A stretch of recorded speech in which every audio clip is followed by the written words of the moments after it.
Most of the ocean is still shrouded in mystery, whether we're talking about dark corners or creatures that are hiding in the depths. But sometimes it gives us a peek into scary things it hides in its cold, dark depths. Like when you hear on the news that there are some deep-sea creatures washed ashore after a powerful storm once again. Some just look weird, while others are real monsters that live at depths of more than 3,300 feet. The coldest and deepest parts of the ocean have created one specific phenomenon called gigantism. So, sea spiders, squids, worms, and many other animals, mostly invertebrates, or creatures without backbones, they're all way bigger and scarier than the versions we see in the more shallow areas. In the Pacific depths, you can see a sea sponge as large as a minivan. Or what about the colossal squid that lives in sub-Antarctic waters and is nearly 14 times longer than the arrow squid, a type that mostly lives in New Zealand? Researchers found many of these underwater monsters in the abyssal zone of the ocean. Back in 2021, the researchers showed images of the giant phantom jelly. It was at a depth of 3,200 feet. Its tentacles were 33 feet long. Wow, I wouldn't like to face that one on the beach. It probably eats only small fish and plankton, but it can swim to depths of more than 21,900 feet. And down there, this giant jelly doesn't have enough food. How does it survive then? Scientists haven't figured it out yet. And there are even more questions related to the giant squid, the biggest one ever found. This monster is 43 feet long, with a weight of nearly a ton. Imagine if those tentacles would grab your car, or something like that. They would smash it like it was a toy. There's no light in the abyssal zone. Sun rays just can't penetrate that deep. So there's no algae or underwater plants there. Local animals mostly eat snow.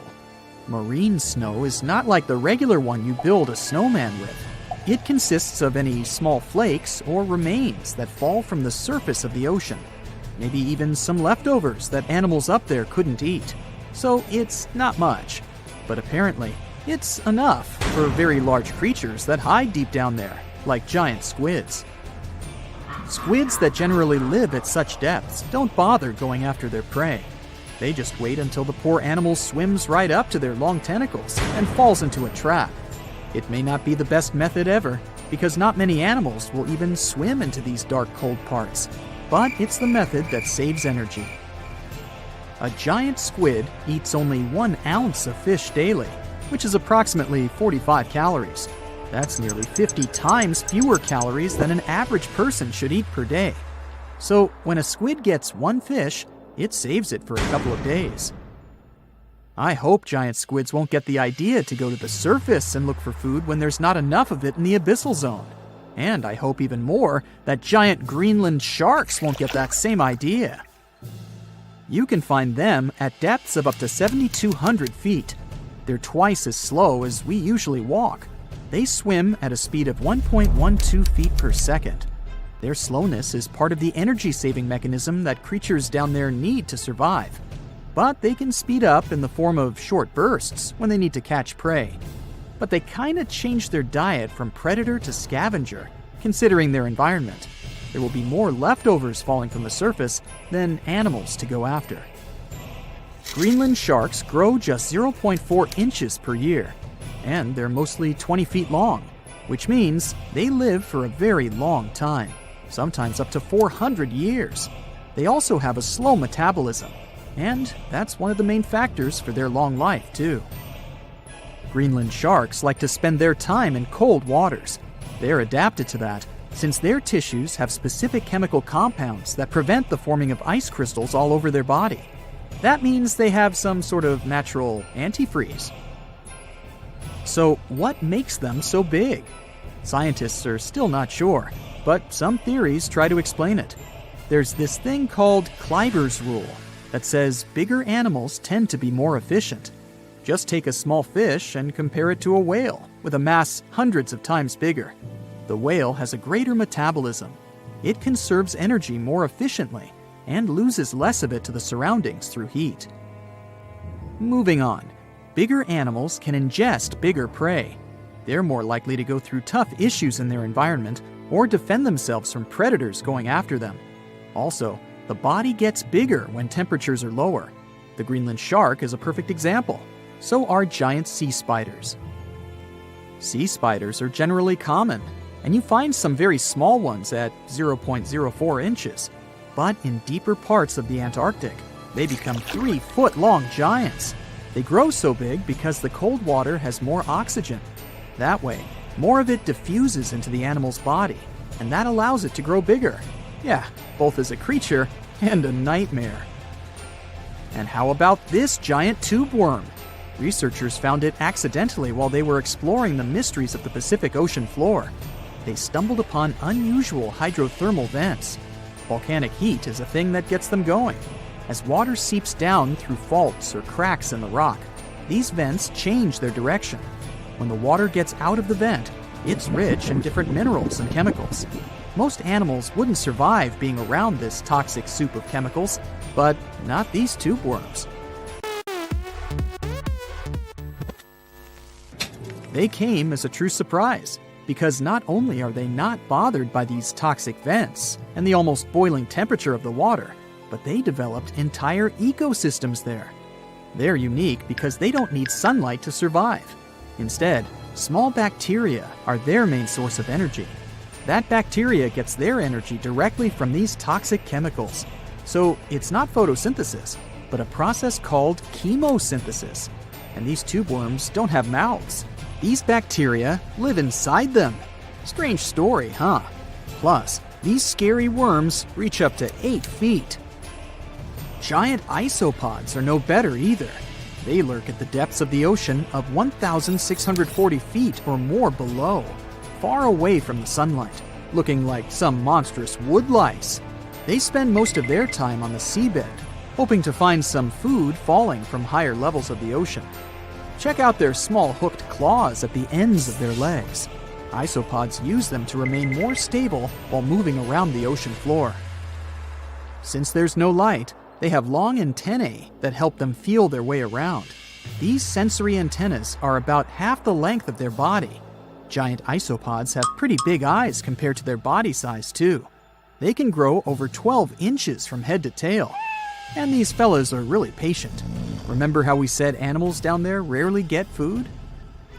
Sometimes they need to wait for years to get a proper meal. That's why their metabolism is amazingly slow. 5 years later. They can go for 5 years without eating anything. Imagine that. I get hungry just talking about this. In 2006, a biologist did research to compare the differences between the shallows and the deep sea regions. He realized the deep sea mirrors the island rule. First, isolated parts of land develop biodiversity you won't find anywhere else. Second, small-bodied life there grows much bigger when it's isolated, compared to life on large land masses. Resources are limited, but also competition and predators. And we don't know much about these deep-sea creatures. It's too expensive and too complicated to carry out such research. So we'll just wait for more raging storms to show us at least part of the monstrous world cold ocean depths hide. The Bermuda Triangle is one of the most heavily traveled shipping routes in the world. Some skeptics believe that this fact solves the Bermuda Triangle mystery. Statistically, the busier the area, the higher the frequency of accidents and disappearances. While this makes sense, it's not the frequency of disappearances that's responsible for the mystery of the Bermuda Triangle. It's the lack of explanation or wreckage found. On his very first voyage to the New World in 1492, Christopher Columbus sailed through the Bermuda Triangle. Columbus reported that one night, when he was on the deck of the ship, he noticed a giant light appear in the distance, unlike anything he'd ever seen before. Columbus looked at his compass for direction, and it gave off erratic readings. You might have noticed that the Bermuda Triangle doesn't appear on any world map. This is because official institutions refuse to acknowledge that the area actually exists. No one exactly knows how many ships and planes have disappeared in the Bermuda Triangle. The rough estimate is 50 ships and 20 planes. Most of the time, the disappearances had no explanation and no wreckage has ever been left behind. When the TBF Avenger planes went missing, a massive search operation was conducted. Boats and planes searched the Bermuda Triangle for any signs of the aircraft. One of the boats searching was a PBM-5 Mariner airboat. The airboat took flight at 7:27 p.m. and called in a routine radio message 3 minutes later. Then, it was never heard from again. No trace was ever found of the rescue airboat or the 5 Avenger aircraft. A huge investigation was launched into the disappearance of all these vehicles, but nothing was ever discovered. The Bermuda Triangle is home to some pretty intense and unexpected weather. Storms build up quickly and unexpectedly, then disappear soon after. If you blink, you might miss it. This could explain why few distress signals are issued. Pilots and sailors never saw the weather coming. A popular theory suggests that rogue waves are responsible for the many disappearances. Rogue waves are called extreme storm waves by scientists. They occur when different weather patterns take place at the same time and cause large unexpected waves that reach up to 100 feet tall. Witnesses say that the waves look like giant walls of water. These waves could explain why ships go down fast and without leaving any trace. Just off the coast of Japan, you'll find the Bermuda Triangle of the Pacific Ocean. They call it the Devil's Triangle. Between 1950 and 1954, 9 ships disappeared in this area without leaving a trace. The ship Kaio Maroon 5 was sent to investigate these unexplained disappearances when it also vanished. After this incident, the Japanese authorities labeled the area as a danger zone, and sailors were encouraged to avoid it. Some people blame all disasters on the extraterrestrial paranormal activity. Others suppose it's all about raging natural phenomena. Some scientists believe the cause of anomalies is the environmental changes. Also, there's a really high concentration of methane hydrates on the bottom of the ocean in the Pacific Bermuda area. This gas tends to set off, and when it happens, bubbles start forming on the surface of the water. These gas eruptions can interrupt the ability to float and can easily sink a ship. Because of this chemical reaction, there won't be even a trace left.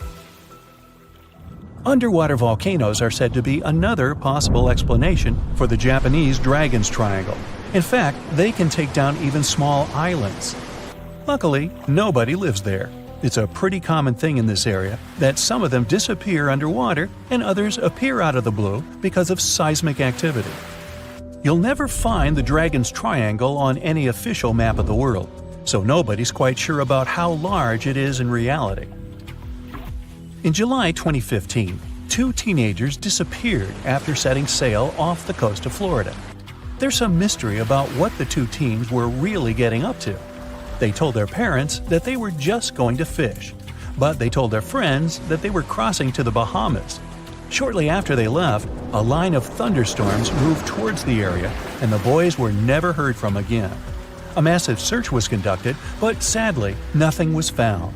1 year later, the pair's boat was found off the coast of Bermuda with a broken iPhone and some personal effects left inside. One of the most popular and bizarre theories trying to solve the Bermuda Triangle mystery comes from Charles Berlitz. He insists that the area is home to the lost city of Atlantis. The missing ships and planes and malfunctioning equipment, according to him, were all caused by rays of energy let out by the special energy crystals that power Atlantis. While this sounds silly, Berlitz's theory was convincing enough that over 20 million people bought his book worldwide. Previously, the compass wouldn't work well in the Bermuda Triangle since the lines of the 2 poles coincided here, true north and magnetic north. But if you fall into this line, your compass will behave strangely. But the magnetic north is constantly shifting, and now it's far beyond the triangle. No legend says pirates of the last centuries operate in the Bermuda Triangle, or that the Flying Dutchman makes other ships disappear. A popular theory is that ships travel to the distant past or future through a time portal in the Bermuda Triangle. Fortunately, these are all myths. Just imagine hundreds of giant tentacles reaching out to a group of ships sailing through the Bermuda Triangle. In the past centuries, they could easily sink an entire fleet, since the ships were made of wood and were lighter. Squids wrapped decks with their strong tentacles, made holes in the ship's hulls with their sharp beaks. Toothy suction cups could break the masts and tear the sails. The water was filling the holds and slowly rising to the deck. The ship sank in a matter of minutes. Survivors reached the shore and told everyone about huge monsters. This is how the legends of the Kraken appeared. Fortunately, now people have sonars and equipment for monitoring the sea space. They say the main reason why this place is so enigmatic must be the magnetic fields that form this ominous triangle. Ocean floor is made of rocks containing a lot of magnetite. It's more like iron. Magnetic fields react to the high concentration of magnetite on the ocean floor, which may start a sort of conflict between the two. It can often lead to various weather anomalies and, as a result, navigation issues. And naturally, any changes in the ocean floor or the Earth's magnetic fields influence the Bermuda Triangle a lot. Magnetic fields tend to shift their position, so do tectonic plates and even the continents, even though we never notice it. The skies are usually very clear there, but back in 1883, some people witnessed abnormal things in the area. Some claim to have seen large blocks of ice falling from the skies, and the crew even managed to save one as hard proof. Seems like the Bermuda Triangle has an alternate not only on Earth, but even in space. Spacecraft usually don't disappear into thin air though, like there's no air. This anomalous area is really large and stretches right above the South Atlantic. It occupies the area from Chile to Zimbabwe and sits right at the point where Van Allen radiation belts are the closest to the surface of our planet. The Earth has two such belts, which come in handy trapping the particles that shoot in from the Sun. They do a great job protecting the Earth from radiation. The magnetic field there is lower, so it allows the Earth's radiation belt to come closer to the surface. Whenever a satellite passes by, it will be exposed to radiation, which might lead to serious damage. So, no satellite can take pictures of it. The South Atlantic anomaly is part of the Earth where natural radiation just flows out of control. Still, there is little evidence that all these triangles are really dangerous. Many believe the Bermuda Triangle itself has been proven time and again to be nothing but a work of fiction. In fact, some shipwrecks, such as the Ellen Austin, gained popularity in the middle of the 20th century, while nobody even thought of drawing a triangle in the Bermuda area before that. The mystery was popularized by science fiction writers and became a common myth, while no serious research proved it any more dangerous than other parts of the world's ocean. So, the crew of the Ellen Austin back in 1881 weren't even aware of the Bermuda Triangle back then, let alone afraid of it. What do you think?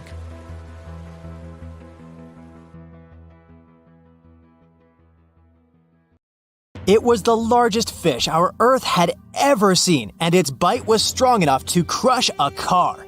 The largest of its teeth found was the length of a remote control. It consumed about 2,500 pounds of food a day. That's like 3,300 cans of tuna for you. The earliest megalodon fossils are from about 20 million years ago, but you won't see its skeleton, and that's because the mighty Meg had no bones. A skeleton made from bones gives most animals their body shape and strength. Sharks, though, come from the same subclass as rays, skates, and sawfish and have cartilage instead of bones. Cartilage is a tissue that is softer and more flexible than bones, but it's still tough enough to shape the body and protect the internal organs. Some areas are more flexible, since cartilage is weaker, and some, like the shark's head, are much tougher, thanks to calcified cartilage. Their snouts, though, are made of really soft and flexible cartilage to work like a bumper in case of a collision with some dangers. Who knows if they'd be able to do all this with a heavy skeleton? Plus, cartilage makes their jaws more flexible, and they can open their mouths much wider than they would with a jaw made of bone. Our hero, Meg, was no exception, and it had the strongest bite of all living creatures, which was also made possible by a skeleton made of cartilage. Sharks take full advantage of their cartilage. It helps them swim and turn fast while hunting. One drawback of this type of skeleton is that it was really tricky for scientists to establish the shape and size of Meg. Normally, they would do it using fossilized bone skeletons or their parts. With Meg, they had to guess based on the teeth they found and comparisons with living relatives. A more recent 3D computer model was based partially on scans of a preserved spine discovered in the 1860s. The model showed that Meg was bigger, faster, and even hungrier than scientists had previously thought. Looks like an average megalodon was 52 feet long. That's slightly bigger than the height of the Hollywood sign and weighed 10 times as heavy as an elephant. There were also much bigger creatures. Scientists still aren't sure how the megalodon got this size. The fact that there were bigger and smaller Megs probably has to do with a little something called Bergmann's rule. It says that the temperature of the surrounding environment affects the animal's body size because they either need to conserve or shed heat. The megalodons that reached cooler waters probably needed more body weight to make sure they survived in low temperatures. Those living in warmer waters had to be smaller to avoid burning up. If the researchers were correct in their calculations, it also means that Meg reached a cruising speed of over 3 miles per hour, which is much faster than other sharks. The still-living great white shark can cover a distance of nearly 7,000 miles without stopping, which is 9/10 as long as the diameter of Earth. It looks like the megalodon could have gone much further. Megalodons managed to survive on our planet for nearly 70 times longer than humans have. They were roaming the oceans for around 20 million years, and you could see them pretty much anywhere except near the poles. Scientists discovered the most northern fossils off the coast of Denmark and the most southern in New Zealand. The reason why there were no megalodon teeth found in Antarctica is most likely that these adapted to only warm tropical and subtropical waters. The younger ones like to keep to the shores, while full-grown adults preferred coastal areas, but they could easily move into the open ocean as well. When our planet went through a period of global cooling and drying, and the seas began to freeze around 3.6 million years ago, there was less and less room for Meg to thrive. Much of their prey, like smaller whales, seals, and sea turtles, disappeared or relocated to waters that were too cold for our hero. And at the same time, the number of its natural competitors, like smaller predatory sharks, like the great white shark, and whales, increased. This shifting food chain dynamics could have been even more dangerous for the Meg than the cold ocean water. You're used to seeing them on the big screen as heartless monsters, but these huge sharks were actually loving and caring family guys. Scientists discovered several megalodon nursery areas in Florida, Maryland, Panama, and off the coast of Spain. It looks like they gave birth to their young in shallow water environments. Then, little Megs would stay there with adults protecting and raising them until they were ready to fight off predators. The mighty Meg had 276 teeth in 5 rows in its mouth. Similar to other sharks, it was fast in replacing its worn-out or lost teeth. With 4 or 5 rows of teeth in its mouth, it basically acted like a conveyor belt, able to grow back damaged or missing teeth. This means that an adult megalodon probably would have grown several thousand teeth throughout its lifetime. Although the great white shark is often mentioned as Meg's closest relative, they'd hardly be distant cousins. The ancestors of today's great white existed at the same time as the Meg, but they weren't best friends and even rivaled each other. The great white shark wouldn't win in a head-to-head fight with a Meg, but it was a better hunter using its smaller size and agility to snap up the giant's prey quickly. This only left the bigger fish and whales for the Meg, but its food supplies began to run out as the whales swam to the cooler new seas. Rather than a great white, the megalodon is more like a modern bull shark. It had a short snout, a flat lower jaw, and huge pectoral fins to support its massive weight and size. We also speak of Meg as an extinct giant, but can we be 100% sure it isn't hiding somewhere as we speak? After all, we've only explored 5% of our oceans altogether. The Mariana Trench is the deepest oceanic trench on Earth, and you could dip the whole of Mount Everest in its deepest part, and over a mile of it would still be above the surface. If a megalodon or two needed a place to hide, that would be the perfect spot. It wouldn't be the coziest place to live, though, with its cold water and total darkness. Plus, the pressure there is 1,000 times stronger than at sea level. So, if a meg really were hiding down there, it would have serious issues with its teeth, because calcium would dissolve under that pressure. To survive here, it would also need to learn to navigate in complete darkness. That means it would have either become bioluminescent or evolve to grow massive eyes like the giant squid.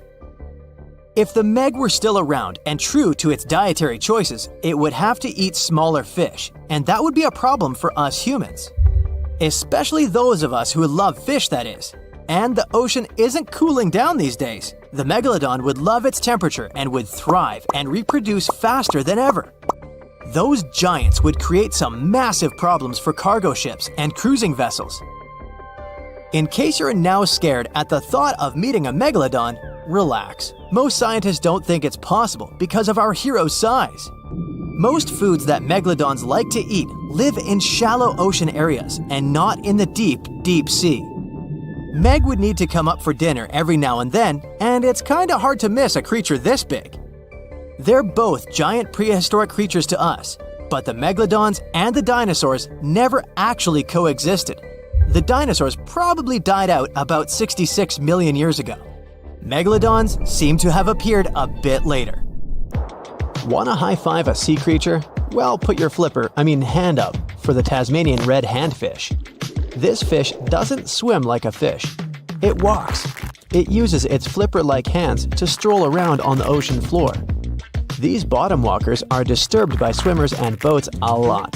Some people even want to take them home as pets. I think it's better to just give them a wave and swim on by. The vampire squid. Its species name is Vampiroteuthis infernales, which translates to vampire squid from hell. Oh yes, this vampire squid means to terrify everyone with its name, its dark red color, its spikes at the bottom, and the scary fact that it can basically turn itself inside out. The vampire squid loves putting on a good show, but it's as harmless as a kitten is to humans. It's as if Dracula scared the pants off you, but he didn't have blood-sucking fangs.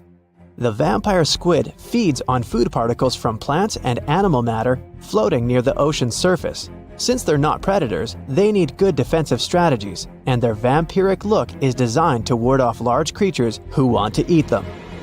Turning themselves inside out is a defensive mechanism since the spiky areas in the inner skin are more intimidating. They also shoot out a substance that does not have color, but is packed with bioluminescent particles to distract predators. The vaquita. Going out on a boat off the coast of Mexico sounds like the perfect vacation. The sun, the blue water, the most endangered sea creature. Wait, what? The vaquita isn't dangerous, but don't expect it to stick around to say hello or sign any autographs. It's incredibly shy. This little cow, that's what it means in Spanish, is one tiny sea mammal. With those black markings around its eyes, it looks more like a sea panda to me. Seeing one should make you feel very special. They're on the brink of extinction, mostly because they got caught by accident in fishing nets. It's estimated that there's only 10 left in the wild. The blue dragon.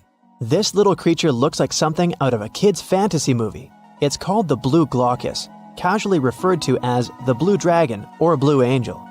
It can be found in many places, the Atlantic, Pacific, and Indian Oceans. It's kind of a mollusk and it only grows to be about an inch long. What you think is the back is actually the mollusk's bright underbelly. It regularly floats on its back so that its blue colors help it camouflage with the water's waves. The blue dragon isn't just pretty, it's also smart.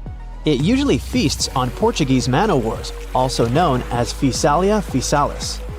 The blue dragon stores their stinging cells for later use, in essence, stealing their defensive mechanisms. When the blue dragon is threatened, it releases those stinging cells it stored, directing them at an enemy to sting them with more power than the Portuguese man-o'-war would have been capable of. As they can store a huge amount of stinging cells, they can be a threat to humans. So, if you find one, don't pick it up. It's best to admire it from a distance. The barrel-eye fish. If you ever wanted to have Superman's X-ray vision, looking at the barrel-eye fish will make you feel like you gained that superpower at some point in your life without even realizing it. The barrel eye has a transparent head, so you can see how their eyes and brain look inside. This magnificent creature lives in the deep sea.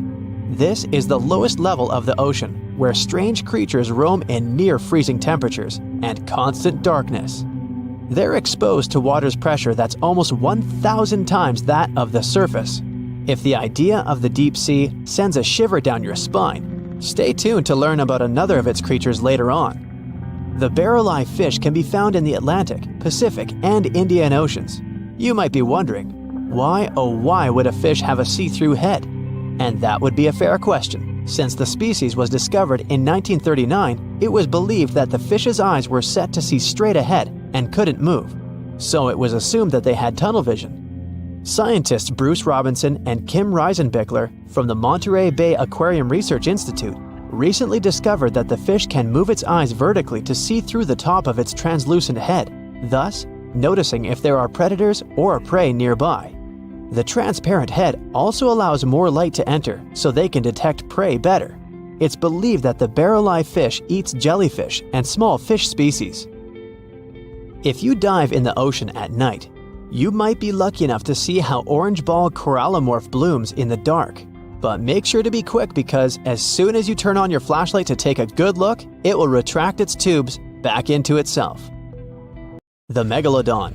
The whale shark isn't the biggest shark known to humans. If the entire shark species were a kingdom, the prehistoric megalodon would be the ruler of the sea.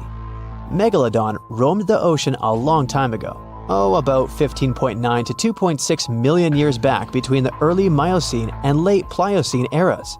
While they've long been extinct, people are still amazed to learn about these gigantic sea beasts.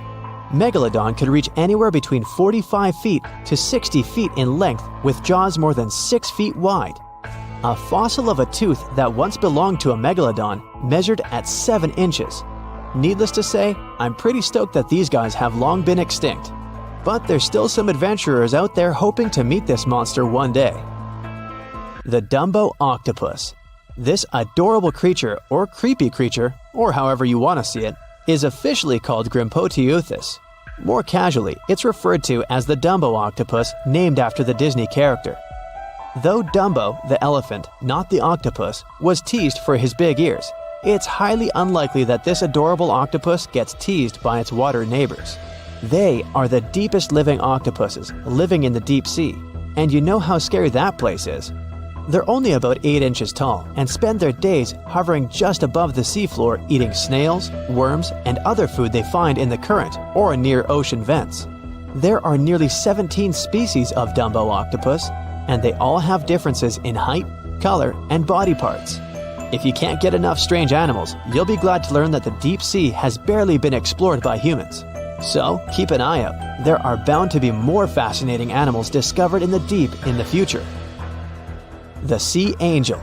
These creatures might look and sound pretty cute, but their diet is far from sunshine and lollipops. Their favorite food are sea butterflies. They lay mucus traps for them and wait in ambush. The squat anemone shrimp. This shrimp is tiny, only 0.5 inches. It's also known as a dancer shrimp because of its peculiar behavior. When agitated, it raises its bottom above its head and does a little dance. Divers also say it readily jumps on their hands and cleans them. The coconut crab. This guy may look pretty creepy, especially when the sun goes down. Mature coconut crabs are around 3 feet in length. Their preferred foods are coconuts, but they can also hunt down lizards and even large birds. The slender snipe eel. Slender snipe eel is a slim and long creature that's still a mystery for marine scientists. It's 4 feet long and it has at least 750 bones in its spine, which is much more than any other animal in the world. The sea pen. Sea pen is 7 feet long and it has a lot of varieties, but most of them look indeed like a pen or a quill. The similarity is even more striking when the animal has a water-filled bulb that anchors it to the floor. The Persian carpet flatworm. This creature looks indeed like a carpet, despite being very small by comparison. It's only 4 inches long, able to become both male and female. It doesn't really mate with other flatworms. Rather, it fights them for the right to bear posterity. The flamingo-tongued sea snails. Tourists love these extraordinary snails for their pretty colors, thinking it's a shell, but in fact, the shell is quite dull and hidden underneath colorful soft tissues. They eat softer, toxic parts of corals and store their toxins to protect themselves. 450 million years ago, no, I wasn't around then, the sea level was higher, coral reefs started to form, the climate on our planet was stable and warm, not even dinosaurs were around yet. The time when bony and jawed fish we know as sharks appeared. They've been dominating the oceans and making other marine creatures flee in fear ever since. Many of them, like great white sharks, have evolved and adjusted to life in the open ocean as hunters with a pretty high position in the food chain. They're less diverse today than before. One of the reasons is the asteroid strike from the age of dinosaurs.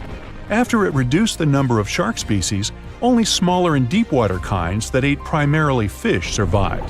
They started getting bigger over time. Near the surface, sharks such as makos or great white ones develop faster movements and are somewhat between gray and blue to blend in with their surroundings. The epaulet shark can even walk on the land. It can't take a walk on the beach because it can't breathe outside of the water, but it lives on coral flats in shallow tropical waters, so it can walk in kind of a crawling motion. But deep down below, there are mysterious, alien-looking, often huge shark species that didn't come to the surface, which is why they didn't need to adjust to the new environment and different conditions. They haven't changed a lot through time, so they're some living fossils. These creatures mostly don't have 5 gill slits, the most common number, but 6 or 7. It's because there's less oxygen the deeper you go in the ocean, so they need more gill slits.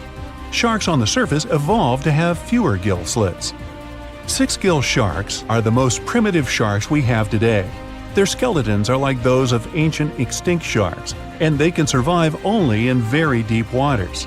Like cats, sharks have a layer of reflective cells placed inside their eyes, which helps them see better in the dark, deep sea or cloudy waters.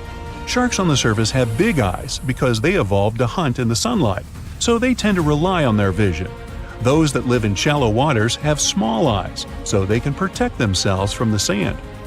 Like some other deep-sea creatures, 6-gill sharks also have bigger eyes to take in as much light as possible. They have more light-sensing rods, but don't distinguish colors that well. In the ocean's twilight zone, with the minimum of sunlight, there's a couple of bioluminescent shark species. They don't take in light within their eyes, but produce or re-emit it with their bodies. Their skin or organs have specialized cells that produce a soft blue-green light. Deep-sea creatures that produce their own light do that to attract their prey, deter animals from going after them, or, scientists think, communicate with each other. It can even help them to camouflage. They do it by hiding their silhouettes from animals going after them. They produce enough light to match their surroundings. The biggest luminous underwater creature is the kitefin shark, found swimming 980 feet below sea level, preying on groundfish or smaller sharks. It can grow almost 6 feet long and lives 3,200 feet below sea level. Deep-sea sharks are also bigger than those on the surface.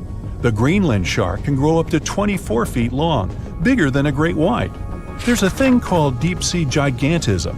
Creatures in nutrient-poor depths of the ocean grow bigger because, that way, they lose less energy as heat. The Greenland shark lives its life in slow motion. It has a slow metabolism and can go very long periods without food. With their slow pace, they evolved to live up to 500 years at depths of 7,200 feet. Sharks in shallow waters catch their prey relying on agility and speed, but for them, it's easier because there's plenty of food on the surface. Deep-sea sharks, with less food and slower life rhythm, had to develop a different style. They're more opportunistic, definitely not picky, and don't care if their future meal is alive or not. Frilled shark, another living fossil from the darkest depths, hasn't evolved much through time, and they're one of the last of their kind, with all of their relatives already gone extinct. It grows up to 7 feet long, primarily hunts on squid, and catches other sharks and fish. It looks like a dinosaur, a snake-like face, a long, smooth, thin body that moves in a serpentine way. It can propel itself with the power of its tail and curl like snakes. They don't swim in a straight line like other sharks. Cookie-cutter shark grows up to 20 inches. It got the name because of the way it feeds, biting off small pieces. It's a parasite creature, which means it feeds off bigger animals but leaves them alive. They have sharp teeth and sometimes even swallow those that fall off on purpose. Some researchers think it could be because they live in the depths that are nutrient poor. If they swallow the teeth, they could recycle calcium and other material from it. Prickly shark is a rare and unusual creature with many thorn-like denticles and 2 small dorsal fins. It lives mostly in the depths of the Pacific region up to 1,900 feet. Ghost sharks are not even real sharks, but fish closely related to them and rays. They have big pectoral and pelvic fins, 2 dorsal fins, pretty big eyes, and unlike their cousins, have a single external gill opening.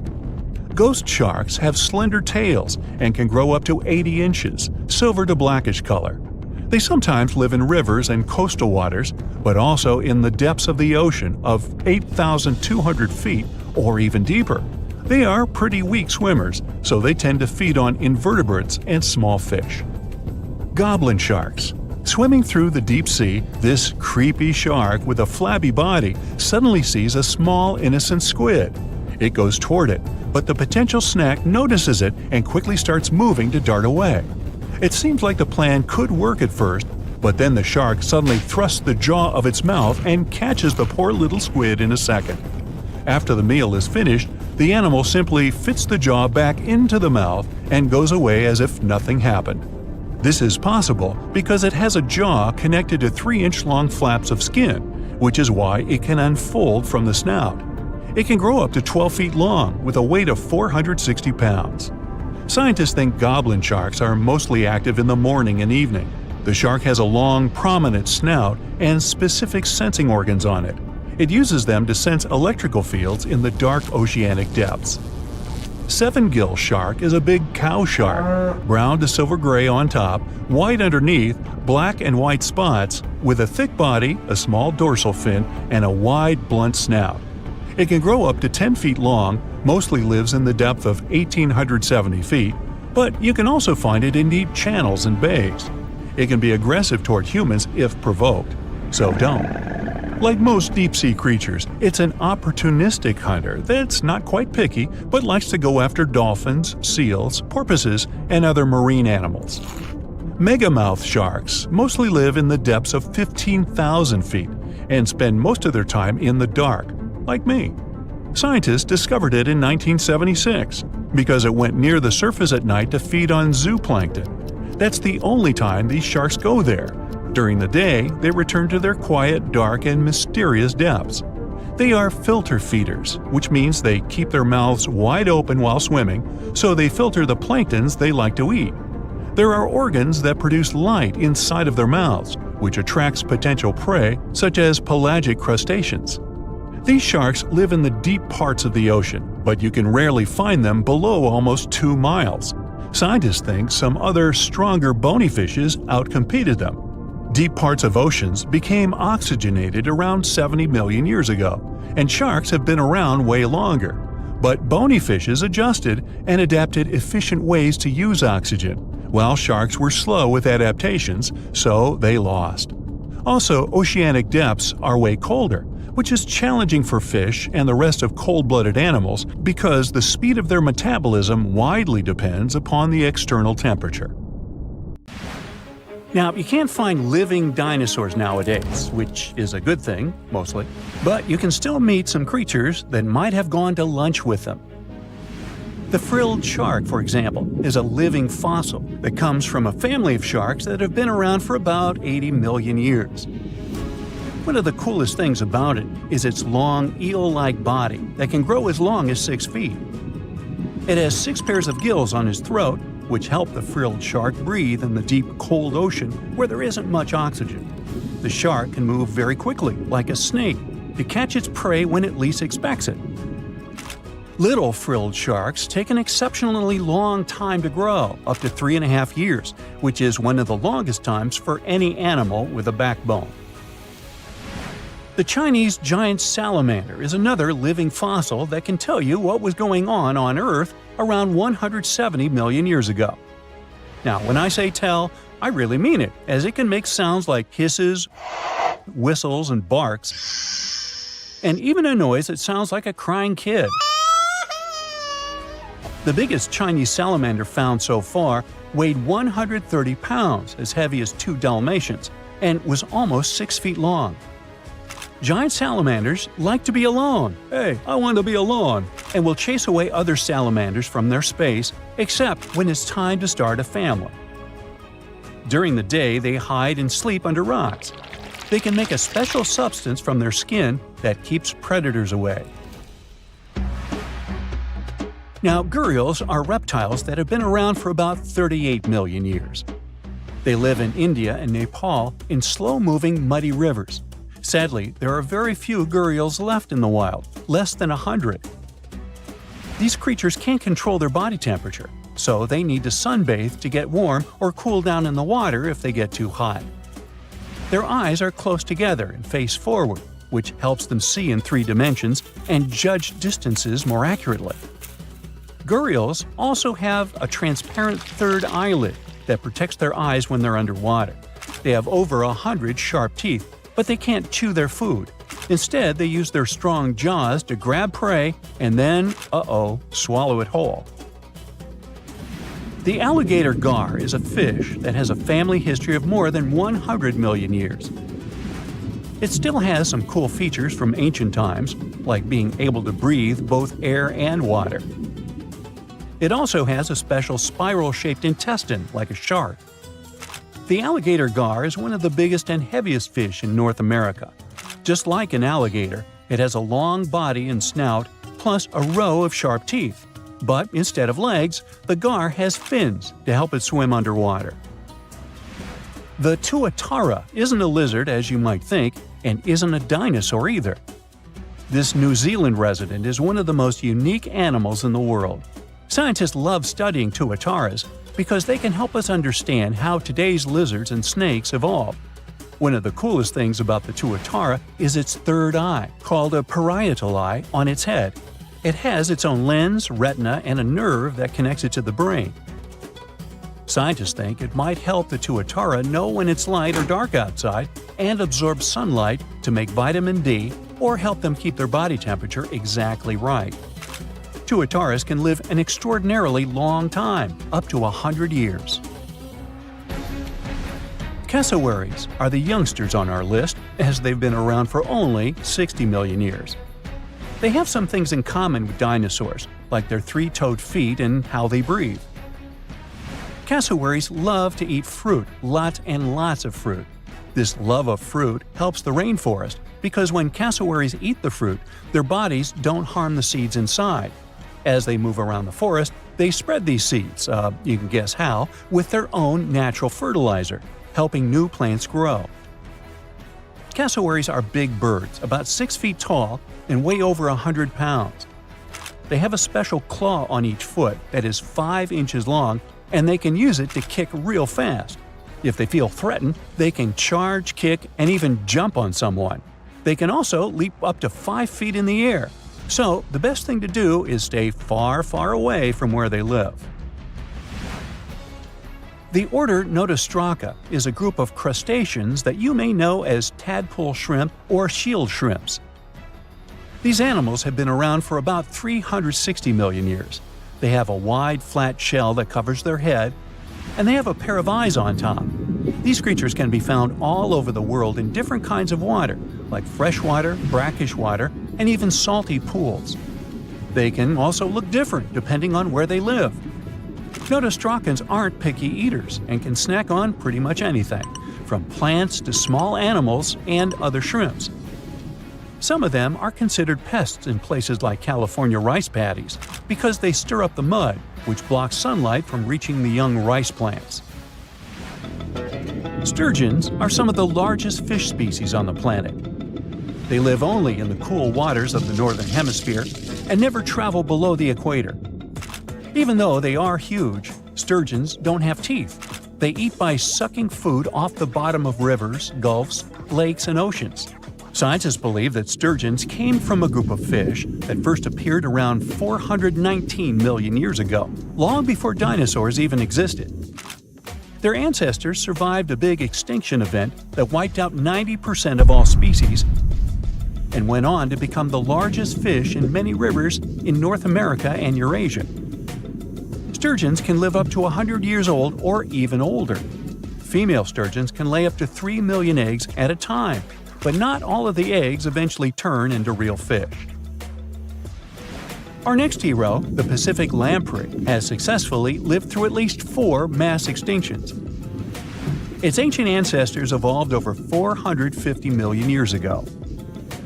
These creatures have cartilage instead of bones and a third eye, which is a special light-sensing organ on top of their heads. Instead of a regular jaw, they have a mouth surrounded by teeth. They latch onto prey and sup up body fluids like real underwater vampires. And although he wasn't living underwater, the story goes that King Henry I of England might have lost his life because of a lamprey. The English monarch loved this fish so much that he defied doctors' orders to stop eating its flesh. He got sick every time he'd have it, but the lack of bones and the unusual taste made the royal fall in love with it. As a result, he got some scary symptoms from eating lamprey and eventually passed away. Can you say clueless? The elephant fish, also called the Australian ghost shark, has been on Earth for around 400 million years. Even though they're related to sharks, they aren't actually sharks. Instead of bones, their bodies are made entirely of cartilage. These fish have a special shiny tissue in their eyes that can make their eyes look like they change color from yellow to green. Elephant fish can be pretty tough and will fight back if they feel threatened. They like to be alone and usually don't hang out with other fish. Horseshoe crabs also deserve the title of survival champs, as they've been around even before dinosaurs, since 450 million years ago. 4 species are still roaming the ocean from Maine all the way to Mexico. Horseshoe crabs are more like spiders than ticks than they are like real crabs. They have 9 eyes, plus extra light sensors near their tails so they can see really well. They breathe underwater using flap-like gills near their belly, and sometimes they use these gills to swim upside down. Every spring, when the tide is high, these creatures come up to the beach at night to mate and lay their eggs, and you can see hundreds of thousands of them. The stonefish. Stonefish aren't going to win any beauty contests, unless the pageant is for best rock look-alike. Their tiny unreflective eyes and rough skin blend in perfectly with their environment. A large head, an even bigger mouth, and a home full of, it's rocks. And just because you're on the beach doesn't mean you're safe. Stonefish can survive for 24 hours out of the water. Stepping on one or even handling one won't be that fun. Their dorsal fin spines have extremely strong venom. It shoots out when they get stepped on, and it can lead to paralysis or even heart failure. You'll need help fast. No wonder they're one of the most dangerous creatures in the water, or anywhere. Be careful when scrambling around rocky areas. They love to play hide and seek. The deep-sea dragonfish. If there were a prize for the most hideous fish in the ocean, the deep-sea dragonfish would win. With slimy, scaleless skin, massive teeth, and a face only a mother could love, this bad boy of the sea is nothing to mess with. It likes to swim between 700 feet and 6,000 feet below the surface of the ocean, where the waters are the darkest and coldest. Along with some other creatures on this list, the deep-sea dragonfish relies on its bioluminescent body parts to catch prey. It also uses its hanging appendage, which boasts a little red light on the end, coming out from its lower jaw. Many fish mistake this little light for prey, luring them right into the jaws of the deep-sea dragonfish. Very clever dragonfish, very clever indeed. The fangtooth. The Mariana Trench is an underwater trench with a depth of 35,000 feet, nearly 7 miles below the ocean surface. Let that sink in. While scientists know the Mariana Trench exists, it's one of the least explored places on Earth. It's also the deepest area of Earth's oceans. And although many creatures down there probably haven't even been seen by humans yet, scientists have had the creepy pleasure of getting to know the fangtooth. The fangtooth fish shamelessly lives up to its name. Just look at that thing. The fangtooth is carnivorous and feeds on just about anything it can find that gets caught in its sharp-toothed mouth. These fish rely on their contact chemoreception to find prey. In other words, they can sense chemical residue that comes off of other living organisms in the deep sea. This is because they don't have any light-producing cells on their bodies, unlike many other deep-sea fish. On top of all that, it's pretty dark down there, so whatever crosses their path, they chomp on. While these guys look pretty scary, they're not a threat to humans. They only grow about 7 inches long. Even so, I wouldn't want to run into one of these things during a relaxing swim in the ocean. The Dunkleosteus. Strangely enough, this prehistoric fish, known as the T-Rex of the seas, had no teeth. Those were replaced with bony plates that allowed it to have the strongest bite among other monsters of its size. The goblin shark. If you thought the movies about sharks were scary, this next deep-sea creature will make you swear off going for dips in the ocean forever. However, it lives 3,000 feet underwater, so you'll never likely see it face to face. The goblin shark looks like a cross between a shark and a creature from your worst nightmare. These sharks boast a protruding sword-like snout with a jaw that juts out to match. Unlike other sharks that have more of a gray hue, this creepy thing looks not so pretty and pink. Aside from their scary demeanor, what do scientists really know about the goblin shark? Well, not much, except that they can grow up to 18 feet in length. Looks like there's still a lot to learn about these guys, if you dare to. By the way, did you know that sharks don't sleep? Many species have to keep water moving over their gills to get oxygen, so they can't fall into a deep sleep like we do. That's why they stay half awake during rest. Typically, sharks don't even close their eyes. The cookie cutter shark. This shark is a living horror, with lower teeth being big and sharp, while the upper ones are much smaller. When its teeth fall off, the shark eats them to maintain calcium levels. Pretty smart solution for a shark. The frilled shark. Studying the frilled shark is like looking through a portal back to prehistoric times. That's because scientists think that these eel-like sharks haven't changed much since their oldest ancestors roamed the deep sea waters, so they're sometimes referred to as living fossils. These sharks' mouths are filled with a terrifying 25 rows of backward-facing sharp teeth, 300 in total. They're designed to grasp prey and hold them tight so they can't get away, according to early studies of the shark conducted in 1884 and published in the Bulletin of the Essex Institute. Luckily for swimmers, the frilled sharks live between 390 feet and 4,200 feet below the ocean's surface, so they'll probably never run into them. Probably. This is probably the worst nightmare of any dentist. The northern stargazer. Take a look at this cutie. The northern stargazer is definitely not something you'd wish to see on the ocean floor. This horrid creature hides its body under the sand, leaving its face above to wait for prey. The tasseled wobbegong. Here's another carpet shark on our list. It lies low on the bottom of the sea and patiently waits for its prey to come by. The Australian ghost shark. The Australian ghost shark isn't really even a shark, but a very bony fish. It's also a living fossil. It hasn't changed within the last 400 million years. Believe it or not, sharks and humans have a common ancestor that lived around 440 million years ago. Even though we both evolved in our own way, there are still some signs of that connection. For example, the genome of an elephant shark is very similar to humans. The Leopleurodon. This list of terrifying creatures would be incomplete without mentioning the terrifying and prehistoric Leopleurodon. This carnivorous marine reptile existed during the Colovian stage of the Middle Jurassic era and ruled the waters at 9 feet in length. Scientists believe Liopleurodon thrived in this deep-sea trench because of its ability to swim long distances and its 4 paddle-like limbs. While they probably weren't able to propel themselves toward prey like other animals of the area, they did manage to accelerate and attack very ruthlessly and efficiently.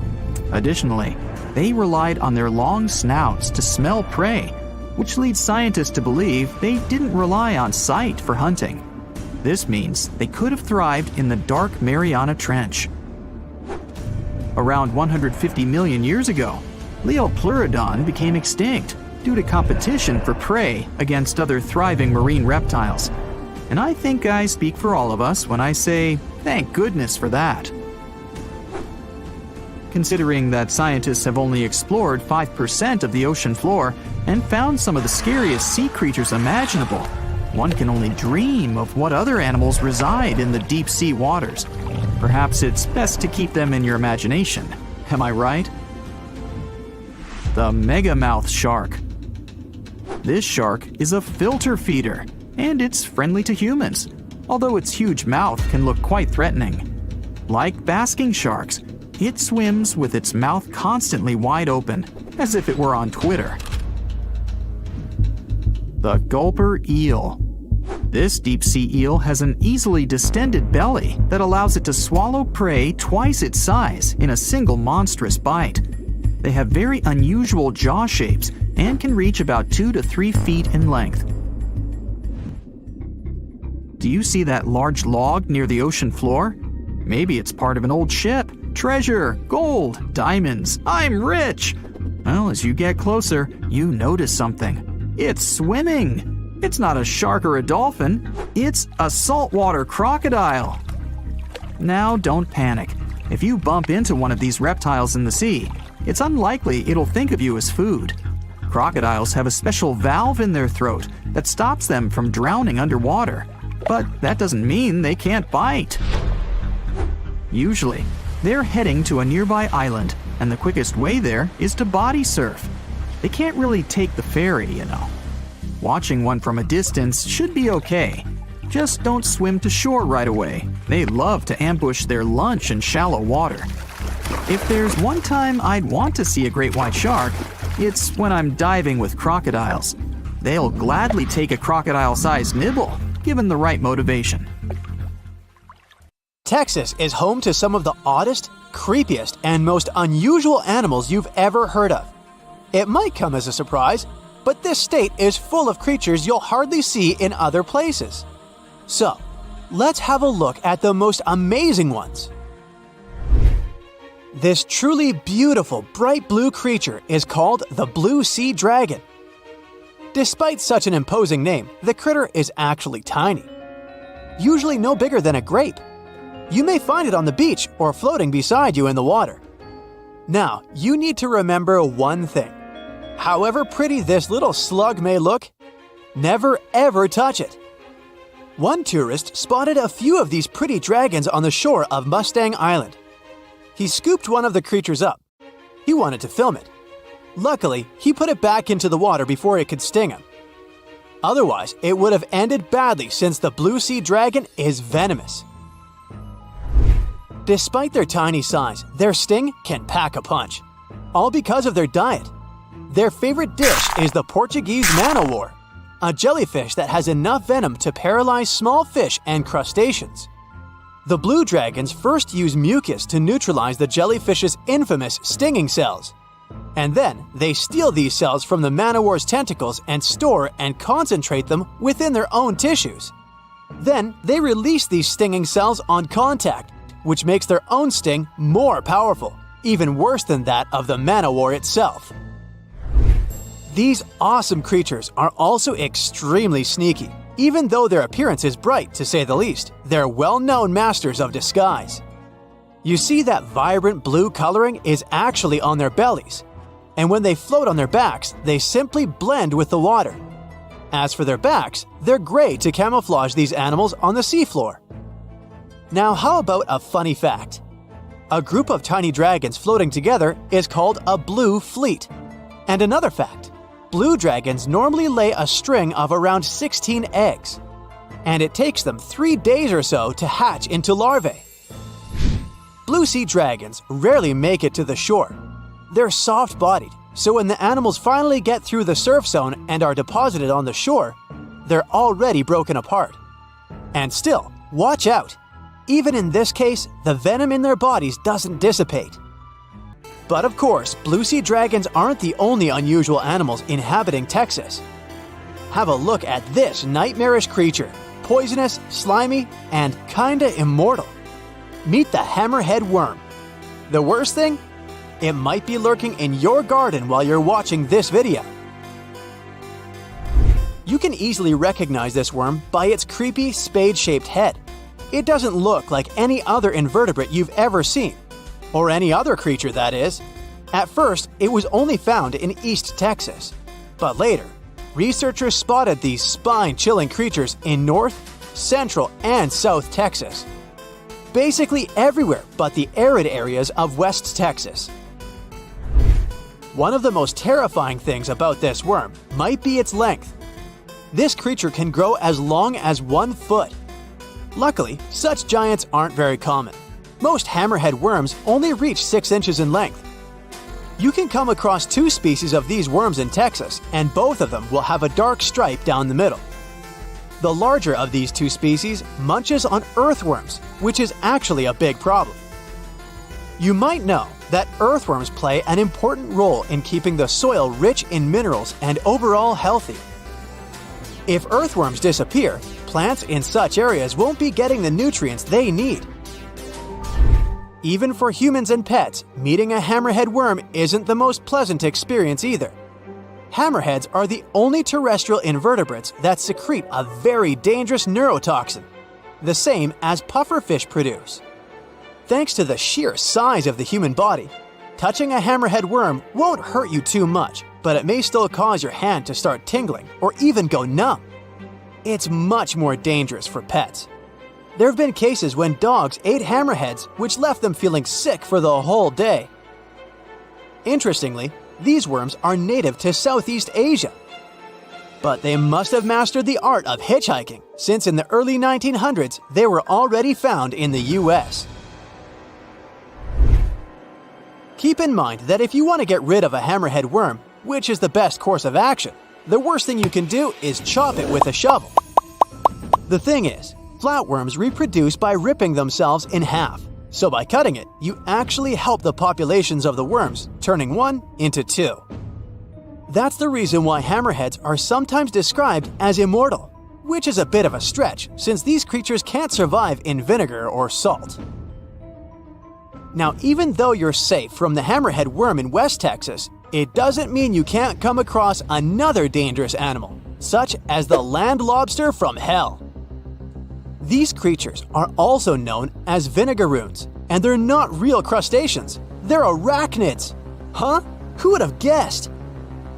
Anyway, these 8-legged critters have a really nasty bite, but it's not the worst thing about them. Land lobsters? Brace yourself. Spray vinegar-like 85% acid from their tails. Mostly they do it to protect themselves, but it still sounds like an unfriendly thing to do, right? A land lobster can also pinch a finger that's gotten too close with its heavy mouth parts. At the base of their abdomens, vinegaroons have long whip-like tails. That's why these arachnids are often called whip scorpions, even though they're neither related to scorpions nor have stingers. Summer rains lure these arachnids out of their burrows in search of food and love. Luckily, experts claim that land lobsters aren't poisonous to humans, but they're very likely to leave a mark with their large pinchers, which they use to capture insects. Vinegaroons can be considered useful since they eat millipedes, crickets, scorpions, and cockroaches. They hunt by sensing the vibrations of their prey with those long front legs of theirs. Since land lobsters prefer to come out after dark, you aren't likely to see one in the daylight. But if you stumble upon one, check it out. If it's a female, it may be carrying her hatchlings on her back. Now, imagine it's the middle of spring and you're walking among blooming flowers and greenery. Suddenly, you spot something extremely bizarre on the ground. The animal looks cute, fluffy, and soft-looking. The desire to touch it is irresistible. Watch out! The sting of the hairy caterpillar can pack a serious punch. This one is called the pus moth caterpillar, or asp. There are several stinging caterpillar species in Texas: the buck moth caterpillar, spiny oak slug caterpillar, saddleback caterpillar, and Eo moth caterpillar. And touching any of them can lead to unpleasant consequences. If you had touched that pretty hairy thing in the park, you'd most likely start feeling a burning sensation and develop an itchy rash. In the worst case scenario, you'd even have to go to the emergency room.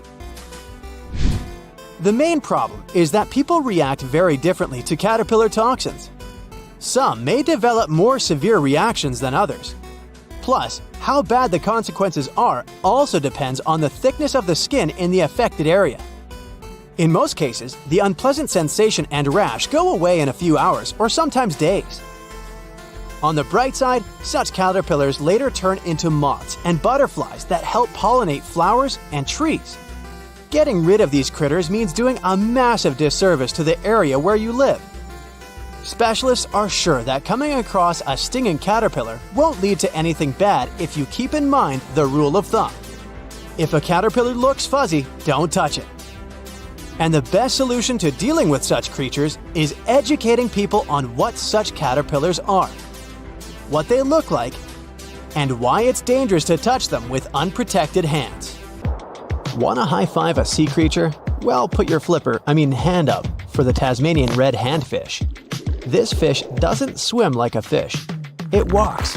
It uses its flipper-like hands to stroll around on the ocean floor. These bottom walkers are disturbed by swimmers and boats a lot.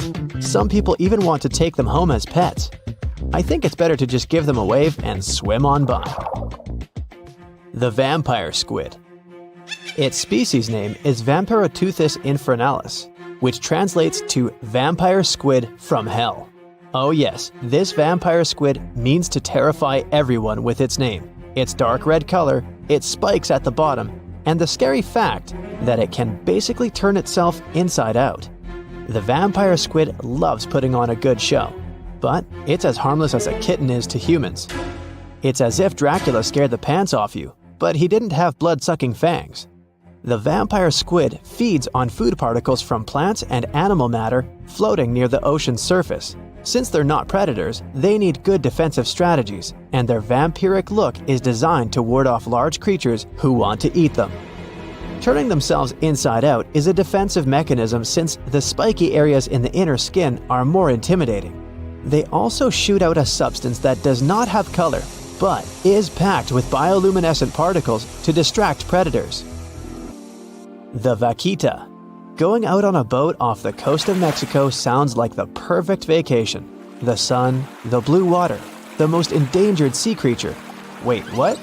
The vaquita isn't dangerous, but don't expect it to stick around to say hello or sign any autographs. It's incredibly shy. This little cow, that's what it means in Spanish, is one tiny sea mammal. With those black markings around its eyes, it looks more like a sea panda to me. Seeing one should make you feel very special. They're on the brink of extinction, mostly because they got caught by accident in fishing nets. It's estimated that there's only 10 left in the wild. The blue dragon. This little creature looks like something out of a kid's fantasy movie. It's called the blue glaucus, casually referred to as the blue dragon or blue angel. It can be found in many places, the Atlantic, Pacific, and Indian Oceans. It's kind of a mollusk and it only grows to be about an inch long. What you think is the back is actually the mollusk's bright underbelly. It regularly floats on its back so that its blue colors help it camouflage with the water's waves. The blue dragon isn't just pretty, it's also smart. It usually feasts on Portuguese man-o'-wars, also known as Physalia physalis. The blue dragon stores their stinging cells for later use, in essence, stealing their defensive mechanisms. When the blue dragon is threatened, it releases those stinging cells it stored, directing them at an enemy to sting them with more power than the Portuguese man-o'-war would have been capable of. As they can store a huge amount of stinging cells, they can be a threat to humans. So, if you find one, don't pick it up. It's best to admire it from a distance. The barrel-eye fish. If you ever wanted to have Superman's X-ray vision, looking at the barrel-eye fish will make you feel like you gained that superpower at some point in your life without even realizing it. The barrel eye has a transparent head, so you can see how their eyes and brain look inside. This magnificent creature lives in the deep sea. This is the lowest level of the ocean, where strange creatures roam in near-freezing temperatures and constant darkness. They're exposed to water's pressure that's almost 1,000 times that of the surface. If the idea of the deep sea sends a shiver down your spine, stay tuned to learn about another of its creatures later on. The barrel-eye fish can be found in the Atlantic, Pacific, and Indian Oceans. You might be wondering, why oh why would a fish have a see-through head? And that would be a fair question. Since the species was discovered in 1939, it was believed that the fish's eyes were set to see straight ahead and couldn't move. So it was assumed that they had tunnel vision. Scientists Bruce Robinson and Kim Reisenbichler from the Monterey Bay Aquarium Research Institute recently discovered that the fish can move its eyes vertically to see through the top of its translucent head, thus noticing if there are predators or prey nearby. The transparent head also allows more light to enter so they can detect prey better. It's believed that the barrel-eye fish eats jellyfish and small fish species. If you dive in the ocean at night, you might be lucky enough to see how orange ball corallomorph blooms in the dark. But make sure to be quick because as soon as you turn on your flashlight to take a good look, it will retract its tubes back into itself. The megalodon. The whale shark isn't the biggest shark known to humans. If the entire shark species were a kingdom, the prehistoric megalodon would be the ruler of the sea. Megalodon roamed the ocean a long time ago. About 15.9 to 2.6 million years back between the early Miocene and late Pliocene eras. While they've long been extinct, people are still amazed to learn about these gigantic sea beasts. Megalodon could reach anywhere between 45 feet to 60 feet in length with jaws more than 6 feet wide. A fossil of a tooth that once belonged to a megalodon measured at 7 inches. Needless to say, I'm pretty stoked that these guys have long been extinct. But there's still some adventurers out there hoping to meet this monster one day. The Dumbo octopus. This adorable creature, or creepy creature, or however you want to see it, is officially called Grimpoteuthis. More casually, it's referred to as the Dumbo octopus, named after the Disney character. Though Dumbo, the elephant, not the octopus, was teased for his big ears, it's highly unlikely that this adorable octopus gets teased by its water neighbors. They are the deepest living octopuses, living in the deep sea, and you know how scary that place is. They're only about 8 inches tall and spend their days hovering just above the seafloor eating snails, worms, and other food they find in the current or near ocean vents. There are nearly 17 species of Dumbo octopus, and they all have differences in height, color, and body parts. If you can't get enough strange animals, you'll be glad to learn that the deep sea has barely been explored by humans. So keep an eye out. There are bound to be more fascinating animals discovered in the deep in the future. The sea angel. These creatures might look and sound pretty cute, but their diet is far from sunshine and lollipops. Their favorite food are sea butterflies. They lay mucus traps for them and wait in ambush. The squat anemone shrimp. This shrimp is tiny, only 0.5 inches. It's also known as a dancer shrimp because of its peculiar behavior. When agitated, it raises its bottom above its head and does a little dance. Divers also say it readily jumps on their hands and cleans them. The coconut crab. This guy may look pretty creepy, especially when the sun goes down. Mature coconut crabs are around 3 feet in length. Their preferred foods are coconuts, but they can also hunt down lizards and even large birds. The slender snipe eel. Slender snipe eel is a slim and long creature that's still a mystery for marine scientists. It's 4 feet long and it has at least 750 bones in its spine, which is much more than any other animal in the world. The sea pen. Sea pen is 7 feet long and it has a lot of varieties, but most of them look indeed like a pen or a quill. The similarity is even more striking when the animal has a water-filled bulb that anchors it to the floor. The Persian carpet flatworm. This creature looks indeed like a carpet, despite being very small by comparison. It's only 4 inches long, able to become both male and female. It doesn't really mate with other flatworms. Rather, it fights them for the right to bear posterity. The flamingo-tongued sea snails. Tourists love these extraordinary snails for their pretty colors, thinking it's a shell, but in fact, the shell is quite dull and hidden underneath colorful soft tissues. They eat softer, toxic parts of corals and store their toxins to protect themselves. If you could dive right into the mysterious darkness of the ocean depths, who knows what you'd come upon?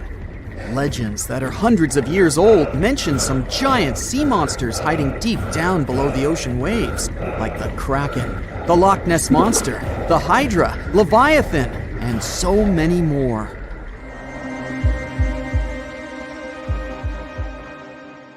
Okay, no one has ever seen such monsters, but there are still weird and unusually big sea spiders, squid, worms, and many other animals that grew way more than we'd expected. Take a look at the colossal squid from sub-Antarctic waters. It's around 14 times longer than the arrow squid that lives near New Zealand. And deep down in the Pacific Ocean, there's a sea sponge as big as a minivan. Oceans contain about 96.5% of all water on our planet. Up to 80% of all life on Earth we've discovered is under the oceanic waves. We haven't explored, mapped, or even seen more than 80% of the ocean. In fact, we've mapped Mars better than we have the ocean bottom. The pressure down there is insane, and it would make you feel like you're holding up almost 50 jumbo jets. And temperatures at such depths are extremely low. Conditions deep below the oceanic surface are harsh, so creatures that live there need to adjust. That's why many of them grew very, very big to survive. Creatures that live in cold, dark depths are so big because of a phenomenon called deep sea gigantism. The deeper you go below the oceanic surface, the less sunlight there is. That's why the temperatures drastically fall. The result of this is increased cell size and longer life of creatures. Also, these creatures don't have as much oxygen as the marine animals that live in shallower parts, and their food sources are minimal. Much of the food they get comes from shallower waters, and only a little bit trickles down to the deeper parts. And when there's not enough food, being large is an advantage. Larger creatures can move farther and faster to find something to eat. Their metabolism works slower. They don't digest the food that fast, so they can store food and conserve energy for hard times when they can't find anything to eat. They don't need to regulate their body temperature either, which also helps them save some energy, which they can then transfer to other body processes. They mature more slowly and later than those living in shallow waters. The majority of fish species that dwell in deep waters live 30 years or even more. Orange ruffy fish, on the other hand, live up to 150 years. This fella grows 24 feet in length and weighs up to 1.5 tons. But it grows to be so big for centuries. They start looking for partners when they're 150 years old, and they can also live this long because there are not so many predators at such depths. Also, there are no humans or other things that can disturb them or endanger their existence. At such depths, the environment is pretty stable, so many animals there are like living fossils because they probably haven't changed in millions of years. The first 650 feet of the ocean's depth are considered to be the open ocean. The majority of the marine life we've discovered lives there, since that's the area the sun can still reach. And then, as you continue going deeper, you reach the twilight zone. It seems like nothing lives there. But at about 820 feet, you see a small oasis of ancient life blooming. For example, there are sea lilies, animals that have been living at such depths unchanged for millions of years. Coelacanths, another living fossil, have been living in the ocean for more than 360 million years. Hagfish haven't changed in a very long time either, for over 300 million years. This creature lives at depths of 5,500 feet. They evolved before the rest of the vertebrates, which is why this is the only living animal without jaws or a spine, even though it still has a skull. Deep-sea creatures can't survive in shallow waters. They've evolved to live in depths under bigger hydrostatic pressure. Humans and other organisms that have internal spaces filled with gas would end up crushed if we could go to such depths. That's why deep-sea divers always need to wear special dive suits designed for surroundings with higher pressure, even though they're not going that deep to the areas where these giants live.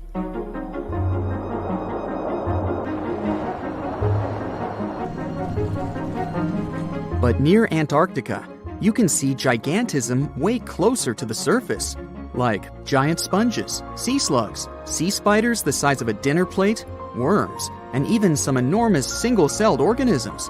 They all tend to chill in shallower waters. Scientists are not sure why exactly, but they think it could have something to do with oxygen.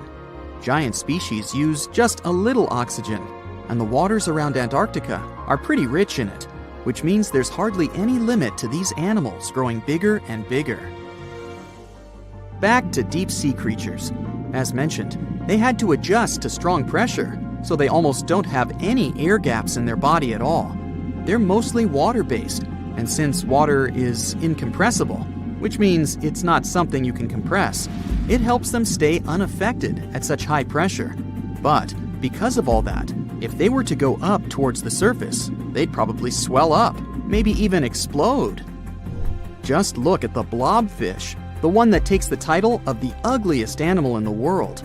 It looks normal deep down below the surface, where its natural habitat is. But when it gets up to the surface, where the pressure is 120 times lower, it changes its shape. The blobfish doesn't have a skeleton or muscles, so without high deep-sea pressure, it ends up being all floppy and saggy.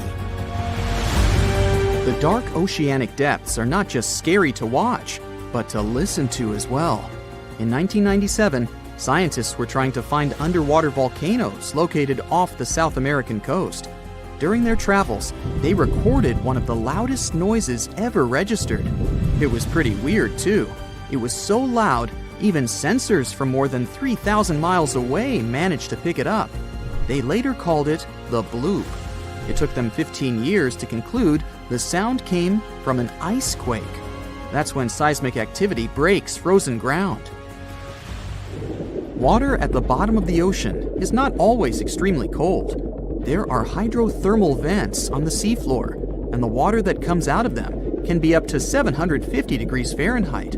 Powerful pressure, yep, the same one that would crush you, is something that doesn't allow the water to boil. There are hundreds of animal species that live near deep-sea hydrothermal vents. Some of them, such as tube worms, are not like anything we have seen before. These worms absorb chemicals from vent fluids. That's how they feed bacteria that live in them. And in return, those bacteria give them the carbon the tube worms need to survive. 2/3 of all of the coral species scientists discovered live in dark, deep, and extremely cold parts of the ocean. Some even live in parts that are 3 miles deep. They can survive at low temperatures, such as 28 degrees Fahrenheit.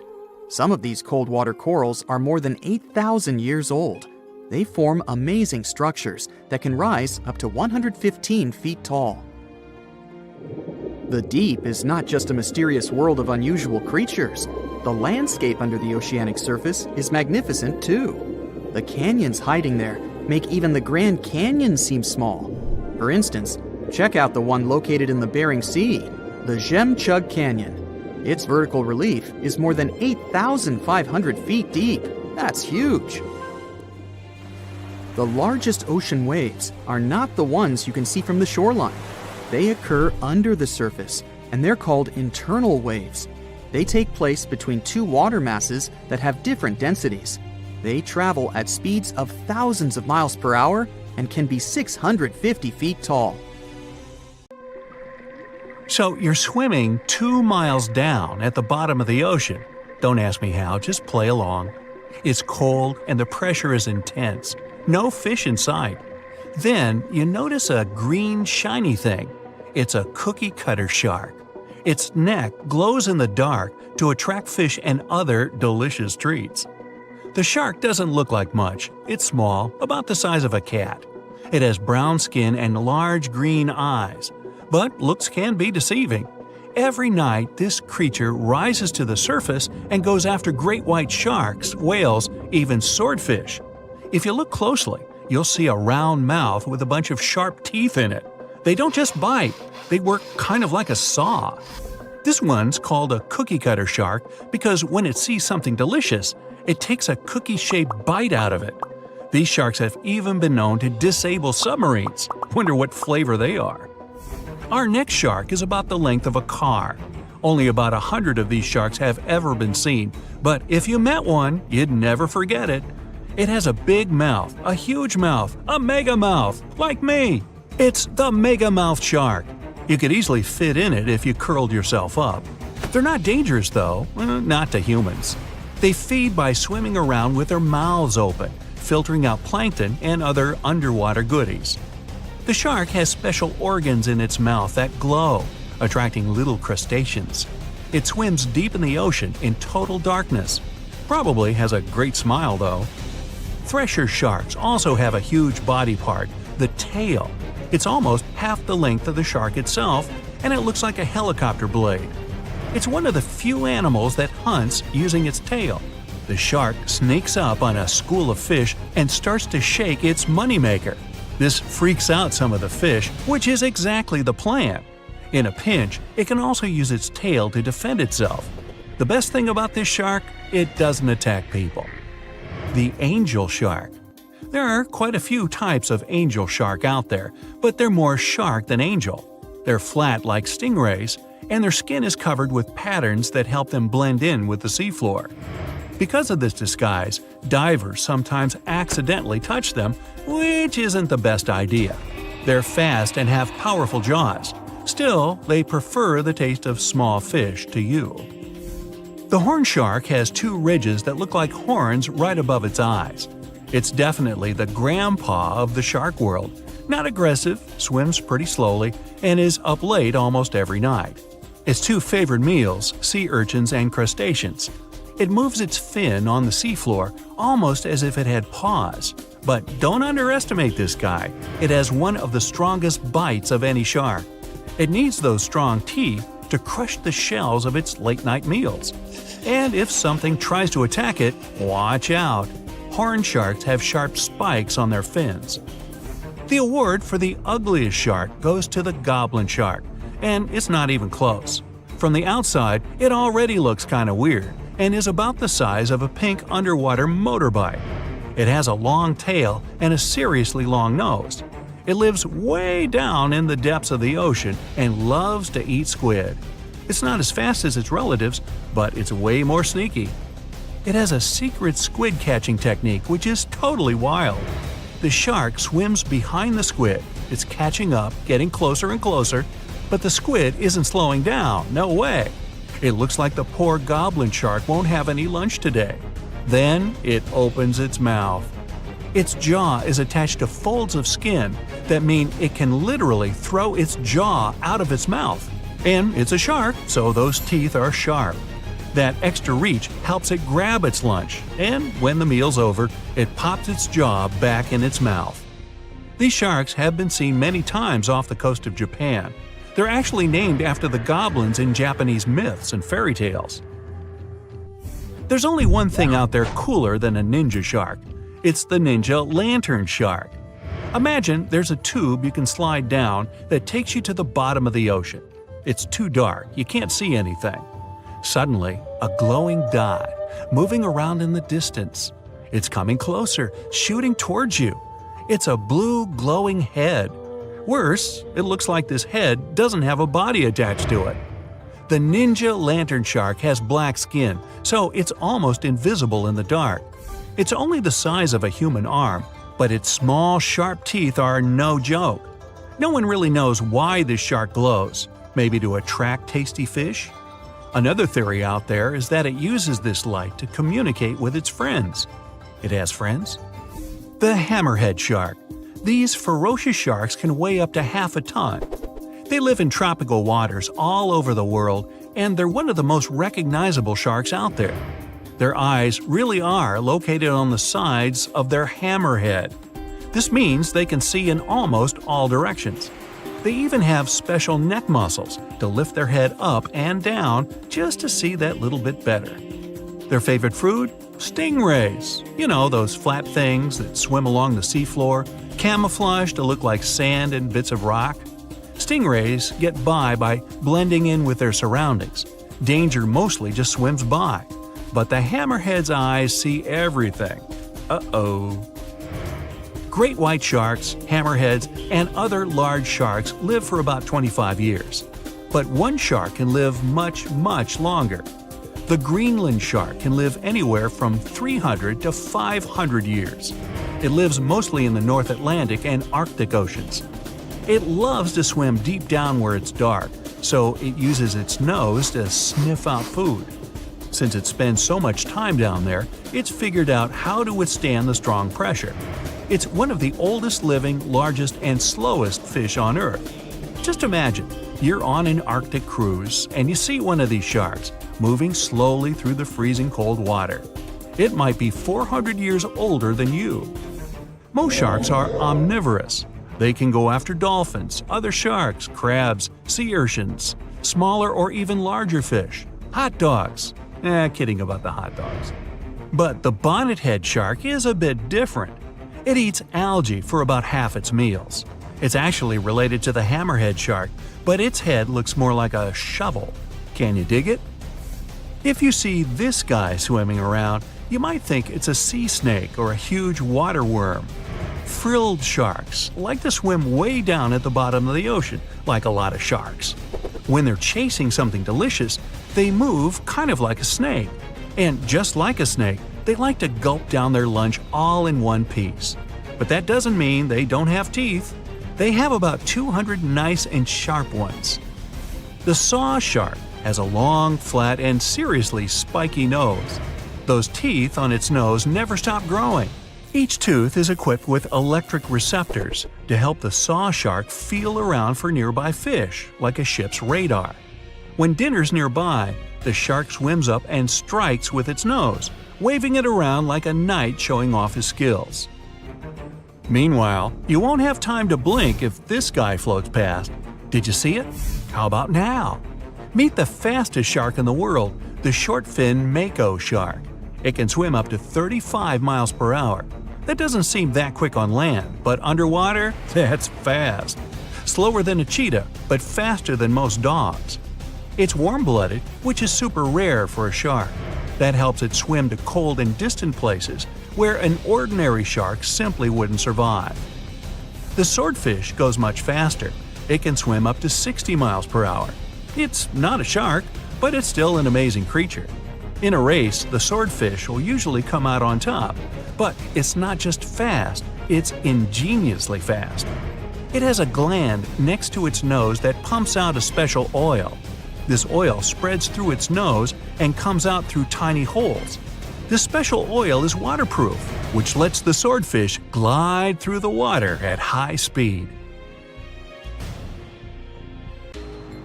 Welcome, dear listeners, to another episode of our exploration series. Today, we're diving deep into a world that is closer to us than the moon, yet remains largely unexplored. A world that covers over 70% of our planet's surface, yet we've only scratched the surface of its mysteries. Yes, you guessed it right.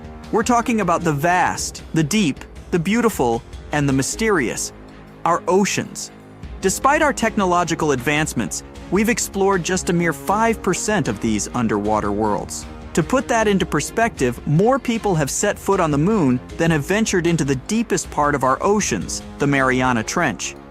So, buckle up as we embark on this fascinating journey, exploring the depths of our oceans, the creatures that inhabit it, the unique phenomena that occur beneath the waves, and the challenges we face in uncovering these underwater secrets. Stay tuned as we dive deeper than ever before into the mysteries of our blue planet. Let's make pause for a moment and consider the immense pressure and depth that we're dealing with. It's easy to forget when we're standing on the shore, watching the waves gently lap against the sand, that beneath the tranquil surface of the sea lies a world that is as alien to us as the surface of another planet. Imagine, if you will, descending into the ocean. As you go deeper, the light from the sun fades, replaced by an all-encompassing darkness. The weight of the water above you increases, and with it the pressure. This is a world where the pressure isn't just a metaphorical weight on your shoulders, but a literal one. At greater depths, the pressure is so intense that it's harder to send people to the bottom of the ocean than to send them into space. Yes, you heard it right. Space, the final frontier for many, is easier to reach than the depths of our own oceans. In space, as we ascend through the Earth's atmosphere, the pressure drops to zero. But in the ocean, it's a different story. The deeper you go, the greater the pressure, reaching levels 1,000 times greater than on land. It's like having hundreds of elephants standing on your head. It's a world where human beings, as we are, cannot survive. Yet despite these extreme conditions, life thrives.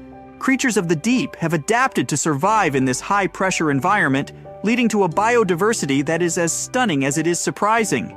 But for us, to explore these depths, we need to overcome these challenges. We need to build machines capable of withstanding these pressures, and we need to find ways to protect ourselves from the crushing weight of the water above us. As we delve deeper into our exploration, we encounter a fascinating phenomenon: the shifting of oceans and continents. The Earth as we know it has not always looked the same.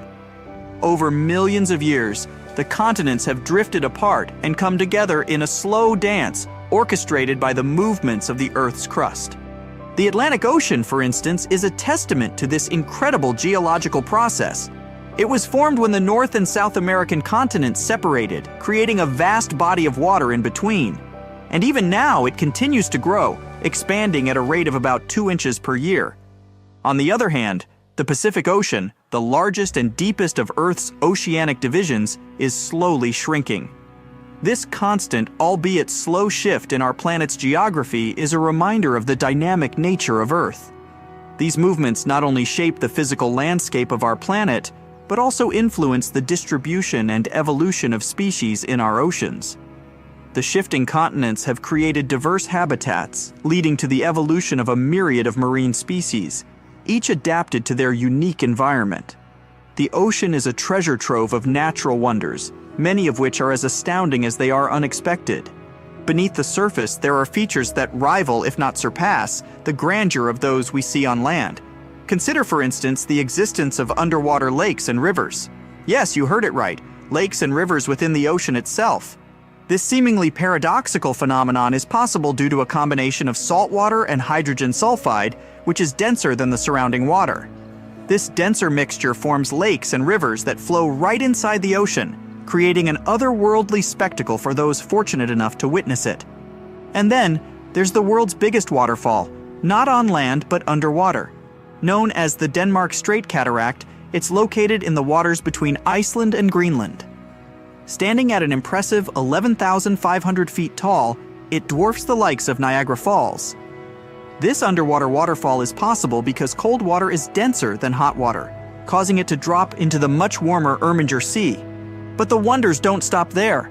The longest mountain chain on Earth, the Mid-Ocean Ridge, is also hidden beneath the ocean surface. Stretching almost 40,000 miles long, it's a testament to the Earth's dynamic nature.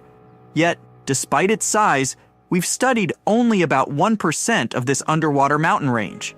We know less about this chain than we know about the surface of Mars or Venus. These features, hidden beneath the waves, remind us of the ocean's complexity and grandeur. They challenge our understanding of the natural world and invite us to explore further, to uncover more of the ocean's secrets. As we journey deeper into the ocean, we encounter the true stars of this underwater world, the marine life. The ocean is teeming with a diversity of life forms that is as breathtaking as it is varied. From the smallest plankton to the largest whale, each creature plays a vital role in the complex web of life that exists beneath the waves. Consider the corals, not just a single organism, but a bustling community of life. These underwater cities provide shelter, food, and breeding grounds for a multitude of marine species. They are the rainforests of the sea, teeming with biodiversity. Then there are the algae, the unsung heroes of our planet. These microscopic organisms produce about half of the world's oxygen through photosynthesis, a process that also absorbs carbon dioxide, helping to mitigate climate change. The ocean is also home to some of the most fascinating creatures on Earth. Take the octopus, for example. This intelligent invertebrate has 3 hearts, 9 brains, and can change both its color and texture in a split second to blend in with its surroundings. Or the Antarctic fish, which have developed natural antifreeze proteins to survive in the icy waters of the Southern Ocean. These proteins prevent ice crystals from forming in their blood, allowing them to thrive in conditions that would be lethal to most other fish. And let's not forget the sharks, the apex predators of the ocean. With their streamlined bodies and highly developed senses, they are perfectly adapted for a life of hunting in the ocean. These are just a few examples of the incredible diversity of marine life in our oceans. Each species, each individual, is a testament to the power of evolution and the adaptability of life. The more we learn about these creatures, the more we realize how much more there is to discover. As we venture further into the depths of the ocean, we encounter creatures that seem to belong more to the realm of science fiction than the natural world. These deep-sea dwellers have adapted to survive in an environment that is among the most inhospitable on Earth. Take, for instance, the goblin shark. With its long, flattened snout and protruding jaws filled with nail-like teeth, it's a creature that seems to have been plucked straight out of a nightmare. Yet, it's perfectly adapted to its deep-sea environment, using its unique jaws to snatch up prey in the dark depths. Then there's the fangtooth, a fish that, true to its name, boasts some of the largest teeth of any fish in the ocean, relative to its body size. Despite its fearsome appearance, the fangtooth is quite small and harmless to humans.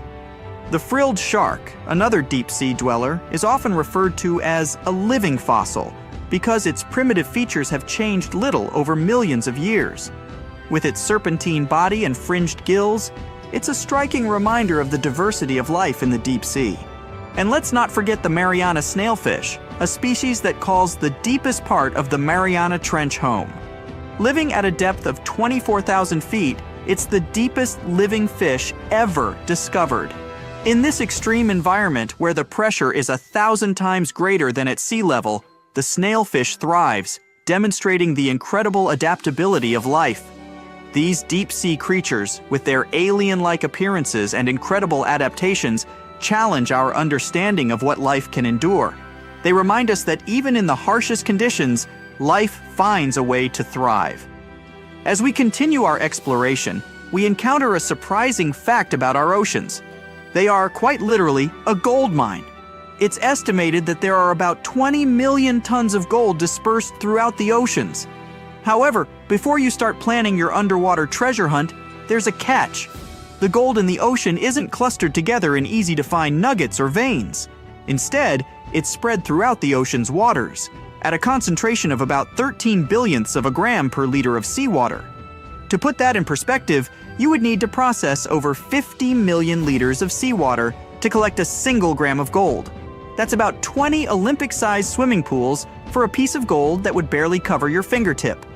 Even on the seafloor, where gold can accumulate in higher concentrations, it's still not an easy task to extract. The gold is embedded in rocks or mixed with other sediments, requiring extensive mining operations to collect. And that's not even considering the technical challenges and environmental impacts of deep-sea mining. So while our oceans are rich in gold, it's not a resource that we'll be able to tap into anytime soon. But it's a fascinating reminder of the wealth of resources that our oceans hold, many of which are yet to be discovered. As we delve deeper into the mysteries of the ocean, let's turn our attention to a peculiar phenomenon that has puzzled scientists for decades, a unique sound known as the bloop.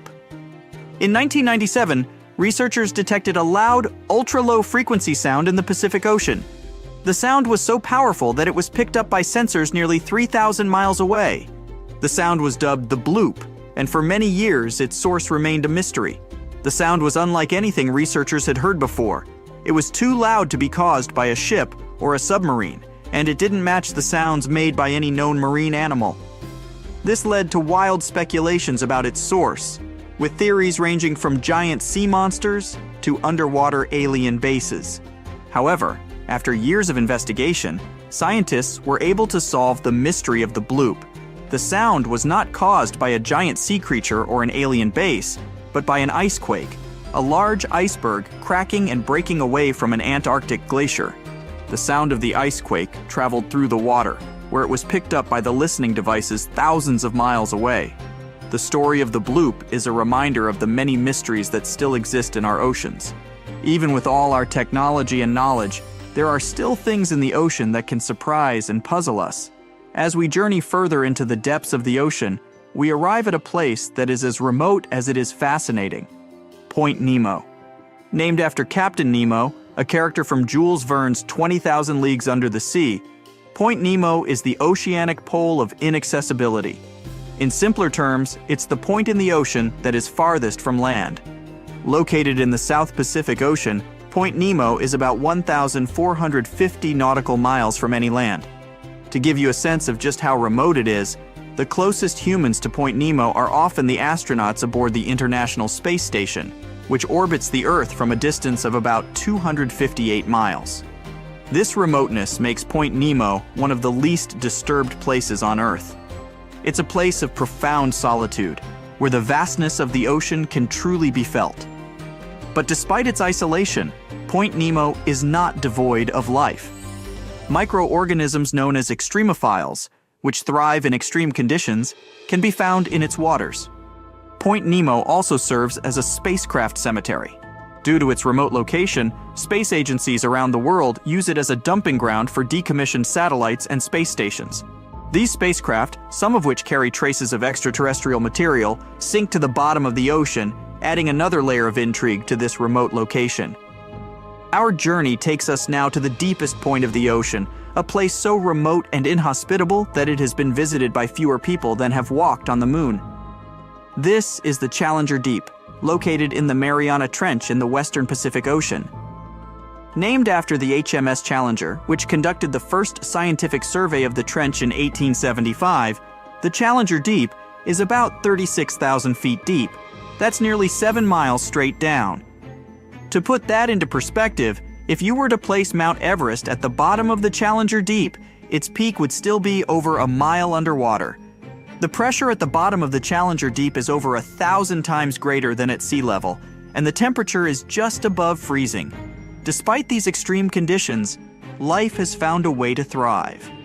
Scientists have discovered a variety of organisms that call the Challenger Deep home, including single-celled amoebas known as foraminifera, and a species of snailfish that is currently the deepest living fish ever discovered. Exploring the Challenger Deep is a formidable challenge. The immense pressure, low temperatures, and lack of light make it a difficult and dangerous environment to navigate. Yet these challenges have not deterred us from exploring this final frontier on Earth. From the bathyscaphe, Trieste's first manned descent in 1960, to more recent expeditions using autonomous underwater vehicles, our quest to explore and understand the deepest part of our oceans continues. The Challenger Deep is a testament to the extremes that life on Earth can endure, and a reminder of how much we still have to learn about our planet. As we delve deeper into the mysteries of the ocean, we encounter life forms that have adapted to survive in some of the most extreme conditions on Earth.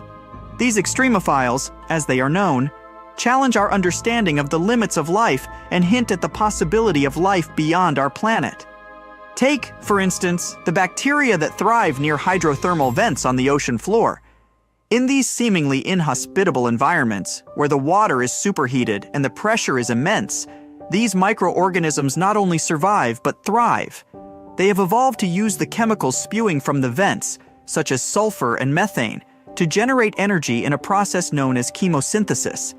Then there are the organisms that inhabit the Challenger Deep, the deepest part of the Mariana Trench.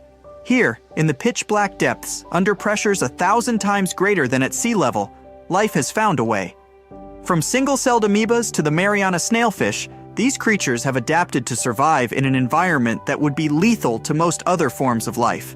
These extremophiles are of great interest to scientists, not just for what they can teach us about life on Earth, but for what they might reveal about the possibility of life on other planets.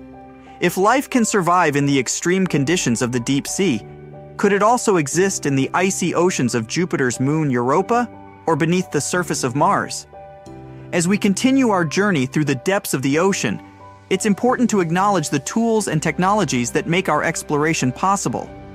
These devices, designed to withstand the extreme conditions of the deep sea, allow us to venture where humans cannot go, revealing the mysteries of the ocean to us. One such tool is the deep-sea submersible.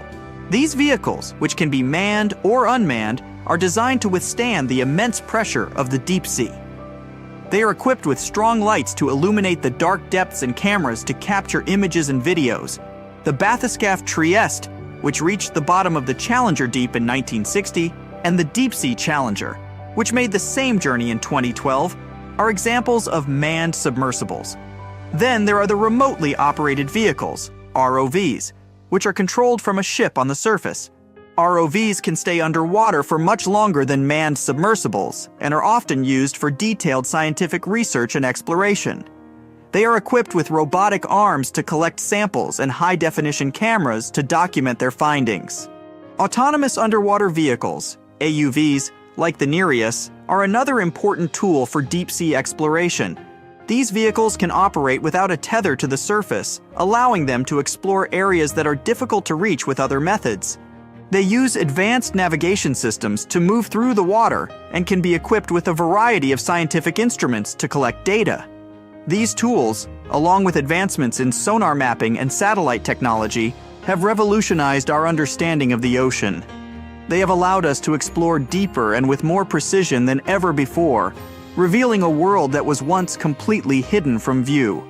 As we draw our journey to a close, we are left with a sense of awe and wonder at the vastness and complexity of our oceans. We've journeyed from the sunlit surface to the darkest depths, encountering along the way a world teeming with life and filled with mysteries yet to be solved. We've learned about the immense pressures and low temperatures that characterize the deep sea and the remarkable creatures that have adapted to survive in these extreme conditions.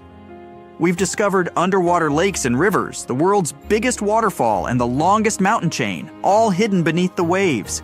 We've marveled at the diversity of marine life, from the smallest plankton to the largest whale, and the crucial role they play in our planet's ecosystem. We've also learned about the challenges we face in exploring this final frontier on Earth. The deep sea is a harsh and unforgiving environment, and it takes a great deal of ingenuity and courage to venture into its depths. But as we've seen, the rewards are well worth the effort. Each new discovery brings us closer to understanding our planet and our place in it. As we conclude this journey, let's remember that our exploration of the ocean is far from over. There are still many mysteries to unravel, many species to discover, and many challenges to overcome. The ocean, with its vastness and depth, reminds us of the infinite possibilities that await us. It invites us to keep exploring, to keep learning, and to keep marveling at the wonders of our blue planet. Thank you for joining us on this journey. Until next time, keep exploring, keep questioning, and keep marveling at the wonders of our world.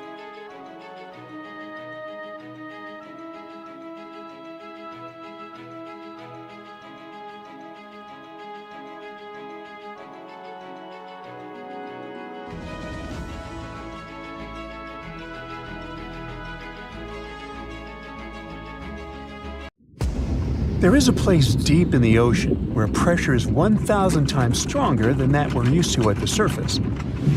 This force is enough to turn an unprotected human into dust instantly. Well, maybe more like mud. Anyway, that's why explorers need some serious preparation and equipment to survive in such extreme conditions down in the Mariana Trench. It is as wide as 20 national malls in Washington, D.C., and about 1/5 as long as the diameter of Earth. People who went all the way down describe it as a chilly, quiet, and very peaceful place. They saw a bright blanket of red and yellow rocky outcrops, and there was a whole variety of unique, small, translucent animals. The popular myth is that more people have gone to the moon than to this deepest place on Earth is not true, though. In total, 24 humans flew to the moon, and at least 27 brave souls dove down to the Mariana Trench. Most of them were explorers and not proper scientists, They just go there for the thrills and also to collect video evidence of different wildlife, geological formations, and human-made objects. Humans started traveling around space and into the ocean depths at around the same time. The first moon landing was in 1969, and the first person to go down the Challenger Deep, the deepest part of the Mariana Trench, did so in 1960. This unusual location got its name after the British ship HMS Challenger, which first located this massive drop in the ocean floor at the end of the 19th century. It would take 8 more decades before the first human went down to it. Explorers didn't manage to do it in a conventional submarine. They used a type of submersible called a bathyscaphe. The Swiss oceanographer Auguste Piccard designed his own in 1953. 7 years later, the submersible managed to do the impossible. It had reached a depth of nearly 36,000 feet.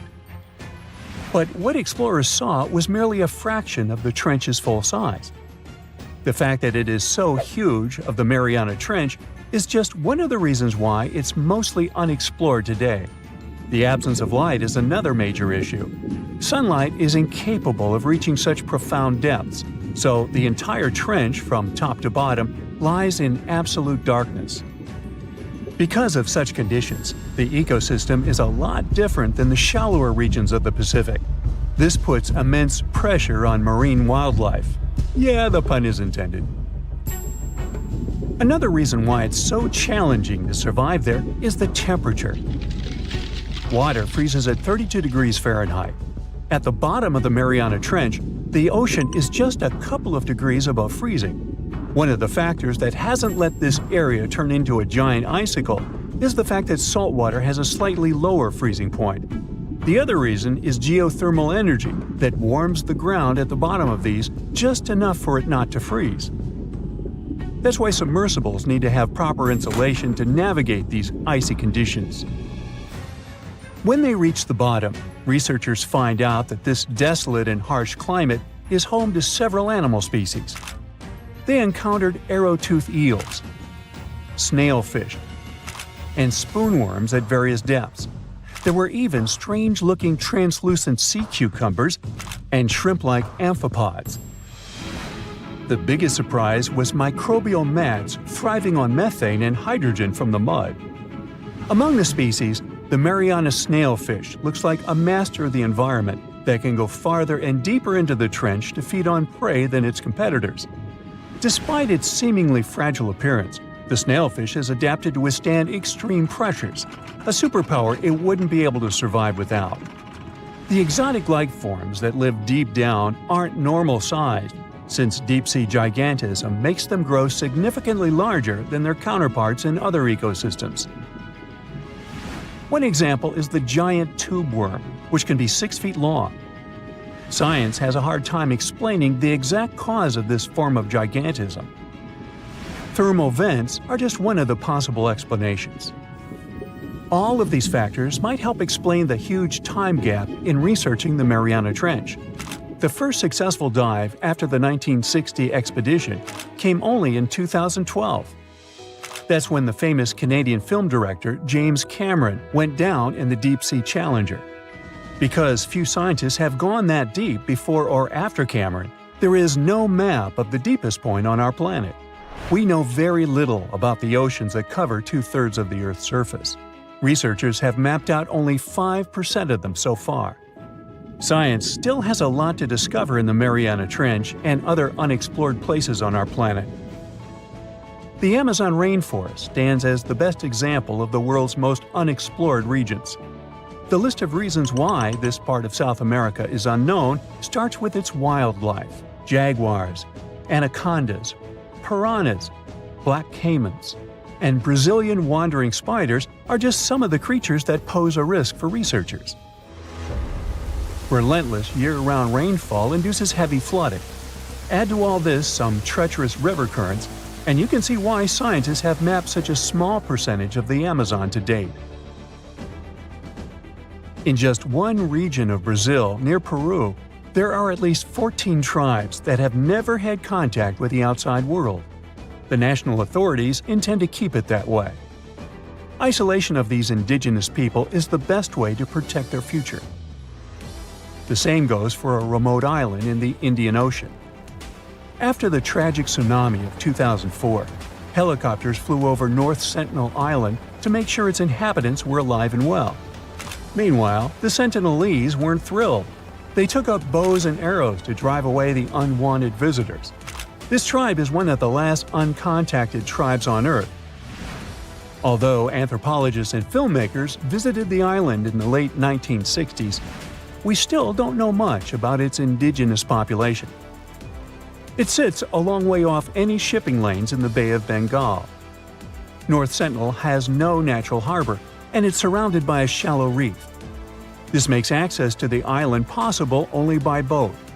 The Indian officials who lay claim to the island have prohibited outsiders from visiting the island for safety reasons. The estimates on how many people inhabit the island vary significantly, from as few as 15 to as many as 500. The island is not tiny. It's about 5 times as big as London's Heathrow Airport. Apart from occasional contact during the past 2 centuries, the Sentinelese must have been isolated for a long time. They are related to other indigenous groups in the Andaman Islands, but their neighbors cannot understand a word of their language. The continent of Antarctica has no permanent human settlements at all. The only people who periodically live there are international scientists. This vast expanse of ice and snow, roughly the size of the United States and Mexico combined, still has many regions where humans haven't set foot. Satellite imagery and photos that NASA's aircraft made from the air have mapped out the entire continent, so we know where to go, but it's not that easy. The reason for this are all the adjectives that go with Antarctica. It is the coldest, windiest, driest, and brightest of the 7 continents. This makes it virtually unlivable. More than 99% of its surface is covered with a permanent sheet of ice. Its thickness ranges from 1 mile to as many as 3 miles in some places. That's half the height of Mount Everest. Now, the Himalayan range contains the world's tallest unclimbed mountain. It is also the tallest mountain in Bhutan. In the local language, the mountain's name translates as White Peak of the 3 spiritual brothers. Out of respect for the spiritual beliefs of the local population, national authorities restricted and then completely banned mountaineering at the beginning of the 21st century. To this day, there is no evidence that any climber has ever managed to successfully reach the summit of this mysterious mountain. Well, hey there! We dive back in time and into the oceans over 500 million years ago, just, because we can. Whoa! Watch out! It's not megalodon or giant sea reptiles you need to look out for here. It's a bizarre, unearthly-looking creature called Anomalocaris. The name means unlike any other shrimp, and I think you'll agree, it looks like a nightmarish cross between a shrimp and a modern-day centipede. 2 tentacles protruding from its face, each lined with razor-sharp teeth. Oh yeah, and this thing was about the size of your leg. With a wave-like movement of the flaps on each side of its body, it was graceful for a terrifying creature. It was also more advanced than any other life on this planet at the time. Especially those huge eyes. You have only 1 lens in each of yours. This giant shrimp had 16,000. That's 4 times more than a common housefly. And you know how good their vision is, good enough to dodge that swatter every time. All this allowed Annie to become one of the first animals on this planet to feed on others. Yep, here it is, Earth's first hunter. Its favorite meal? Trilobites. Hey, trilobite. Those are the ancient ancestors of crabs. Some of their fossils have marks on them in the same shape as the monster shrimp's mouthparts. Terrors of the past like this got to be so giant thanks to more oxygen in the atmosphere. A perfect example of this, Meganeuropsis. Imagine a dragonfly. Now make it as big as a cat, and with a wingspan longer than your arm. Megan, the monster-sized dragonfly, could easily grab other insects or even small animals, and she ruled the air with quick movements.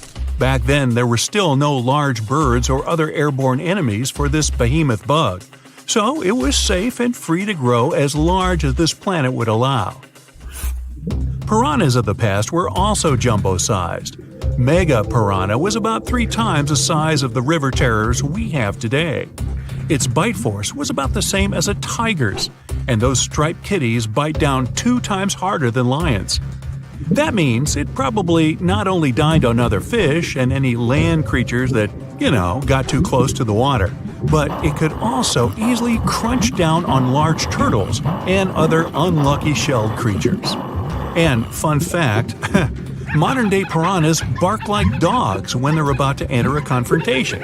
It actually sounds more like a frog's ribbit. But makes you wonder, what did this mega-sized ancient cousin sound like? A bear roaring? How about giant sea scorpions the size of your bed? Go back about 460 million years, and you'd see them swimming under you. And watch out for that tail. Scientists still don't know if these creatures could use it to inject venom like your standard land scorpion, but something tells me I wouldn't want that thing anywhere near me. Then there's this guy, Therizinosaurus. Terry looks sort of like a goose with long arms. Oh, and did I mention this goose dino is about 2 stories tall and longer than a bus? Yow! Its arms make the T-Rexes look even more bite-sized, each 8 feet long, almost triple the length of T-Rexes. And on the end, razor-sharp claws the size of your whole arm. Now, don't worry about those lengthy claws too much, though. Terry probably used them to cut through giant termite nests. So, this huge reptilian goose was more interested in eating bugs and plants. Another mega monster for you, Megatherium. The giant ground sloth could look a giraffe straight in the eye and weighed as much as a hippo. It moved mainly on its hind legs and used its massive tail as support. He had huge paws with colossal knife-sized claws. The sloth could use them to defend itself from enemies and to bend tree branches in search of food. But the biggest danger to the giant ground sloth wasn't dinosaurs or saber-toothed tigers, it was our own species. Yep, humans showed up just in time to meet this fellow, and to, eat him up.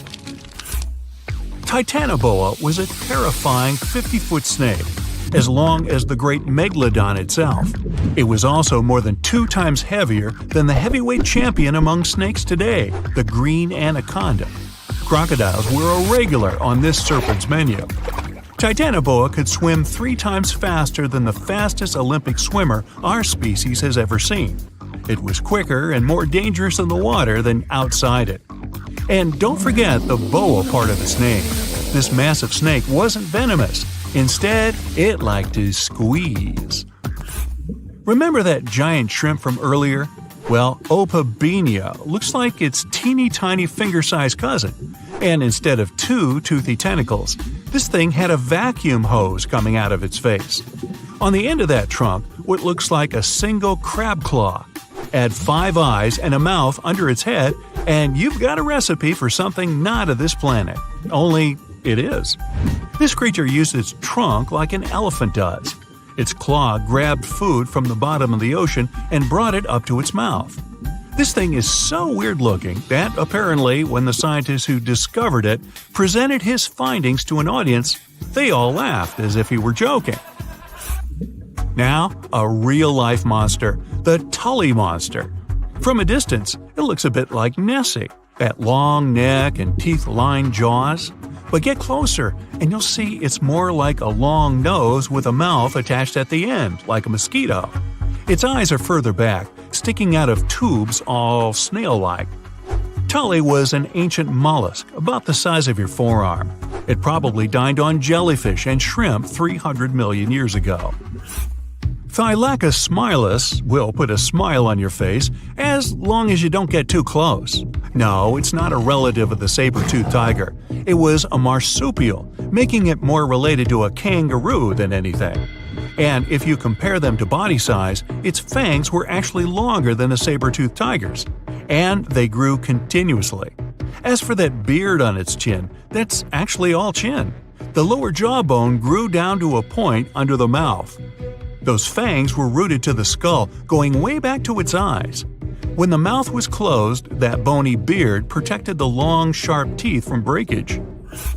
Staganapolis, not to be confused with Minneapolis, might look like a big crocodile with a squished-in snout, but it was mostly harmless. Its small head and very few teeth meant the reptile didn't have much to work with when protecting itself. That's what all those armored scales were for, and no need for huge fangs or long rows of razor-sharp teeth when you're a plant eater. That beak-like tip on its nose allowed the stag to dig up plants. So, really, this reptile was more like a 10-foot scaly pig than a croc. Basilosaurus was a type of ancient whale that lived on our planet about 45 million years ago. Not quite as long as a blue whale, but this guy was still big enough to munch down on other whales and even sharks. Some people believe these monsters could still exist today. Eyewitnesses claim to have seen a giant sea dragon, and Basilosaurus fits the description. Plus, 90% of our oceans are unexplored. There's plenty of space to hide a sea monster. But scientists haven't found any fossils of this ancient whale younger than 3.7 million years. So, this myth is busted. Stegosaurus is one of the most recognizable dinosaurs that ever lived. It can easily be distinguished by those huge spikes on its tail and the bony plates on its back. It was twice as long as a giraffe and nearly 5 times heavier. But compared to its body size, it had the world's smallest brain. It was no larger than a dog's. Pelagornis had the largest wingspan of any bird ever discovered. It was twice the size of the largest bird today, the wandering albatross. Such huge wings made it hard for the bird to take off. It could only do so by jumping off cliffs. And when it finally spread its wings, this giant could only go about 40 miles per hour.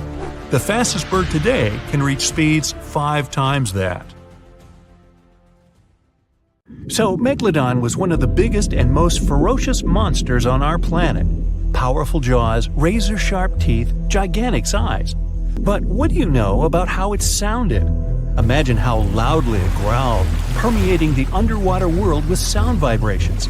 This sound resembled nothing. Megalodon didn't have a voice. It was a shark, and sharks don't have sound-producing organs. It was a quiet danger. But despite its muteness, yes, that is a word, you could have still heard it. Come with me. Now you're underwater, clenching your fist, raising your hand, and quickly bringing it down. Now imagine that you have a big submarine instead of a fist and hear the water flowing around the smooth surface of the hull. That's what a megalodon sounded like. When this monster was swimming out to the surface and opening its jaws, it sounded like a waterfall. The giant shark swam at high speed. When the water was passing through its mouth and gills, it sounded like a flowing river, a fast, powerful river. Megalodon had no voice, only the scary sound of flowing water. Other ancient fish could make sounds, but you would hardly hear them. Whales, dolphins, and their distant ancestors are not counted because they're mammals. Fish communicated at frequencies elusive to human ears. They still have this ability, but in most, the ocean was and is a pretty quiet place. So let's get out on ancient lands and check what was going on with the sounds there. Thanks to modern technologies, scientists can analyze the sounds of many ancient animals. Using CT scans, they found that some dinosaurs had complex systems of small open pockets in their skulls. They used these winding cranial mazes to reproduce a wide range of sounds and regulate body temperature, and people have managed to hear them. An ancient bird that lived 79 to 140 million years ago, Vegasus, sounded similar to some farm birds like duck and geese. But the ancient creature probably screamed in a scarier way. Scientists found this out thanks to the Syrinx fossil they discovered in 2016 in Antarctica. It's the oldest known vocal organ in the world. It helped Vegasus make a double humming sound coming from the left and right sides of the Syrinx. Imagine a duck and goose screaming. Increase the volume several times. Perhaps that's what its distant ancestors sound like. As for other flying reptiles like the pterodactyl, it couldn't scream like Vegasus because it didn't have a syrinx. These winged monsters could growl, hiss, and snap their beaks, and this was their most effective sound. Remember any tall basketball player. The skull of the pterodactyl was slightly longer than their height. Just imagine what a noise the dinosaur created when it was snapping its powerful beak. The clicking sound could deafen and frighten other ancient creatures nearby. Now, you probably know what a Tyrannosaurus sounds like, thanks to the movies. Among thousands of others, you'll recognize this prolonged roar similar to a chainsaw, vacuum cleaner, and horn. And, honestly, its roar has a lot in common with the natural sounds that this monster could make. Thanks to modern technologies and well-preserved remains, scientists managed to simulate the voice of these ancient animals. Imagine you're uploading data about a T-Rex into a program and preparing to hear an intimidating roar. You press play, and it sounds like a beep. Tyrannosaurus rex's scream was similar to birds, not mammals. But it wasn't just a beep. It used nostrils to scream, not a mouth. The hum came from the chest and resembled a siren with low bass. Maybe it sounded a lot more intimidating than what we saw in the movies. It was louder than all the trumpets of the symphony orchestra, and it did it only with the help of its nose. It's not known for sure whether it could growl through the mouth. You could also hear how long-necked dinosaurs sounded in the movies. Their calls were similar to those of elephants, something between a saxophone and a car horn. But in fact, these tall creatures whispered. Almost all mammals make sounds thanks to the laryngeal nerve. This nerve runs down along the neck, then goes around the blood vessels of the chest and comes back to the larynx. In short, the brain gives a signal and it passes twice the distance along the body before the sound is released from the mouth. And now, remember those long necks of dinosaurs? This was the height of a 5-story building. But the voice signal had to run a distance of 10 floors. It took too long to make this long trip, and this affected the dinosaurs' roar. So, when they wanted to make a sound, they just hissed. And it was probably similar to the sound of a giant viper. But the most detailed sounds scientists have managed to get belongs to the Parasaurolophus. You know this herbivorous dinosaur thanks to the long crest on the back of its head. We saw the dinosaur using it in movies and documentaries to fight opponents and enemies. Some scientists believed it also used the comb to drop fruits and leaves from trees. Others thought the dinosaur used it to improve its sense of smell. But it turned out that, in addition to self-defense and fighting, they used the comb to make loud and scary sounds in different keys. Scientists replicated this with fantastic accuracy, thanks to the structure of its hard tissues. Almost all living beings with a voice use soft organs to make sounds, and these soft tissues decompose quickly. Parasaurolophus had solid ones. They noticed tubes leading from the nostrils to the crest and back to the nostrils when they found the skull. It was like a crumhorn, a curved musical wind instrument. This proved the dinosaur used the crest on the back of its head to make the sounds louder. The comb allowed it to trumpet, so its relatives could hear it in the forest. They made humming sounds with low and high notes. Mix a saxophone and trumpet with a goose hum, car horns, and low frequencies, then increase the volume several times. That's what Parasaurolophus sounded like. That's also what my 4th grade band sounded like. But I digress. You can listen to different shades and timbres of this dinosaur on the internet. It used noises with different tones to create complex social connections. They could communicate, identify each other, trumpet danger, or conversely, signal their friendly intentions. Alright, we've just heard how some ancient reptiles sounded. But what about ancient insects? They didn't have vocal cords, of course. Instead, they used friction between body parts. Look at modern crickets chirping with their wings. One wing has tiny notches. The second has the shape of a mediator. Take a simple plastic comb and run your fingertip over its teeth. Crickets make their sounds by the same principle. Their wings vibrate and release a series of sound waves into the air. But the clicking of an ancient bush cricket was very different from modern insects since they were much noisier. The sounds of these clicks were like a whistle.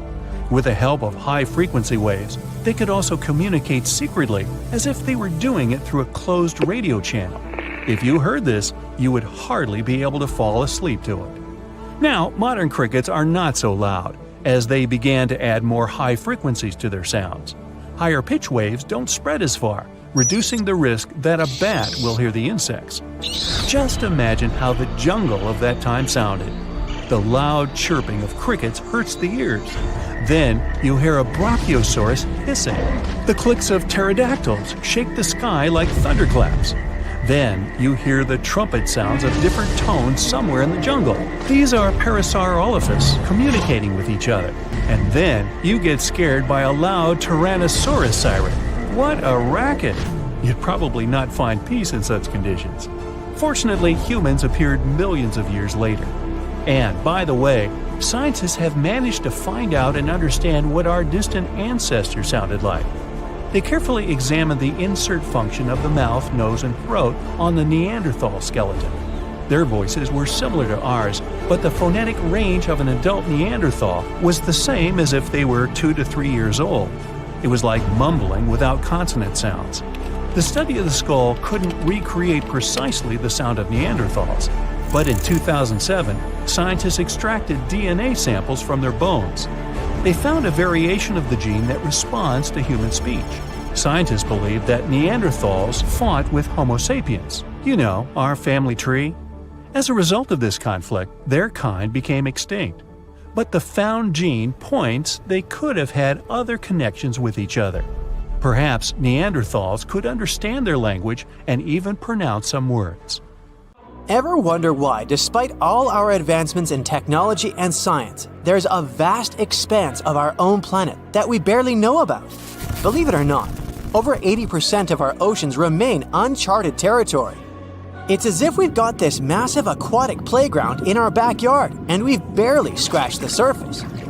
Also, did you know that only about 7% of our oceans have a special tag called Marine Protected Areas, or MPAs? How come this colossal body of water that envelops most of our planet is also among the most vulnerable and misunderstood spaces in the universe? Pressure has a lot to do with it.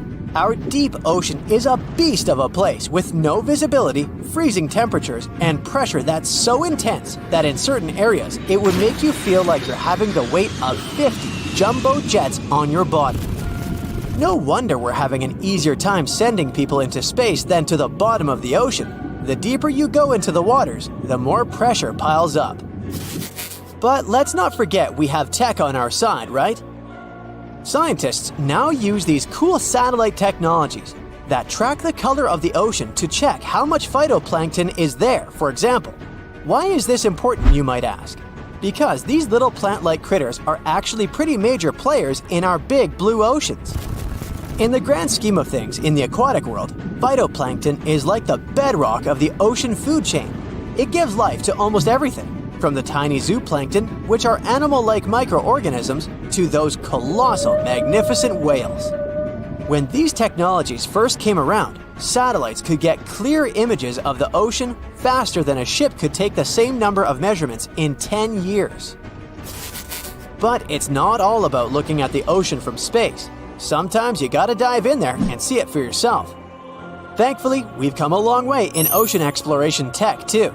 We've got things like floats and drifters that ride the ocean currents while collecting data, and a whole fleet of underwater vehicles, some of which are manned, some remote-controlled, and some even autonomous.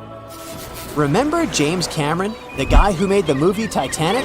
He's super into exploring the ocean, and in 2012, he set a record by going down to the Mariana Trench in a vertical torpedo sub. He thinks there's nothing like being in the ocean and experiencing it firsthand. Other companies use a mix of technologies for their ocean explorations. It led them to discover amazing stuff like a deep-sea coral reef near Morocco, the only one still growing in the Mediterranean Sea. They've also discovered new species and documented ones previously thought to live only in the Atlantic. These efforts have convinced local authorities to declare some places as marine parks. As with most scientific areas, the road isn't without its bumps. These expeditions can cost quite a lot, and the lack of detailed maps and data only adds to the challenge. We can't always rely on bathymetric information, meaning the study of the ocean floor, because it's often not available. And that's the tricky part. We need to explore more to know more, But getting the funds for these kinds of projects can be tough when there are so many unknown variables. One particular company's explorations have helped protect nearly 4 million square miles of ocean so far. The data they collect during their expeditions is invaluable. It's used to identify new species, locate vulnerable habitats, and even show where threatened species are being overlooked. Their work helps dismiss excuses from local authorities who claim they lack the necessary information to establish more MPAs. The same company supports a goal known as 30 by 30, aiming to protect 30% of our oceans by 2030. It's a big target, and there's a long road ahead, but ongoing ocean exploration can provide the proof needed to keep more of our oceans safe. We also need to set aside areas for protection and research, even when we don't have all the facts just yet. On that note, some cool scientists have recently stumbled upon a gigantic and mysterious world beneath the Pacific Northwest coast's ocean floor. The best part is, this massive realm of life is pretty much cut off from the rest of the world above, making it like a secret underground club that only the best microbiologists have access to. Picture an active city, except the city is microscopic cracks in the basalt rocks of our oceanic crust, and its residents are microbes. These tiny creatures aren't like you and me. They don't rely on sunlight or the organic products of land and water ecosystems for sustenance. Instead, they thrive on chemical reactions with rocks and seawater. Scientists call this type of life chemosynthetic, which sounds complicated, but it basically means life sustained by chemical reactions. While this sort of life has been found deep in mines and around seafloor hydrothermal vents, the scale at which these creatures are found under the oceanic crust is unprecedented.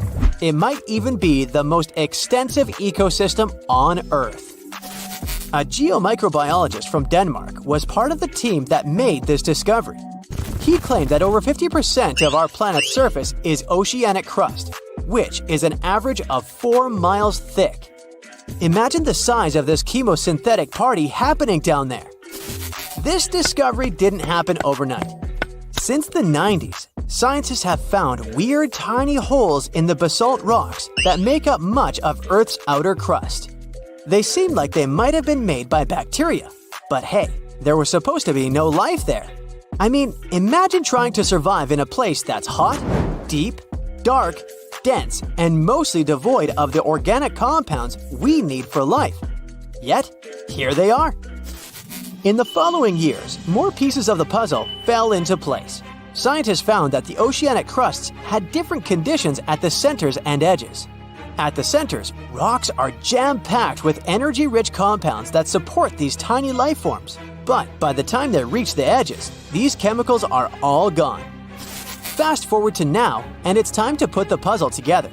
A microbial ecologist from the University of North Carolina worked on this research and says we now have solid evidence of microbial life in the cracks and crevices of deep ocean basalt. The next question scientists asked was, how far does this life extend? Researchers collected samples of crust from a plate roughly 120 miles off of Washington's coast, drilling deep beneath the ocean's surface. What they found down there was remarkable. The life down there runs on a unique fuel, hydrogen. Yep, in the absence of sunlight, hydrogen provides the energy for all their biological processes. These microbes use hydrogen to transform carbon dioxide into organic matter. This matter and other byproducts, like methane, then fuel other organisms, creating a network of life. Of course, the life down there isn't as complex as the one we know up here. Scientists doubt there will be any multicellular life under the ocean because it's too hot and energy poor. But hey, who knows? This universe under our oceans still has a lot to reveal. This whole thing is significant for many reasons.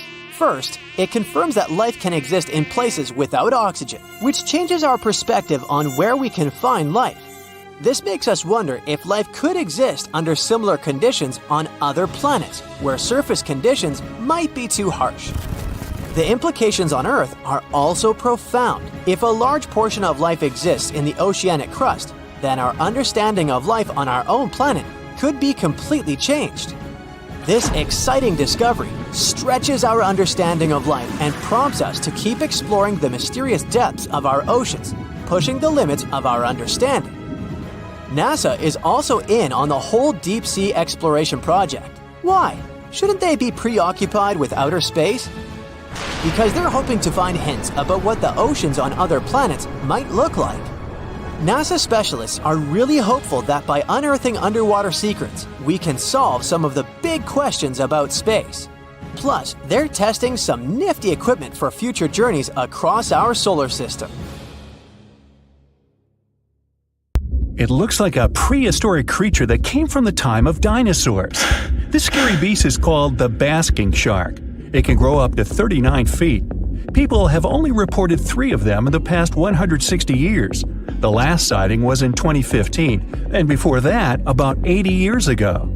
These sharks sometimes rise to the surface to filter out small animals, such as shrimps and other small crustaceans, when they want to have a nice, tasty seafood dinner. But when there isn't enough grub at the surface, they go down to the depths of almost 3,300 feet, where they tend to stay for months, which is something researchers discovered using satellite tags. Tag, you're it! Now, basking sharks like to spend their time in more temperate waters, but they can migrate long distances. They live across the globe, but in warm tropical or subtropical areas, they won't go near the surface because they're not fans of high temperatures. The lion's mane jellyfish is not that rare, but it's fascinating how large it is. It's the biggest among jellyfish species and the longest animal. Its total length can reach 120 feet. That's approximately 23 feet more than the longest blue whale scientists know about. The jellyfish has around 70 to 150 tentacles, and they all contain huge amounts of neurotoxins that can seriously harm you if you come in contact with the animal. But people don't usually come across this type of jellyfish because it rarely lives near the coast, preferring the open ocean. Generally, you can find the lion's mane jellyfish no deeper than 65 feet below the surface, where it dines on small fishes, zooplankton, and some other types of jellyfish. It uses its tentacles to catch its value male. Hey, you want fries with that? The giant phantom jelly comes out of the darkness and depths of the ocean's midnight zone. Its sun-hat-shaped bell reaches over 3 feet across. This bell trails 4 ribbon-like mouth arms that can be up to 33 feet long. This quite rare creature uses its mouth arms to catch unfortunate animals swimming around and not knowing what's coming for them. Giant phantom jelly propels itself through the water with periodic pulses coming from its orange head.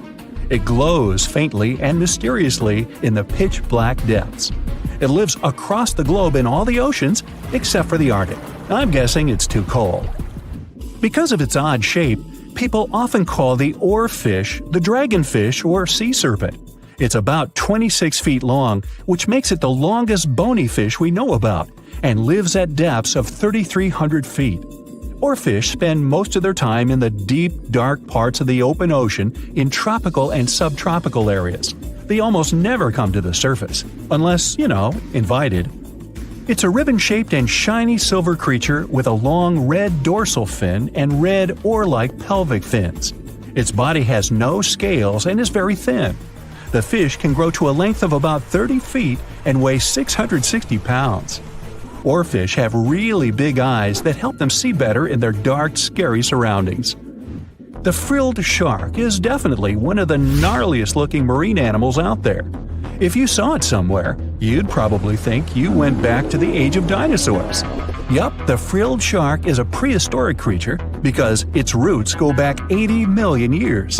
This living fossil can grow to be 7 feet long. It got its name from its frilly gills.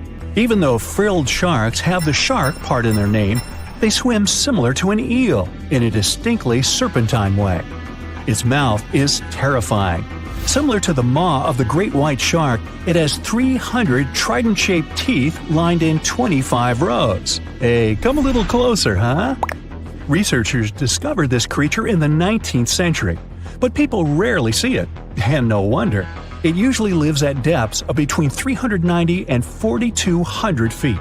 Most of the time, the frilled shark feeds on squid, swallowing them whole.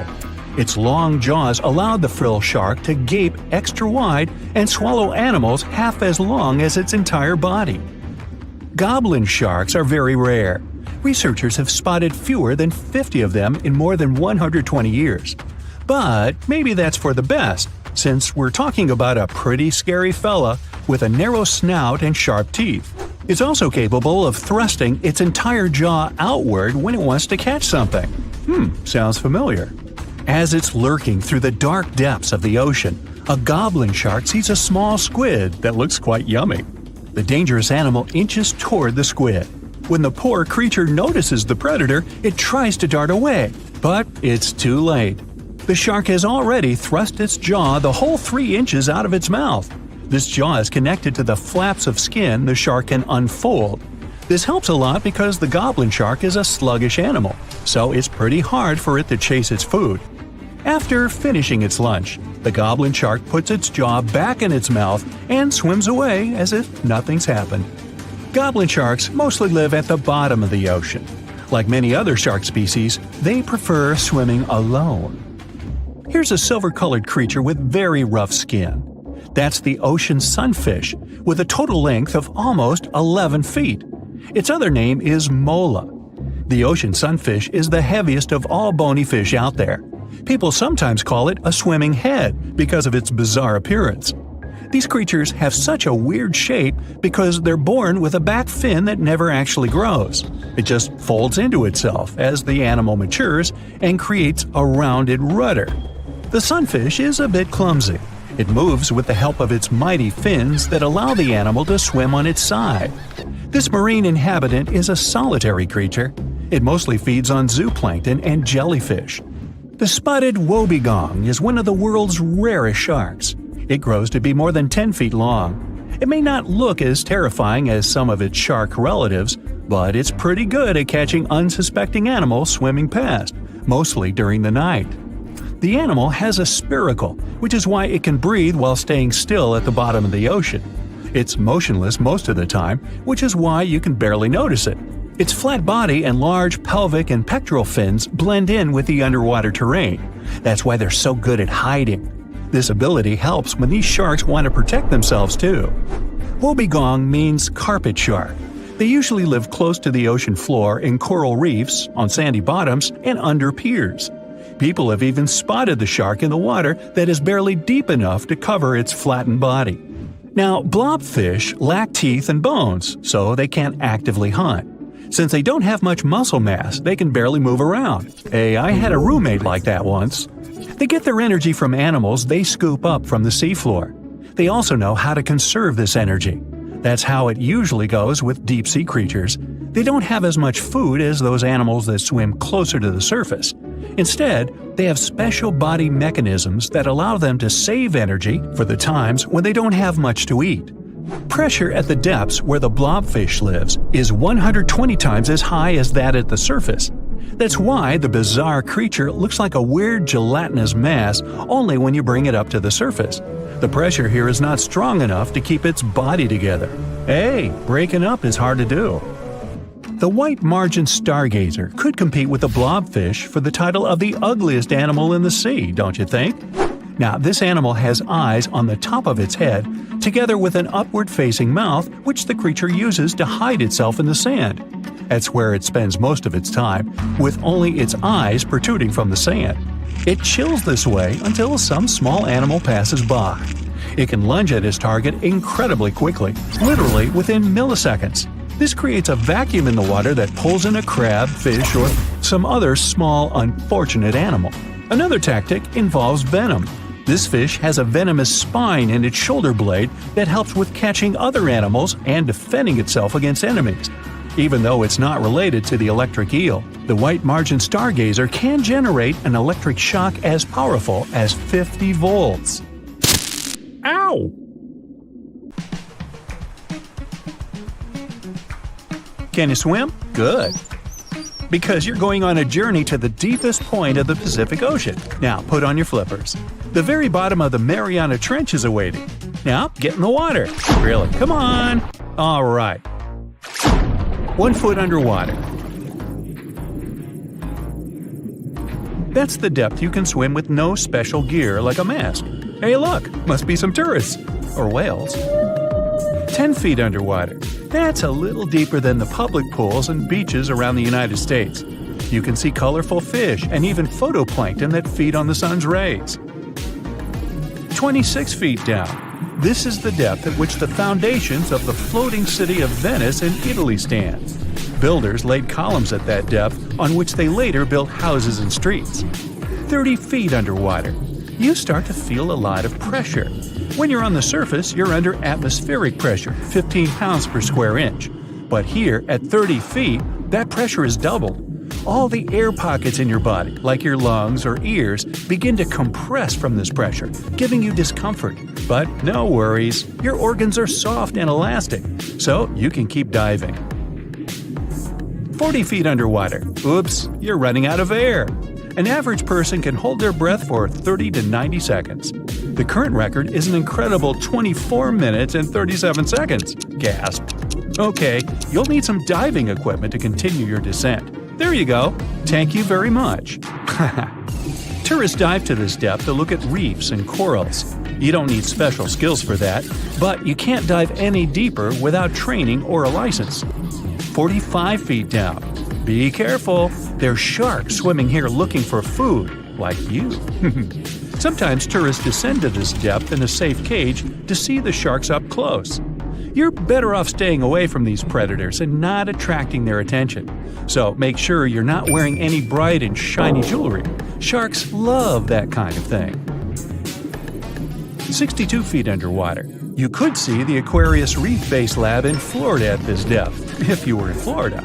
It's really an entire building with rooms for exploring the seafloor, accessible through a hatch. 105 feet down. You see a strange bell hanging from a chain. People used to use these things for deep diving about 400 years ago. They'd lower a bell on chains with divers inside from a ship. There was enough air inside the bell for them to breathe. That way, they could explore sunken ships with treasures. 140 feet. At this depth, you could find an entire sunken city in Qiandao Lake, China. You can still see streets, houses, and temples there. 330 feet. Whoa! You almost hit a huge blue whale. How could you miss it? These guys, the size of 2 train cars, usually dive to that depth. Shh! Let's listen to them sing for a while. It's beautiful. Now, let's keep going. 660 feet. This is where most of the ocean life ends. Sun rays hardly penetrate any deeper into the water. Everything below are unusual fish like this angler. They have such an unusual appearance because they have to adapt to the high pressure here. 702 feet underwater. This is the last mark where you'd see a human without diving equipment. This man holds the title of the deepest man on Earth, and he's the only one who has managed to get to this depth. The water pressure on his body here was 20 times greater than that on the surface. 985 feet. Ooh, what was that sound? Whoa, that's a submarine. That's the maximum depth they can dive to. Some of them can reach speeds of 26 miles per hour. Fun fact, an ostrich can run twice as fast, but she can't swim. 1,090 feet. Say bye to this scuba diver. You won't see them any deeper than this. The world record was set in the Red Sea. It only took the diver 12 minutes to reach this depth, but it took him a whole 15 hours to return to the surface to avoid decompression sickness. So now you get an atmospheric deep diving suit. It's completely sealed, and you won't feel the insane water pressure on your body in it. 1,454 feet. If you stuck the Empire State Building in the water, its tip would be here, and all the carpet inside of it would be wet. 2,300 feet down. The water pressure here is 70 times greater than on the surface. The flexible plastic parts of your suit can't withstand that kind of pressure. So here's some urgent delivery. It's an ultra-deep submersible. Now you can continue your dive all the way down. 2,717 feet. Here you'd see the tip of the tallest building on Earth, the Burj Khalifa. All right, who's sinking all the tall buildings around here? 5,387 feet. This is the depth of one of the oldest and deepest lakes in the world, Lake Baikal. Its area is slightly larger than the entire country of Belgium. 8,040 feet. That's the record depth the Perdido oil platform reaches in the Gulf of Mexico, and its above-water part with 3 decks is almost as high as the Eiffel Tower. 11,962 feet. This is the average depth of the Atlantic Ocean. You can see a huge tube as wide as a giraffe's neck, and it just seems to be endless. True, this cable connected Europe and North America and used to serve for telegraph communications. 12,303 feet underwater. Suddenly, in the darkness, you see the outline of a ship. No way! That's the Titanic itself. The intense water pressure would crush a person at this depth, so you can only dive down to the Titanic in a submarine. 13,123 feet. Whoa! Here would be the end of the deepest mine in the world, Imponen Gold Mine in Africa. But you still have deeper places to go. Let's speed up. 20,000 feet. Here you can see the deepest debris of an old ship. The USS Johnson sank more than 70 years ago. You can still clearly see the number 557 on its bow. 26,200 feet. Here, in this total darkness, you'll find the deepest fish in the world, the Mariana snailfish. They're as long as a domestic kitten and have almost transparent skin. Their eyes are poorly developed for vision because the sunlight never reaches this deep.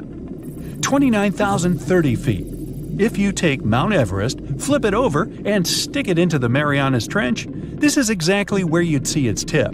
Even though this is the highest point on our planet, you'd still have a lot deeper to go. 35,755 feet down. Here, in the Challenger Deep, you'd still see life.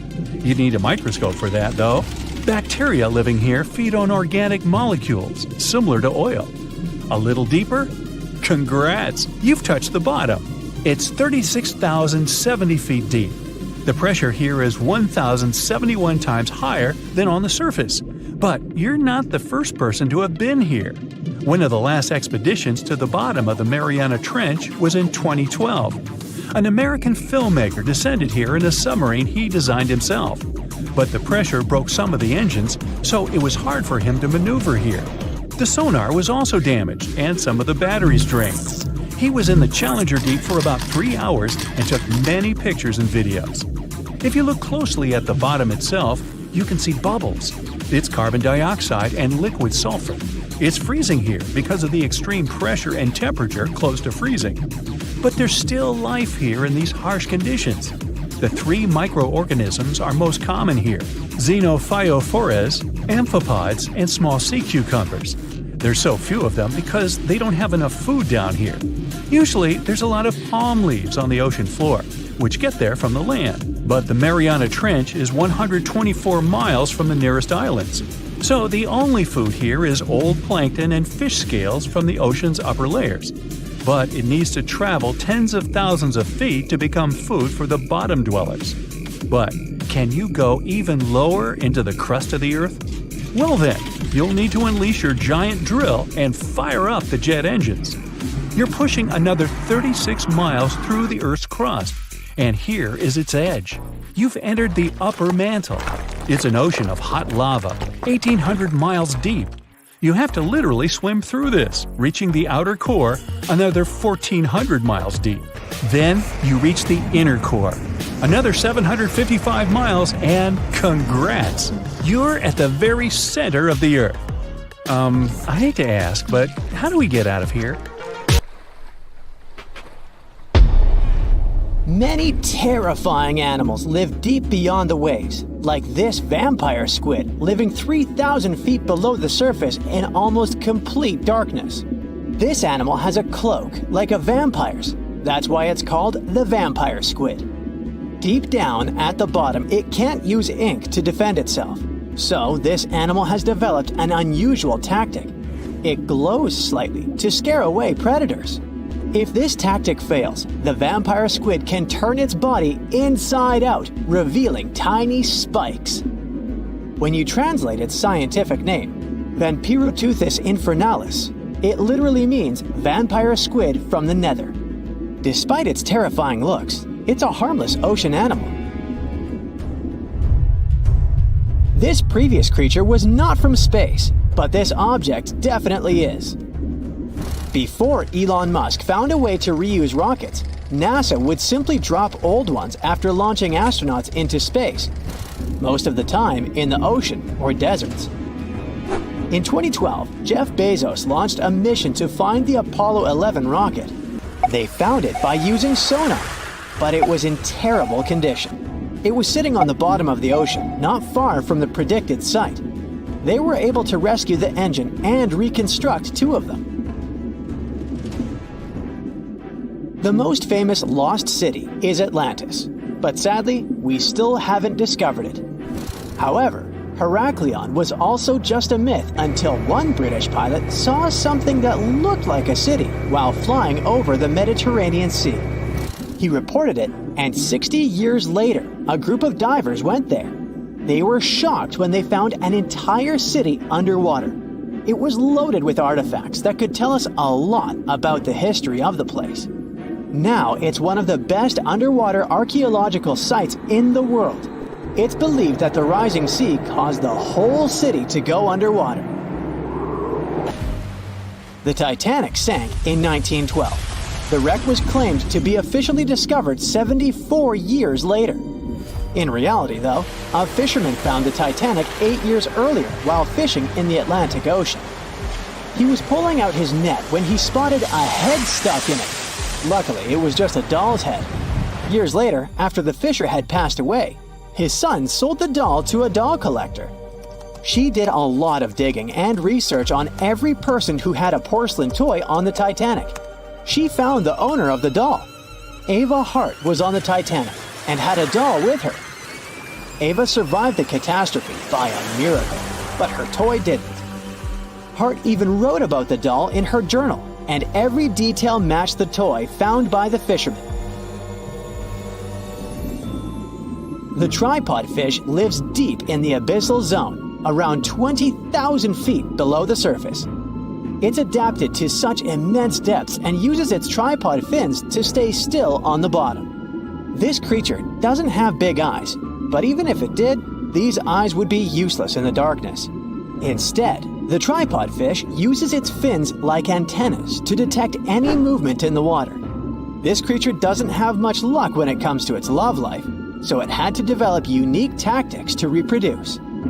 One fish can be both male and female. The next bizarre creature is the lizardfish. It has tons of razor-sharp teeth, a huge mouth, and really big eyes, which it uses for hunting. All this makes the animal look freaky. The lizardfish lives at depths of around 11,000 feet in the midnight zone, where there is zero light. This freak of nature basically eats everything it can fit inside its mouth, from small fish to other lizardfish. On the other hand, when they see other reptile fish, they probably fall in love instead, because finding mates at those depths is not an easy task. Like the tripod fish, the lizardfish can be both male and female at the same time. When you think of a river, you usually picture it on land. Still, nature is quite unpredictable, and it created a river flowing under the ocean in California. It's running at a depth of around 2 miles. This river has everything that an ordinary river has: sunken logs, trees, and rocks. And despite its uniqueness, it's not the only one in the world.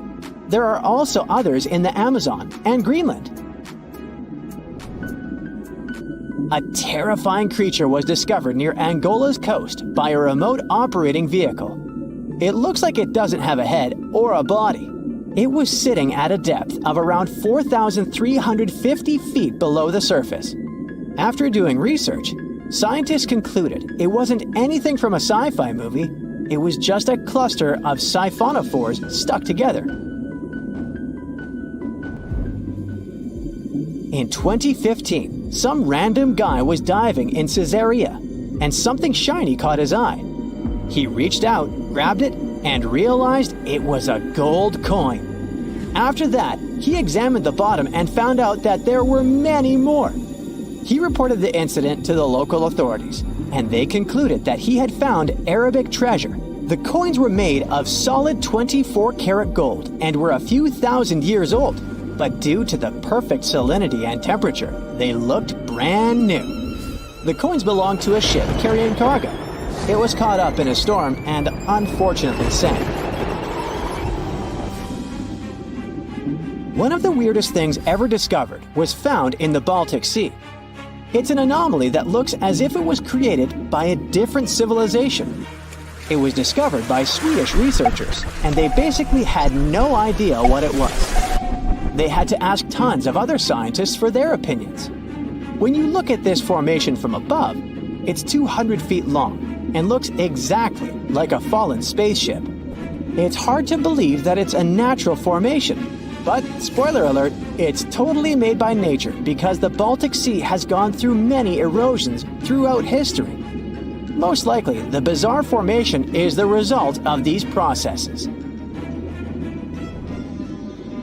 A group of divers in Madagascar were shocked when they found this 7-foot monstrosity of a knife on the seafloor. The speculation started immediately, and many said that the knife was from some giants that had fought megalodons and lived on Earth thousands and thousands of years ago. That could make a nice story, but the knife is most likely a movie prop that was lost at sea. One of the ocean's most bizarre animals is the frilled shark.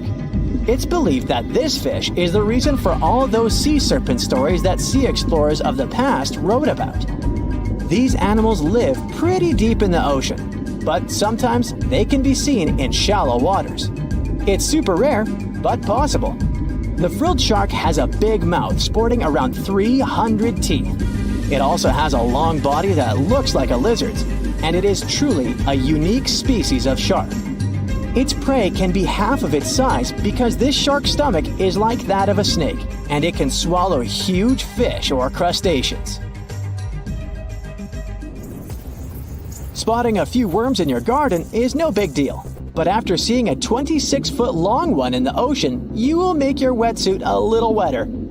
This worm is super rare, and it's completely harmless to humans. It's actually not a giant worm. It's a cluster of zooids that are stuck together in a worm-shaped formation. They usually only eat plankton, bacteria, and other tiny things that can be found in the ocean. Probably the scariest thing in the ocean that is 100% real is the magna pinna, which can be found at crazy depths of 20,000 feet below the surface. This monster looks like an underwater Slender Man, but it's just a squid with really long tentacles that can reach a terrifying size of 8 feet. This guy has only been seen a few times, and basically, we don't know much about this creature so far. Whale watching is a popular bucket list item, but getting too close to these gorgeous sea creatures isn't the best idea, especially if you don't want to kick the bucket too early. Whales are generally curious and friendly giants, but they can be unpredictable when you cross their personal borders. First of all, they are huge, and one wrong move on their side could flip over your boat or seriously hurt you. Second, they are wild animals, and like any other wild animals, they can carry certain infections they could transfer to you if you get into direct contact. Plus, they have strong parental instincts, so if you approach their young by accident, they might think you want to take them away and will act accordingly. It is only safe to observe whales from the sea when you're accompanied by an experienced expert, both for your own good and for the good of the whale.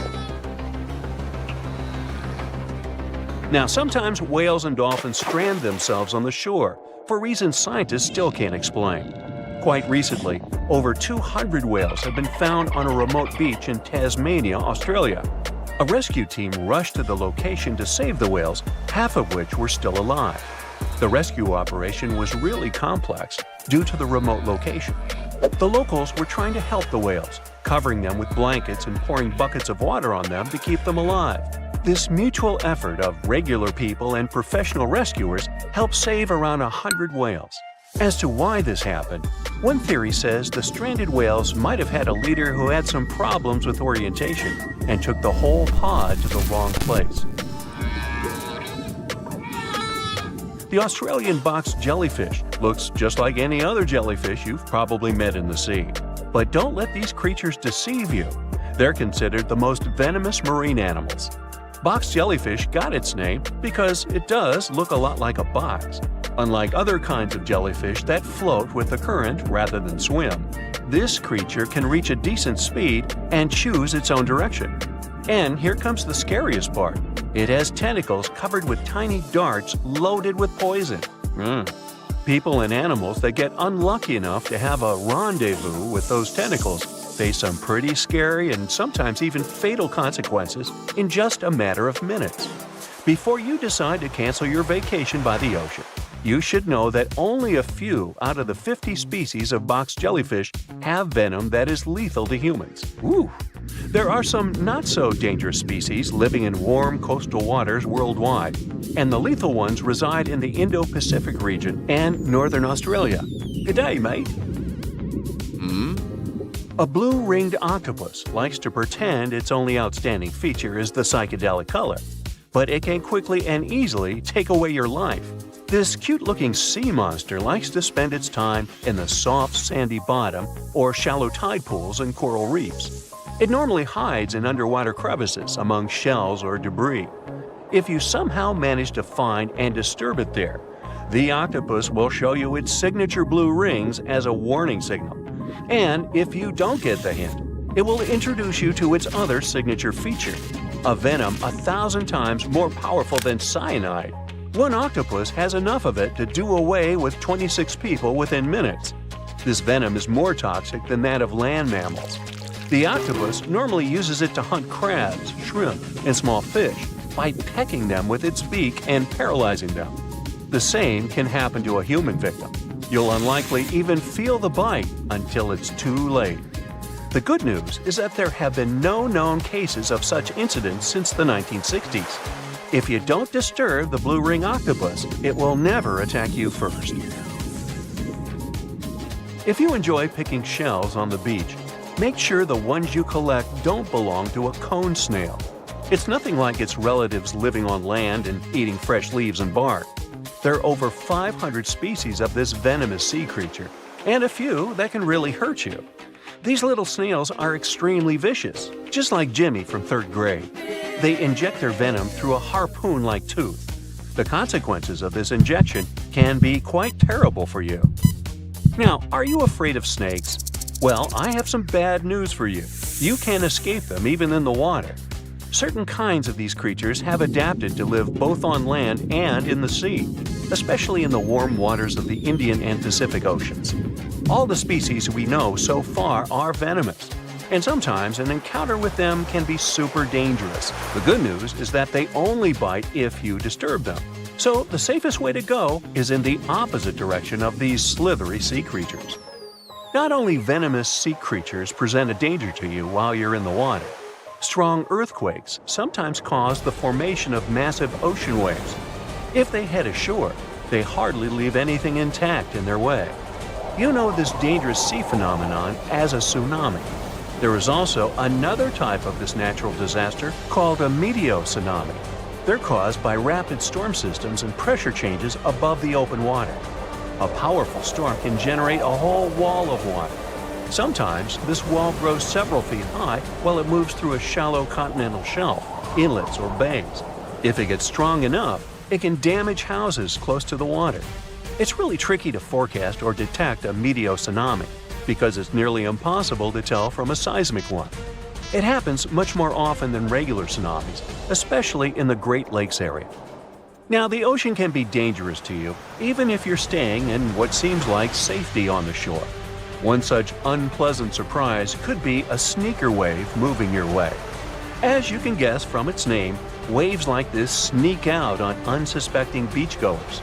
They look average, but turn out to be way bigger and more dangerous than you could imagine.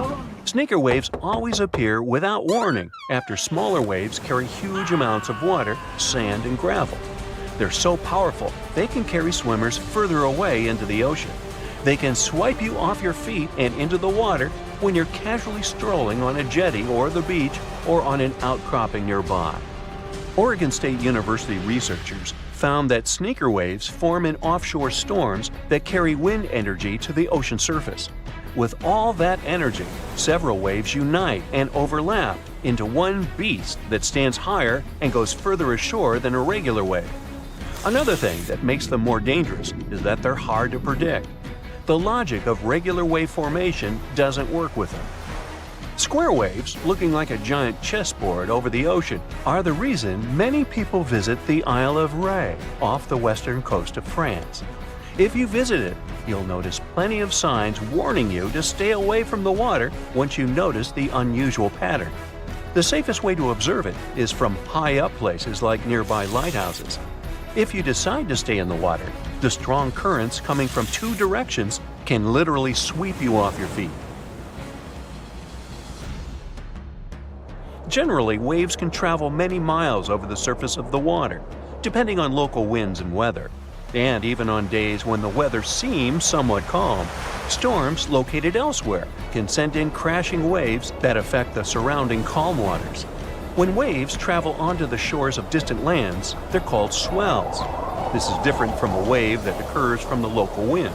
When two different swells coming from opposite directions meet, it's known as a cross sea. This is what generates these square waves that you see near the Isle of Ré. The cross-sea phenomenon can appear in different locations around the world. The Isle of Ré is one of them, thanks to specific wind and weather patterns that create the perfect storm, which makes this cross-sea so beautiful and well recognizable. Well, wasn't that swell? Swell? Never mind. There's a lake in the heart of Asia that holds 1/5 of all the world's liquid freshwater. It's more than all the 5 Great Lakes have together.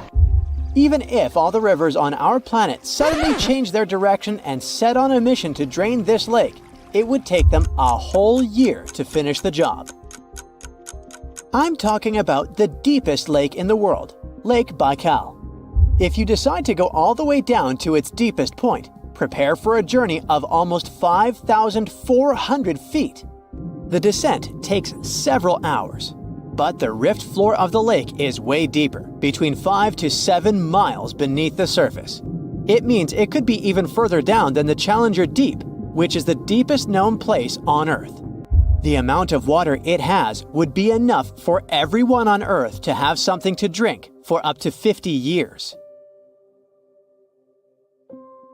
This mighty giant of a lake replenishes its water completely every 383 years. Baikal has a great delivery crew of over 300 rivers and streams, bringing their waters right in. And only one river flows out of Baikal, the Angara, which is headed straight for the Arctic Ocean. Baikal isn't only the deepest, but also the oldest existing freshwater lake in the world. It formed at least 25 million years ago.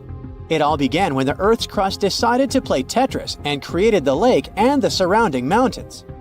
At some point, Baikal must have been just a humble riverbed, but then tremors and fractures shook the Earth, and the distance between the shores got bigger. Water levels rose thanks to the melting glaciers. Then, several lakes formed and later merged into one. Baikal is one of around 20 lakes in the world that are older than 1 million years. And since it wasn't disturbed by glacial periods, it's a perfect research ground for scientists. Its deep-drilled core sediments can tell a lot about the climate of our planet in different periods. Since Baikal is in a rift basin with 2,000 seismic tremors per year, the lake is deepening and still growing in size. Its shores drift apart at around the same rate as South America and Africa are moving away from each other, so it has all the potential to become an ocean. Another thing Baikal has in common with the oceans is that it has water rich in oxygen, even at its lowest depths. This is one of the reasons why the fauna of the lake is so incredibly rich. It's home to over 2,500 various animals and 1,000 plant varieties.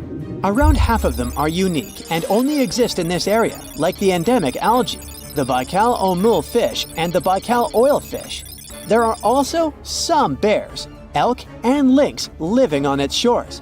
They must appreciate the fact that the temperatures around the lake are always higher than the rest of Siberia, thanks to its huge water mass. Most Baikal dwellers prefer to stick to the bottom of the lake. but there's one brave guy you'll meet if you decide to visit. Meet the Baikal seal, also known as Nerpa. It's the only true freshwater seal in the world. Nerpa's eyes are so cute it nearly landed the part of Puss in Boots in Shrek. Nerpa in Boots sounds good to me. These huge eyes are there to help them follow their favorite pelagic fish underwater. There are other seal kinds that can handle freshwater or use it to breathe, but these cuties spend their entire lives in it. But wait, how did seals, which are supposed to be oceanic creatures, end up in a lake miles and miles away from the sea? About 400,000 years ago, during the Pleistocene era, these adventurous creatures traveled up the river and drainage systems that connected Lake Baikal to the Arctic Ocean. The ringed seal that still lives in the Arctic is believed to be the Baikal seal's closest ancestor. Today, Baikal seals are confined to their freshwater home because of the changes in waterways. And they seem to be pretty happy with their home as they can choose from a huge variety of food to eat. The seals mostly hang out in the north and central areas of the lake, but move south in the winter. The lake gets covered with ice, which they use as a chill-out zone, just like their oceanic cousins use rocks or the beach. Since at least 1969, Lake Baikal has had some mysterious ice rings pop up randomly here and there. At some point, they got so big that the astronauts even spotted them from space. The rings usually appear in late April, but can be there in January or May. Scientists couldn't crack the code on how these rings form for a while. They had all sorts of theories, and the most popular involved methane gas bubbles from the lake's depths. But then, scientists noticed that some of the rings were in shallower waters, where gas emissions don't happen. So, an international team of scientists decided to solve the mystery. They traveled to Lake Baikal, drilled holes in the ice, and dropped sensors into the water. In 2016, when they started the research, they heard that 2 vans had gotten stuck in the mysterious ice rings. Once they had analyzed the data from the sensors, it turned out that the secret behind the rings was warm eddies flowing clockwise under its ice cover. The currents were less intense in the center of the eddies, so the ice above them was thicker at the edges. The waters of the lake are so clear that you can see some extremely deep parts up to over 130 feet down. This is thanks to the surrounding mountains that send off melting ice right in. Plankton that live in the lake also helps clean the floating debris. When this crystal clear water freezes, it forms an unusually thick and see-through layer of ice. The wind likes to play sculptor on Baikal and creates one-of-a-kind pieces of art here. It picks up water, which, of course, freezes into the most unusual designs. Frozen bubbles and icicles you've never seen before. The location and geometry are a perfect pedestal for the rock. If you think the floating rocks look eerie, how about Baikal's version of the Loch Ness Monster? The local Buryat people have a legend about the water dragon master that lives in the lake. A dragon is believed to be the most powerful creature living on Earth in Asian mythology. They believe there are 4 dragons living in the 4 seas, each responsible for one of the cardinal directions. Baikal is the North Sea in this story. The image of this dragon is supposedly etched in ancient petroglyphs on the cliffs of Baikal. There's also a hefty stone slab that looks like a monument dated back to somewhere between the 3rd and the 9th century BCE, depicting a mysterious water monster. Imagine the stories this stone could tell, echoing the whispers of a bygone era and leaving us to unravel the enigma of the Baikal cliffs. The legend says that a local warrior was chasing the dragon. He finally reached the largest Baikal island of Alkan. He was ready to face and defeat the dragon, but the beast turned into a beautiful girl, and they got married. That's one unusual twist to a classic defeat the dragon and take the girl story. So, local legends describe that dragon as a giant sturgeon with an almost gator-like snout and armored body. In reality, the mythical monster must be one of the many huge fish living in the lake. They can afford to grow to several feet in length thanks to the high levels of oxygen in the water. beluga sturgeon can weigh several thousands of pounds, lives up to 50 or 60 years, and never stops growing. You know how they say it's better to just hand over your wallet if you run into a mugger? Instead of surrendering their wallets, sea cucumbers choose to spit out some of their insides to fend off predators like crabs and fish. It's a natural defense mechanism for them, and they quickly grow those organs back in just a few days, thanks to special cells inside their bodies. It's not the only weird thing sea cucumbers do. They can actually breathe through their rear end. They have this thing called a respiratory tree that connects to their backside and sits right next to their intestines. So when they suck in water from their behind, it goes into that respiratory tree, letting them absorb oxygen directly into their fluids. Plus, sea cucumbers are the janitors of the ocean. They munch on whatever gets stuck in the sand on the ocean floor.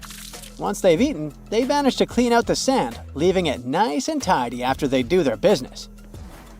As for the clean sand, the stunning white sand beaches in Hawaii are actually a product of parrotfish number 2. These fish munch on algae from rocks and dead corals, and while they're chomping away, they also grind up the leftover bits of coral in their bellies. When they're done, they move their bowels, and voila! It all comes out as beautiful sand.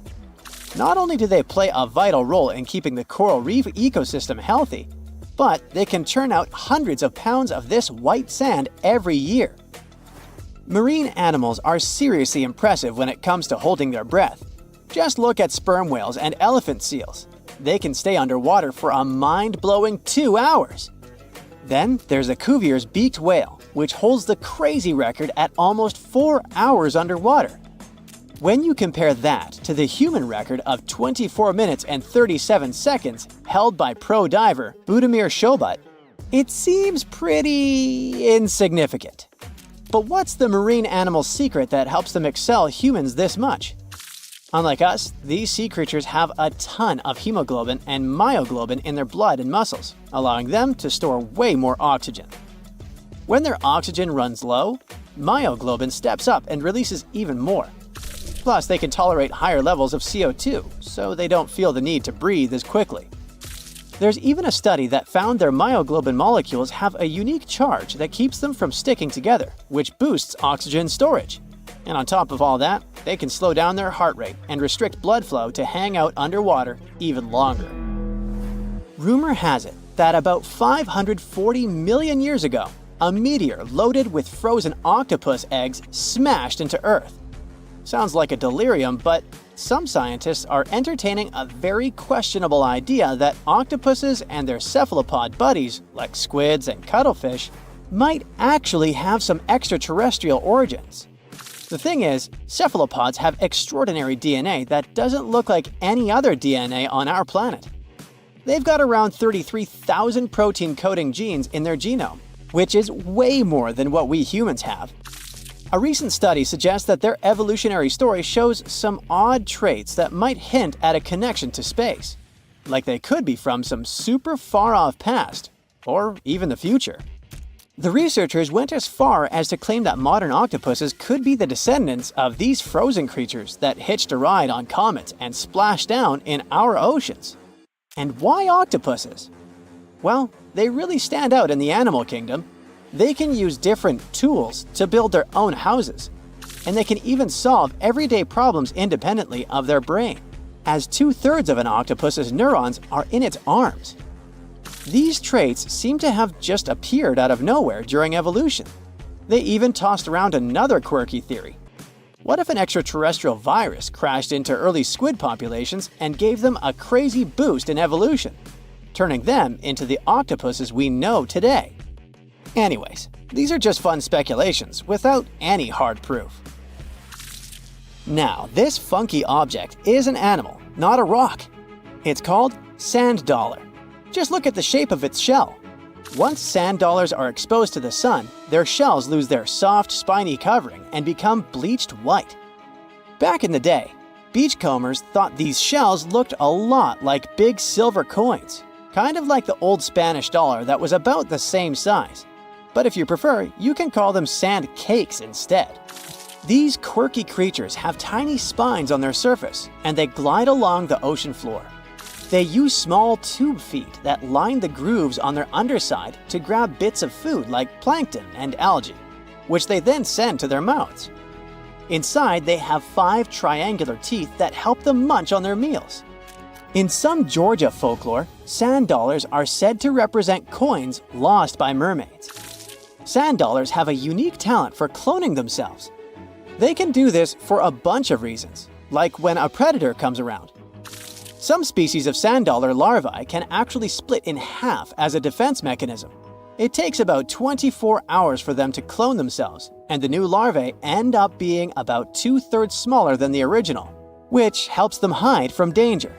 Wait, is that a giant sea hot dog racing through the ocean? Sorta. Some scientists have joked that sperm whales seriously resemble enormous hot dogs. These massive creatures can take quick naps, standing up for about 10 to 15 minutes. They only sleep about 7% of the time, mostly between 6 p.m. and midnight. Sperm whales also have a cool ability to retract and extend their eyes, thanks to a thick retractor muscle around them, but they can't actually roll their eyes in their sockets. Plus, they have the most asymmetrical skull of any mammal out there. Oh, and let's not forget, they have the largest brain of any living creature, weighing in at over 9 pounds. Unlike us humans, if dolphins went into full-on snooze, they'd stop breathing and could drown. So they figured out a genius solution. They let only one side of their brain sleep at a time. This means one half stays awake to keep them breathing and watching out for any potential threats. When they snooze, they only close one eye. If their right brain is resting, their left eye is shut, and vice versa. This unique sleep style is called unihemispheric sleep, and it lets them recharge without ever fully losing awareness. On top of that, dolphins might be using corals and sponges like their own little pharmacies. Scientists have seen them rubbing their bodies against specific types of coral and sponges, suggesting they might be treating skin issues. They've even spotted dolphins lining up to take turns at these spots, using corals like Gorgonian coral Rumphella aggregata, leather coral, and some sponges. What's really fascinating is that researchers have analyzed these corals and found they contain compounds that could help with dolphin skin conditions, which can sometimes lead to infections and lesions. Now, the big question is figuring out exactly how each type of coral helps dolphins, and if it really boosts their health overall. Sea urchins aren't exactly the Usain Bolts of the ocean. They move slowly by crawling with their tube feet and occasionally give themselves a little push with their spines. These little guys have just 5 teeth, which they use like a beak to scrape algae off rocks, which I'm pretty sure is the ocean's version of an all-you-can-eat buffet. But since all that scraping wears their teeth down, they're in a never-ending dental replacement program. Scallops are the underwater equivalent of the world's most confused security cameras, sporting up to 200 tiny eyes on their shells. These eyes are high-tech. They can even adjust their pupils to light. Instead of working like ours, scallop eyes have a unique setup. Light goes through a pupil, lens, 2 retinas, and then hits a mirror made of guanine crystals that reflects it back. Scientists were puzzled about how they see since their main retina often gets blurry light. But it turns out, scallops can change their pupil size by about 50%. Just don't expect them to do it in a hurry, as it takes a few minutes. Now here's something really neat about orcas. They're expert hunters, and they do it in groups called pods. A pod can consist of up to 40 orcas, forming a very effective hunting team. Interestingly, there are distinct types of pods: resident and transient. Resident pods are more into fish, while transient pods have a taste for marine mammals. But no matter what type of pod they belong to, all orcas have one thing in common: they are master collaborators. They work together using smart hunting techniques that are often compared to the teamwork of wolf packs. Almost 95% of jellyfish's body is made of water. For comparison, the human body is 60% water. It's probably not a surprise since jellyfish don't have a heart, blood, eyes, or brain. The other 5% of their body weight is proteins, muscles, and nerve cells. Jellyfish have been around for more than 500 million years. This makes them older than dinosaurs. These creatures haven't changed much, and today's jellyfish are pretty much like their ancestors. Electric eels have small eyes that are not so effective in environments with no light, so they mostly rely on their electric organs. Those consist of 6,000 cells. Eels use them to stow power, similar to batteries. These creatures use electricity like bats use their radars or dolphins their sonar. An eel can also produce enough electricity to power a panel of light bulbs. There's a small tropical archer fish that can learn to recognize human faces. This fish has an interesting ability to spit small jets of water from its mouth. Researchers showed the fish the image of two different faces placed side by side. One was unknown and the other was familiar. The fish was supposed to spit water at the familiar one. The creature took the right guess more than 80% of the time. There's such a thing as a sea unicorn. That's an animal called the narwhal. Its horn is actually a tooth that can grow up to 10 feet long. Manatees, also known as sea cows, are distant relatives of elephants. Their weight can go up to 1,000 pounds. These creatures are vegetarian and need to eat around 10% of their total weight on a daily basis.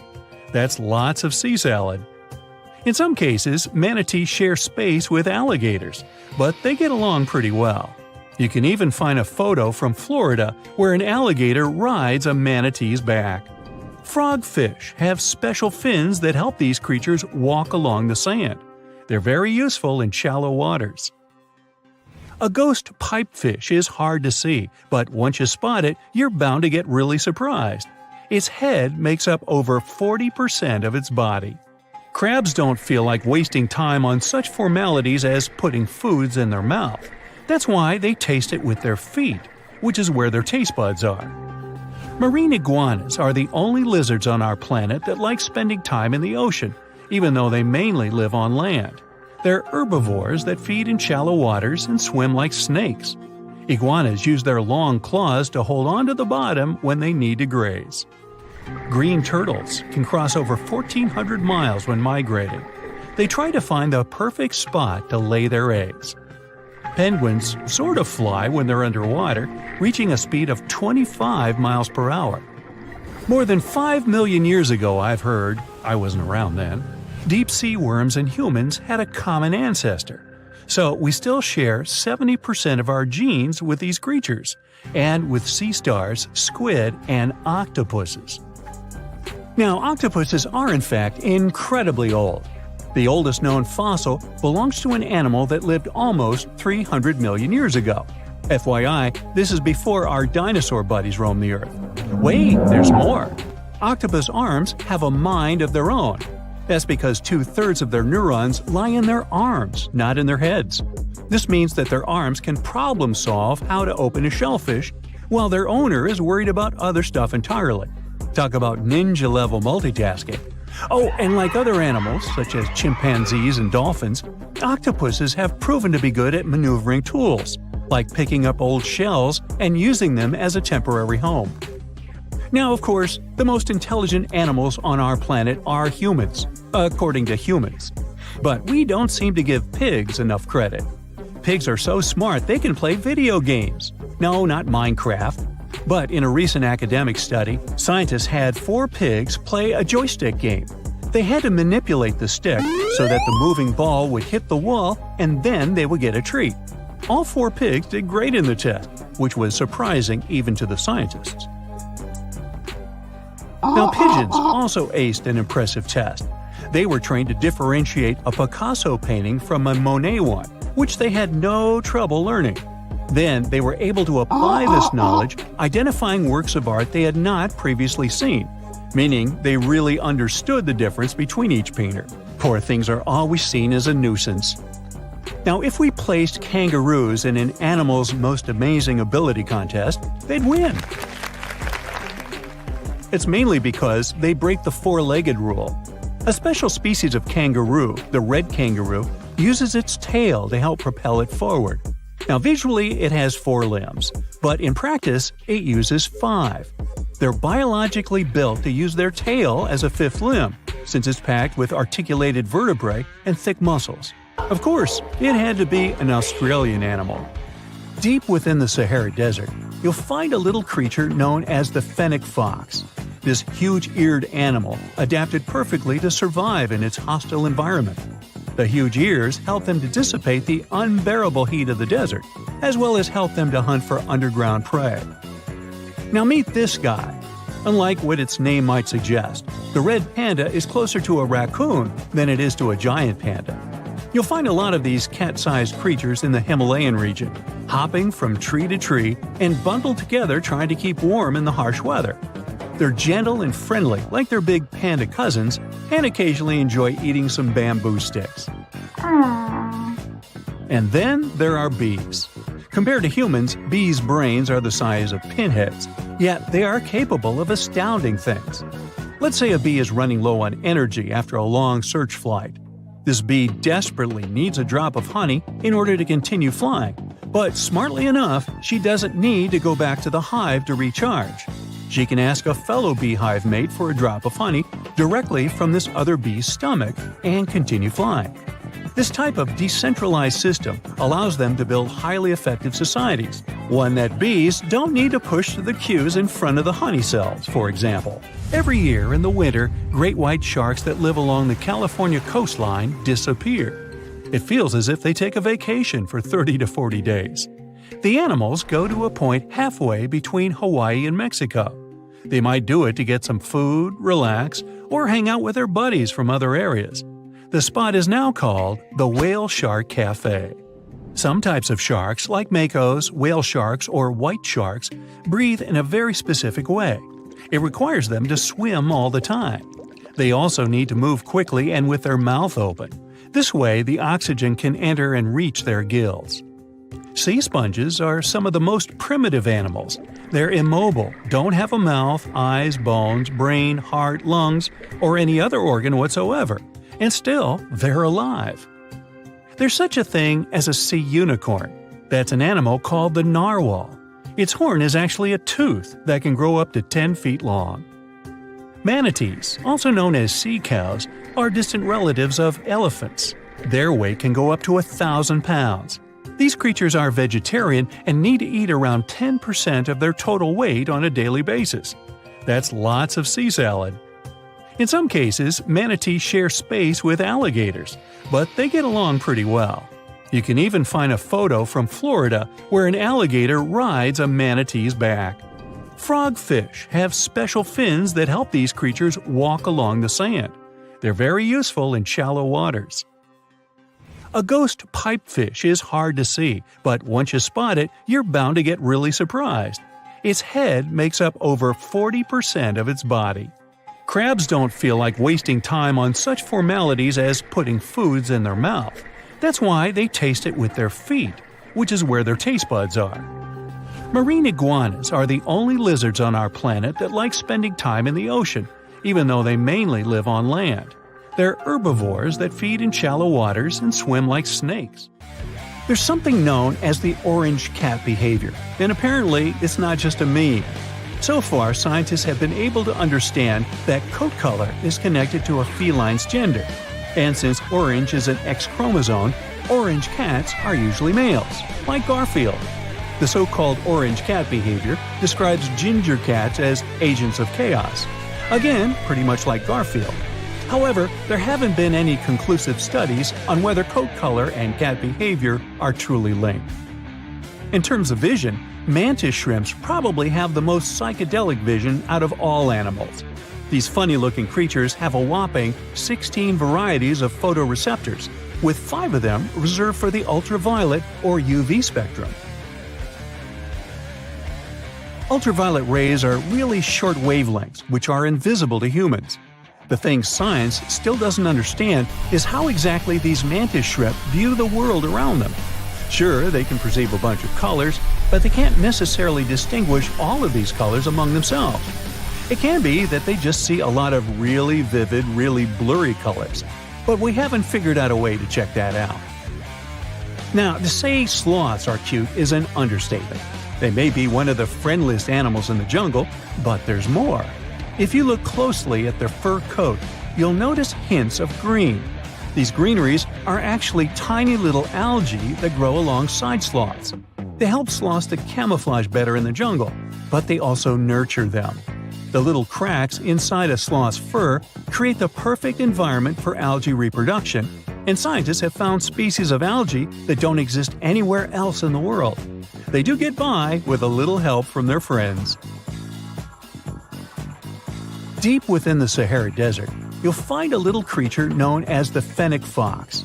This huge-eared animal adapted perfectly to survive in its hostile environment.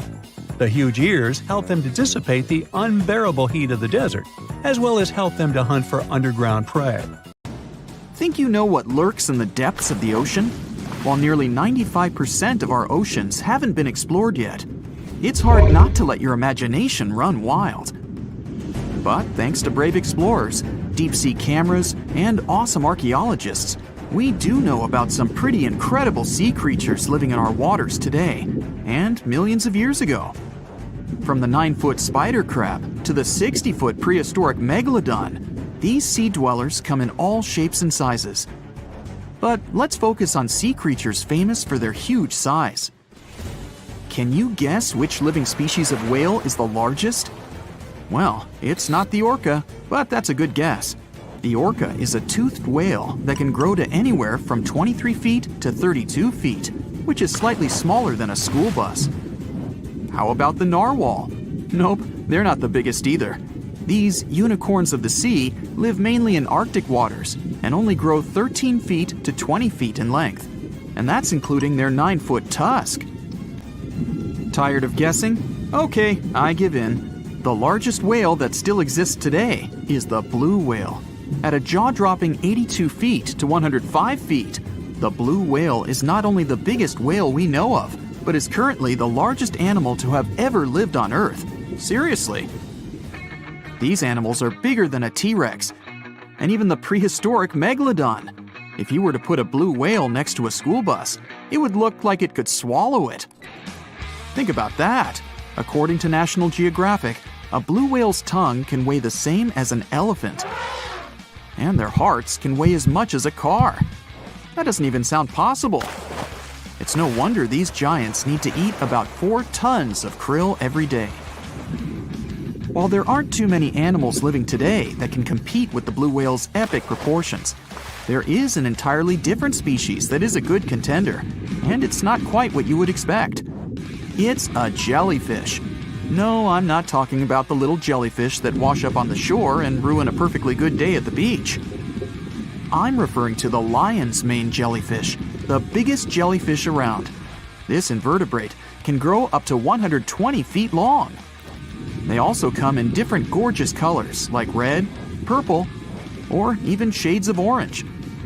As if their length wasn't impressive, the lion's mane jellyfish boast a whopping 8 sets of 70 to 150 tentacles.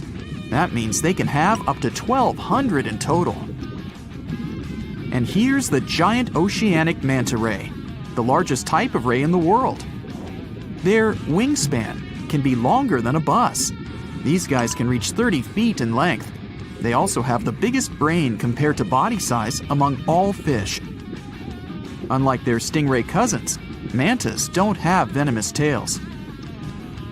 And while the lion's mane jellyfish and the blue whale are yet to be beaten for the longest sea creature, there is one marine creature that can grow even larger in length.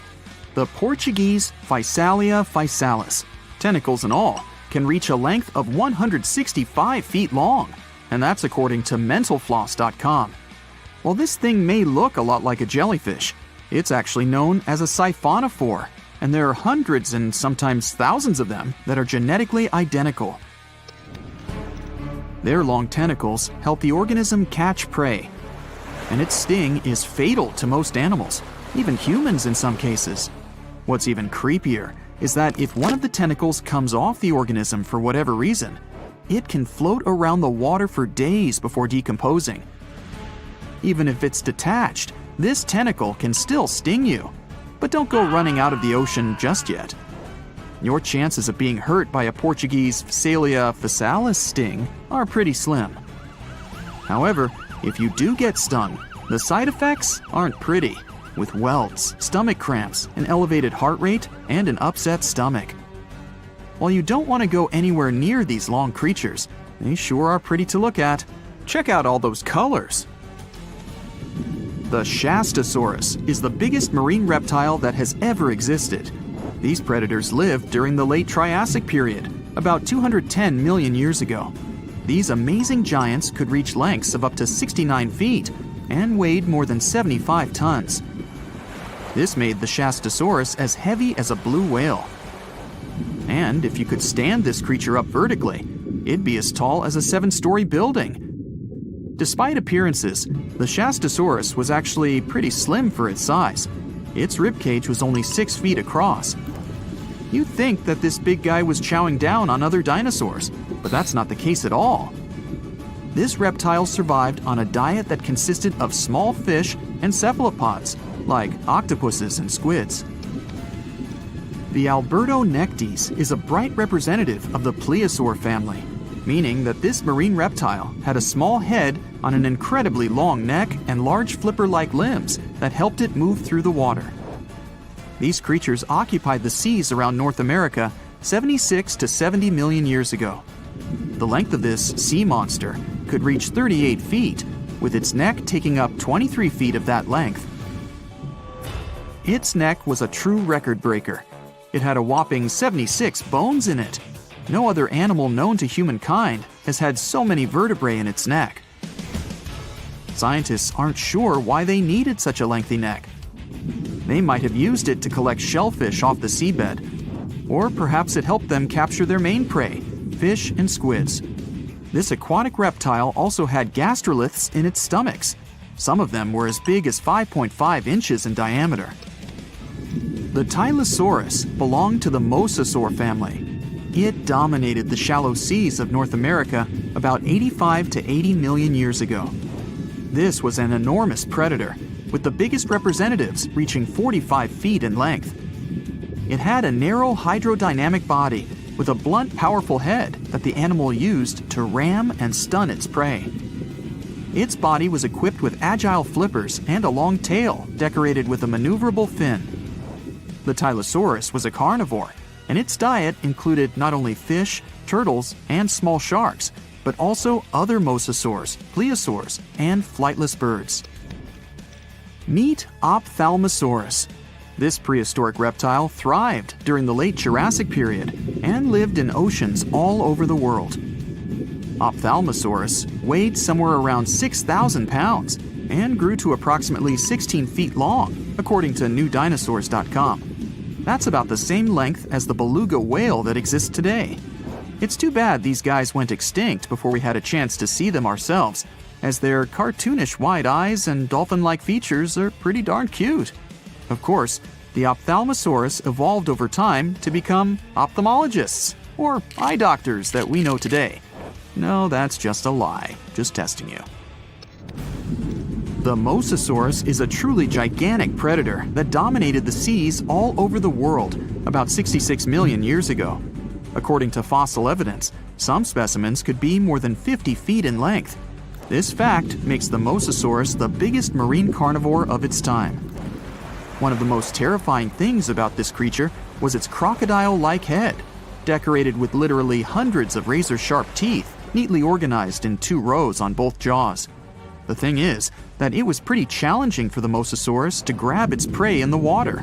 That's why it had all these teeth, plus something special: pterygoid teeth anchored to the bones on the roof of its mouth. This made hunting and holding onto its prey much easier. The Styxosaurus belonged to the plesiosaur family and lived during the late Cretaceous period, around 85 to 70 million years ago. Upon first glance at this dinosaur, you might mistake it for a sea snake, and it'd be an honest mistake.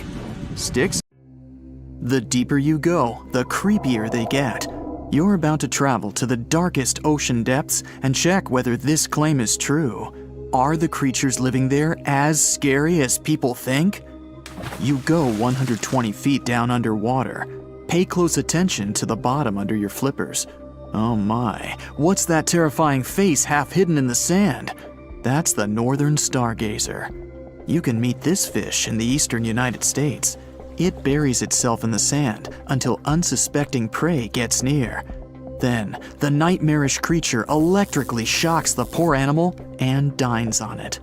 You are moving deeper to 240 feet under the surface.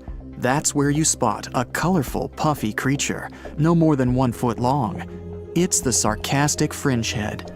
At first, the fish seems to be harmless. Only unless it's provoked. When this animal is agitated, it opens its huge mouth to fend off predators. This defense tactic is a sight to behold, both surprising and frightening. Luckily, the fish is no threat to people whatsoever. The creature you see next can comfortably live in shallow waters, but you meet it at a depth of 900 feet. You don't even need to wonder why the animal's called the Game of Thrones brittle star. Unlike starfish that slowly crawl across the seabed, this creature moves fast. It wriggles its long, flexible arms to get from point A to point B. Its body is protected by a hard calcium carbonate shell. Also called snake stars, these creatures are tiny and easily fit in nooks, cracks, and small crevices in rocks. At a much greater depth of 2,000 feet, you come across the giant squid. For a long time, it was thought to be a creature from legends rather than a real animal. The giant squid was first caught on camera in 2001, and it's exactly as big as its name implies. The creature's eyeballs are the size of soccer balls, and the squid itself can weigh up to 600 pounds. Almost 3,000 feet below the surface, you get spooked by another creepy-looking animal. It's somewhat red and rather small, no longer than 1 foot long. As you approach the creature, it looks rather docile, or maybe just indifferent. The vampire squid, that's the animal's name, looks like an umbrella with tentacles. It doesn't even produce ink, so you leave it alone.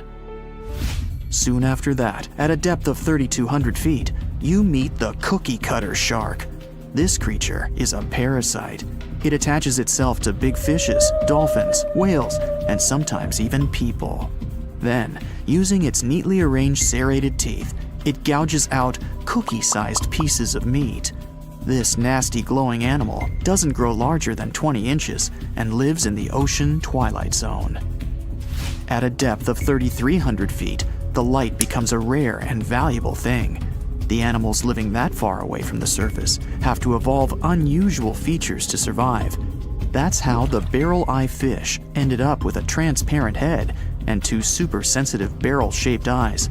Right now, pretty much like always, they're pointed upward, allowing the fish to see potential prey and you. Almost 4,000 feet below the surface, you see something droopy and saggy. The blobfish doesn't have a skeleton or any muscle. Its jelly-like flesh lets the creature survive incredible water pressure. Despite its appearance, the blobfish is an ambush predator. It usually lies very still on the bottom, waiting for unsuspecting prey to swim by. You go a bit deeper and spot a creature that looks particularly ghastly. The goblin shark senses prey with its snout. The creature's terrifying jaws are attached to elastic ligaments. When some animal comes too close, the shark catapults its mouth forward to catch it. If your mouth could do the same, you would be able to eat things dangling 7 inches away from your face. Even deeper than that, at 5,000 feet, you notice another member of the shark family. The frilled shark looks like an overgrown eel, but its gills are lined with red fringe at the edges, hence the name. The creature's horrifying mouth has 25 rows of razor-sharp backward-facing teeth, 300 in total. The shark prefers to hover in the water, waiting for its prey to come closer. Then, it charges at it like a snake. Suddenly, you see something glow brightly like an electric bulb. But after coming closer, you recoil in horror. The creature looks like an upgraded eel equipped with oversized teeth. That's the deep-sea dragonfish that can live at a depth of 6,000 feet. Chemical processes going on inside the fish's body produce an eerie red glow. This glow is used to communicate with other fish. At the same depth, you meet another deep-sea inhabitant. Its most prominent feature is its huge mouth. Thanks to it, the gulper eel can swallow its prey whole. Its stomach can expand to a terrifying size when it needs to fit something large. At a depth of 6,600 feet, you come across an angry-looking creature with a fishing rod over its head. It's the deep-sea anglerfish. The animal has an unusual dorsal spine, even though it's worn only by females. It protrudes above their mouth and has a lure on its tip, some luminous flesh that baits prey. The anglerfish has such a big mouth and its body is so pliable that it can swallow animals twice its own size. You're 7,000 feet down when you see another fish that's glowing in the dark. The black dragonfish is a sly creature. It has its light-producing organs arranged along its belly.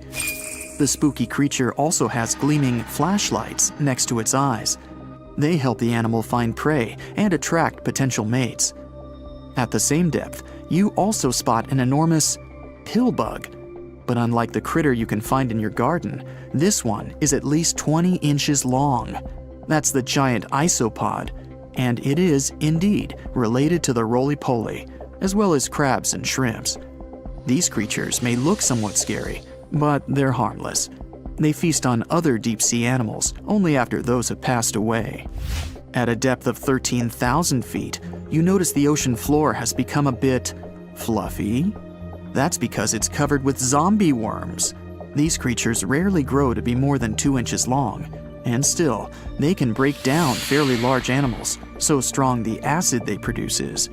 The worms' feathery appearance makes them look like plants, but the truth is, these creatures munch on rock-hard bones of the world's largest animals, such as whales. The grid-eye fish almost scares you out of your mind soon after that. This creature has a pair of large greenish oval plates on the top of its head and no eyes whatsoever. Experts believe that these bony membranes detect light coming from predators, saving the fish's life. You're now 3 miles down below the surface, and that's where you spot something bizarre on the bottom. It's definitely a fish, but it's standing on the ocean floor on 3 long, rigid legs. Ah, it's the tripod fish. Curious rather than scary. This creature has adapted to the almost complete darkness by giving up on its vision. It has to rely on vibration and touch to sense prey. And then, the fish uses its fins as hands to transport food directly into its mouth. You don't have time to go any deeper before you spot the faceless fish. This slightly off-putting creature has no eyes, and its mouth, smiling a Mona Lisa smile, is underneath its body. For the first time, the faceless cusk, which is the creature's official name, was seen more than a century ago. The next time it happened was only in 2017. Once you've reached a depth of 6 miles below the surface, you see deep-sea cucumbers. These bizarre creatures are much bigger than their shallow water relatives. They spend most of their time on the sea floor. But if they need to escape predators, they are able to swim away. Deep-sea cucumbers have bright purplish coloring, tiny feet, and tentacles that surround their mouths. Cute. The question is, why do these deep-sea creatures look so scary? Life is very different there, at the bottom. Tremendous water pressure, a lack of food, and constant darkness. You have to adapt to survive in such extreme conditions. There are plenty of fish in the sea. Some of them look totally like Nemo or Dory. Then there's the butterfly fish and fancy guppy, which is indeed really fancy. And then there's... what on earth is that? I would definitely not pay for a diving experience to see this guy. The anglerfish has the unofficial title of the ugliest animal in the world, but I wouldn't dare to break that news to it. There are more than 200 species of anglerfish currently swimming somewhere in the gloomy depths of the Atlantic and Antarctic Oceans, up to a mile below the surface. Some of them prefer different living conditions, the shallow tropical environments. Different kinds of anglerfish vary in shape and size, from the famous black sea devil to frogfish, monkfish, football fish, goosefish, batfish, and sea toad. The larger ones can be half as long as a full-sized bed, but most are less than a foot long.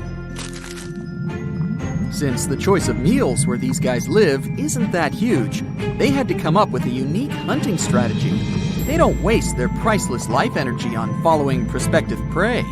Instead, they use a piece of dorsal spine that sticks above their mouths like a fishing pole, hence the name of the fish. There's a sac of bioluminescent bacteria that glows brightly in the dark at the end of that rod. The light lures prey, and all the anglerfish has to do is wait, and then enjoy its lunch delivered right to its mouth. Their bodies are pliable and huge, so they can easily swallow prey twice their size. Deep-sea anglerfish eat whatever they can find. Species that live in more shallow water aren't picky either, and can eat anything from shrimp to snails and small fish. Only female anglerfish have the cool fishing rod feature though. So what about their males? Finding a soulmate deep under the sea isn't that easy. I mean, literally, there's no light down there. Plus, there are frigid temperatures and low oxygen levels. Anglerfish can't afford to go on many dates in those conditions, so they mate for life. And before you go aw about it, I have to tell you, they do it in quite a special way. Male anglerfish are much smaller than their ladies. The contrast is so striking that when researchers first got interested in their love life, they thought those males were actually the offspring, or larvae, hanging out next to their moms. Certain anglerfish male species have receptors that alert them that there's a female nearby. After they mate, the male bites into his woman and stays attached to her head, belly, near her tail, and other areas he can access. While they morph together forever, the female fish gets the male's cells, DNA, and reproductive organs, but loses her immune response cells. The male gets free permanent housing and nutrition. Given the current real estate prices, it sounds like a dream. But that accommodation is shared by up to 8 males, and they can't move out if they ever feel like it. You're unlikely to meet this deep-sea fish in real life, but if you meet an anglerfish in your favorite video game, remember that you can easily outswim it and make it kinder to you with tranquilizing arrows. Once you befriend it, the anglerfish can be your scout and help you discover new areas with its bioluminescent pods. Back in the real world, down in the twilight zone of the ocean, about 650 to 3,300 feet down, the anglerfish isn't the only creature you're lucky you'll probably never meet. Many of the locals look like they come straight out of science fiction or horror movies, but that's because they had to adapt to this dark, deep world. I did my best to get you prepared for the creatures you're going to meet, starting with the common fangtooth. They spend most of their lives deep down, but at night, they move toward the surface to snack. These guys are more active than most other deep-sea dwellers. They don't wait for food to come their way, but actually follow it, and then get it with their long, hungry teeth. They don't have a built-in light bulb like the anglerfish, so they've developed a great sense of smell and use as much sunlight as they can get there in the depth to get around. Sometimes, even the shadow of a passing by prospective prey is enough for them to switch to action mode. And though they don't look too charming, they're completely harmless to humans if you ever run into one of these guys. Stoplight Loosejaw sounds like a great name for an alternative band, but it's actually another deep-sea resident with sneaky hunting habits. It has special light-producing photophores under each eye. They emit green and red light like a stoplight, hence the name of the fish. Unlike other fish, these guys hardly ever leave the twilight and midnight zones. Their lower jaw is a quarter of the total body length, and the stoplight keeps it open all the time, hoping to get some lunch. It looks like a ferocious predator, but mostly prefers zooplankton, with an occasional dessert of shrimp, krill, and fish. I'm sure you didn't expect to meet a hybrid of an eel and a bird, but here it is! The slender snipe eel has a beak, much like that of a bird, with curving tips. The beak is equipped with tiny hooked teeth that the eels use to catch the antennae of delicious shrimp. And it sure is slender, stretching up to 5 feet and weighing only a few ounces. Scientists don't know all of this guy's secrets, since it's pretty tricky to study in their natural habitat. But it looks like they only produce offspring once in a lifetime, and then pass away. Glass squids like to take it easy in life and literally go with the flow. They're filled with a solution which is lighter than water, so they don't have to make any effort to move around the deep sea looking for food and partners. These creatures are transparent, so they blend into any landscape and don't even cast a shadow while moving. Talk about a great survival tactic. If danger finds it anyway, it can transform into a lumpy ball, pushing its head and tentacles into its mantle cavity. It can also release ink into the mantle and go from transparent to black.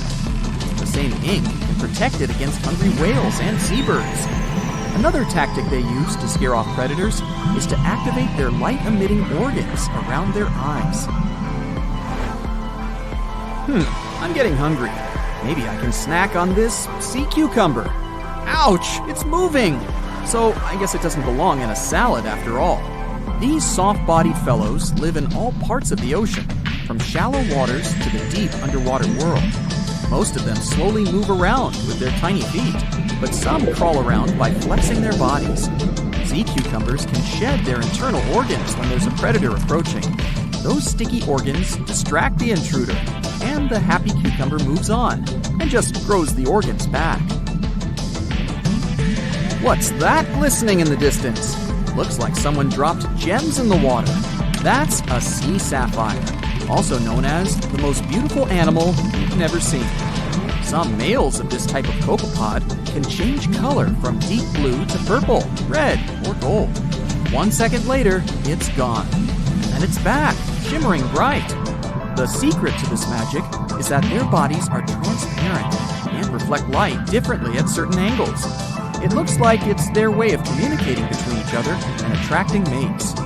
Female sea sapphires don't have the same superpower, but their eyes are bigger compared to males, probably to spot them from a distance. Males roam wild and free, and their ladies stay in the crystal palaces of strange barrel-shaped jellies called salps. It looks like a prehistoric creature that came from the time of dinosaurs. This scary beast is called the basking shark. It can grow up to 39 feet. People have only reported 3 of them in the past 160 years. The last sighting was in 2015, and before that, about 80 years ago.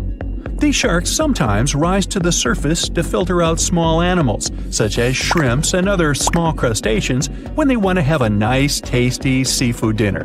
But when there isn't enough grub at the surface, they go down to the depths of almost 3,300 feet, where they tend to stay for months, which is something researchers discovered using satellite tags. Tag, you're it! Now, basking sharks like to spend their time in more temperate waters, but they can migrate long distances. They live across the globe, but in warm tropical or subtropical areas, they won't go near the surface because they're not fans of high temperatures. The lion's mane jellyfish is not that rare, but it's fascinating how large it is. It's the biggest among jellyfish species and the longest animal.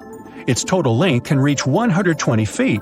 That's approximately 23 feet more than the longest blue whale scientists know about. The jellyfish has around 70 to 150 tentacles, and they all contain huge amounts of neurotoxins that can seriously harm you if you come in contact with the animal. But people don't usually come across this type of jellyfish because it rarely lives near the coast, preferring the open ocean. Generally, you can find the lion's mane jellyfish no deeper than 65 feet below the surface, where it dines on small fishes, zooplankton, and some other types of jellyfish. It uses its tentacles to catch its value male. Hey, you want fries with that?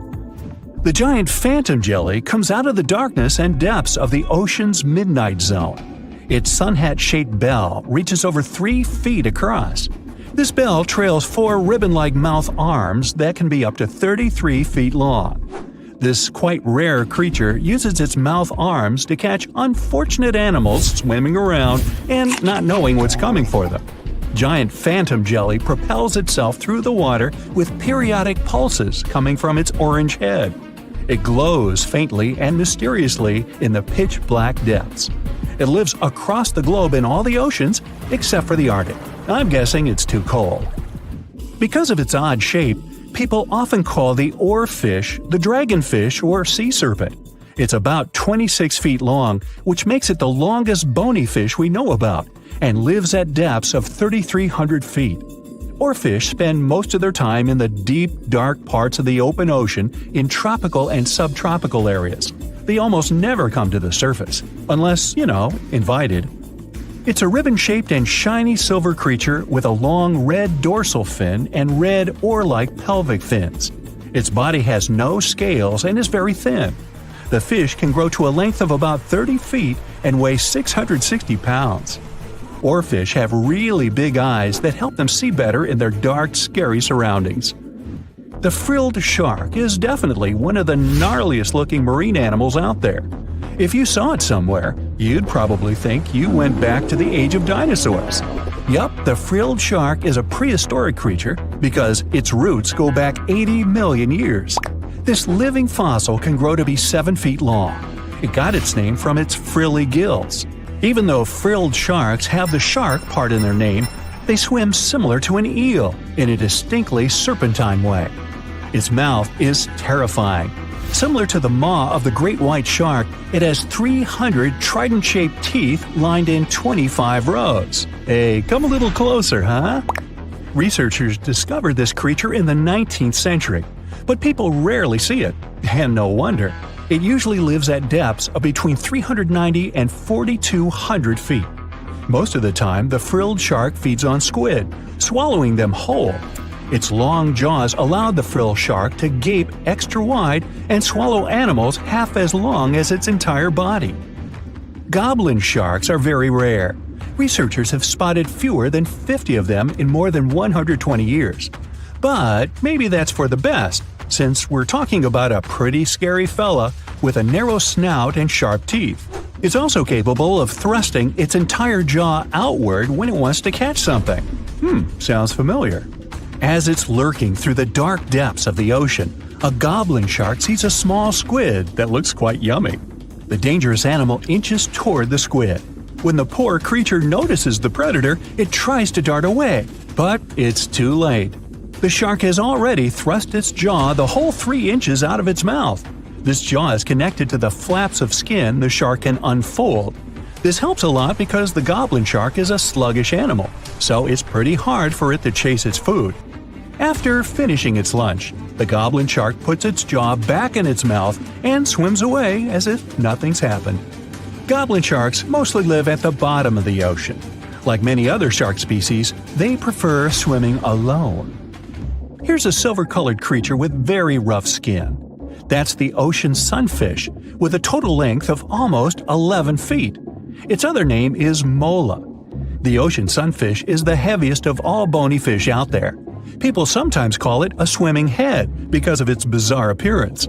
These creatures have such a weird shape because they're born with a back fin that never actually grows. It just folds into itself as the animal matures and creates a rounded rudder.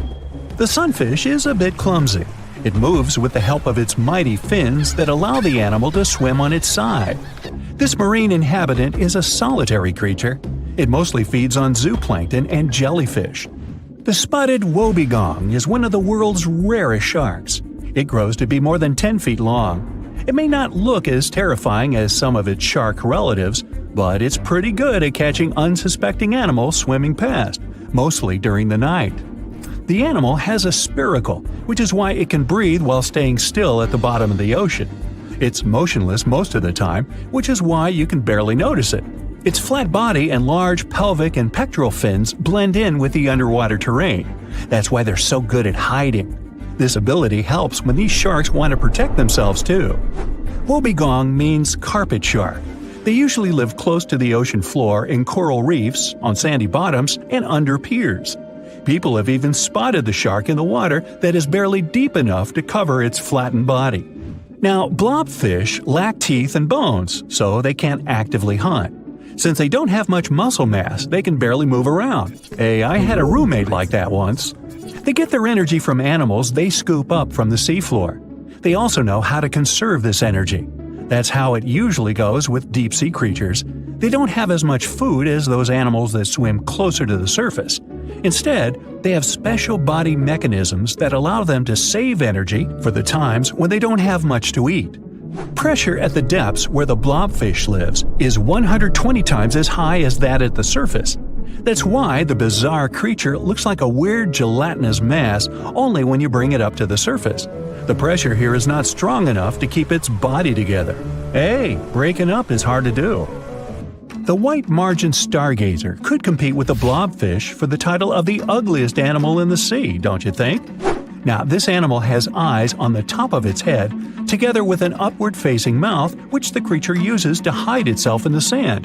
That's where it spends most of its time, with only its eyes protruding from the sand. It chills this way until some small animal passes by.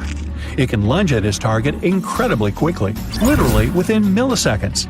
This creates a vacuum in the water that pulls in a crab, fish, or some other small, unfortunate animal. Another tactic involves venom.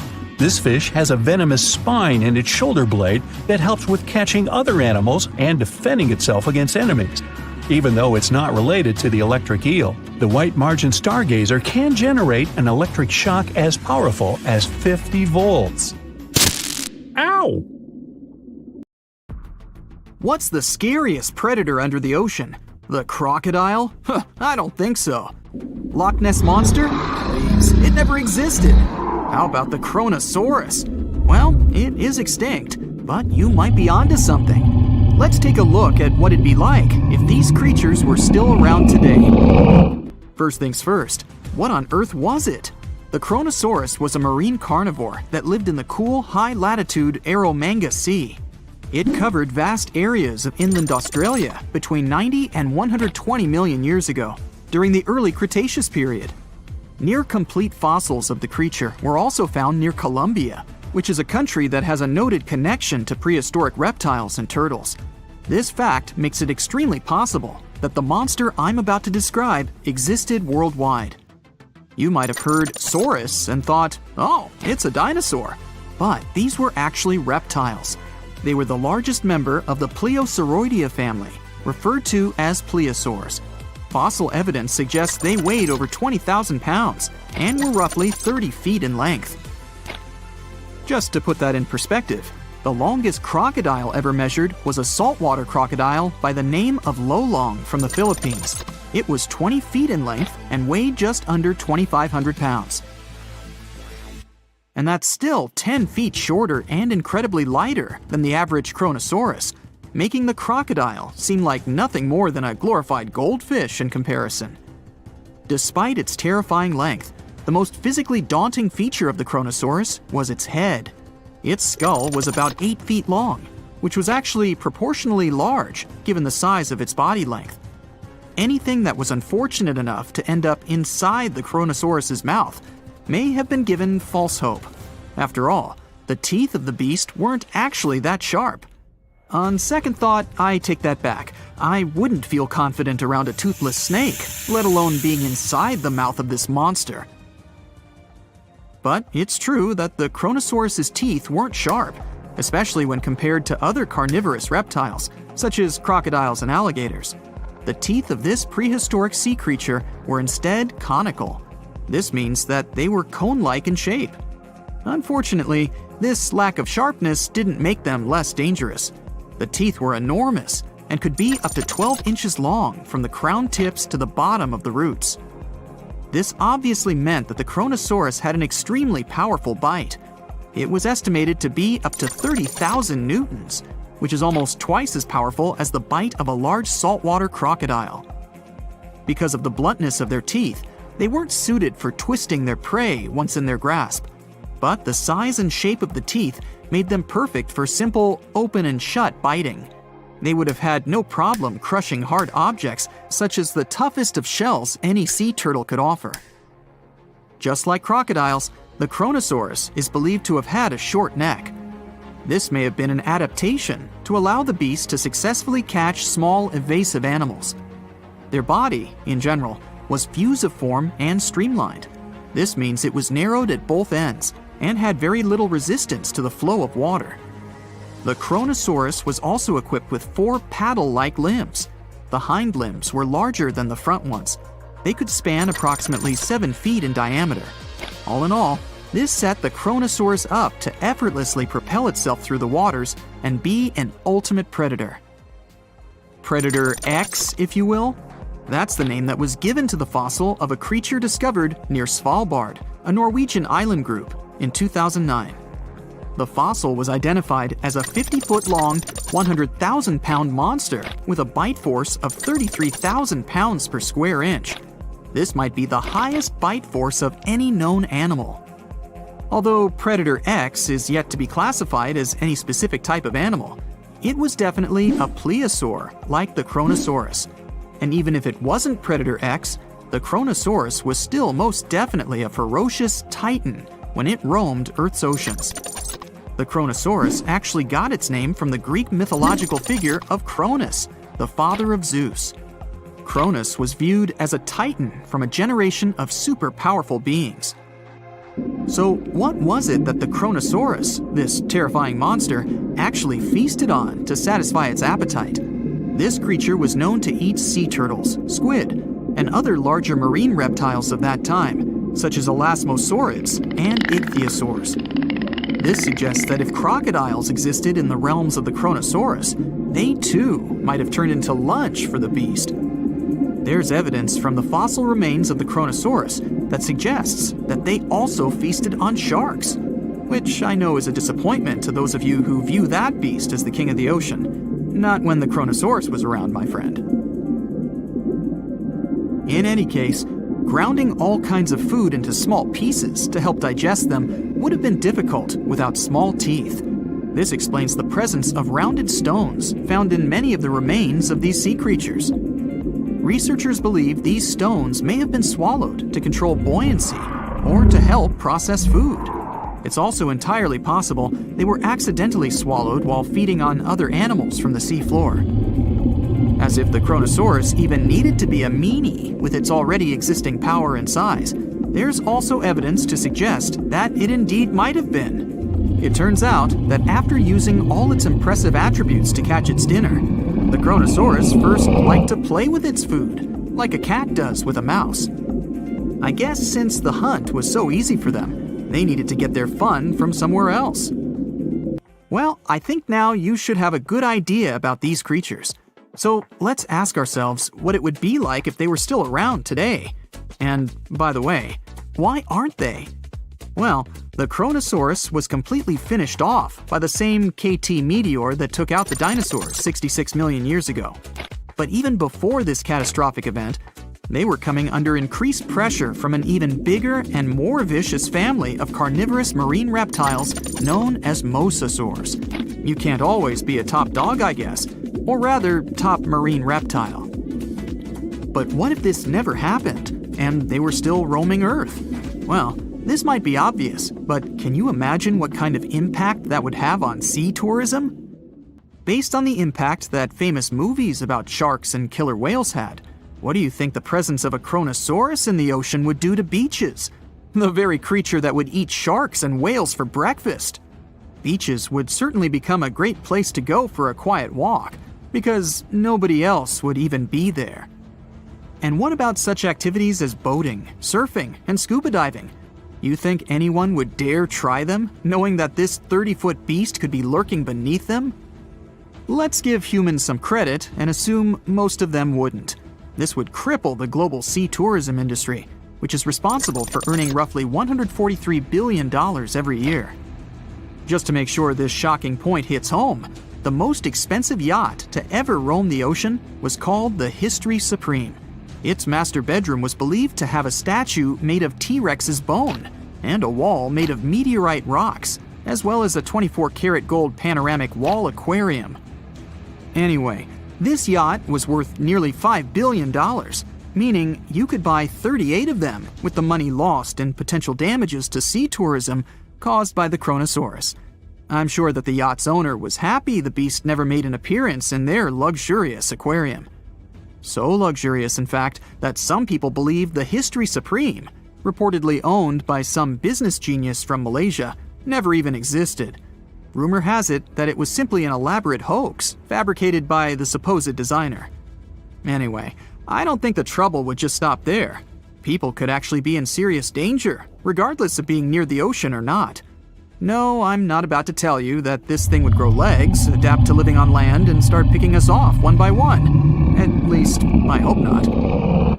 I'm just going to point out the damage that the Kronosaurus would inflict through its devastating impact on sea trade. In America, ocean transit accounts for 76% of national trade. On top of this, more than 100 vital pharmaceutical products originate in the sea.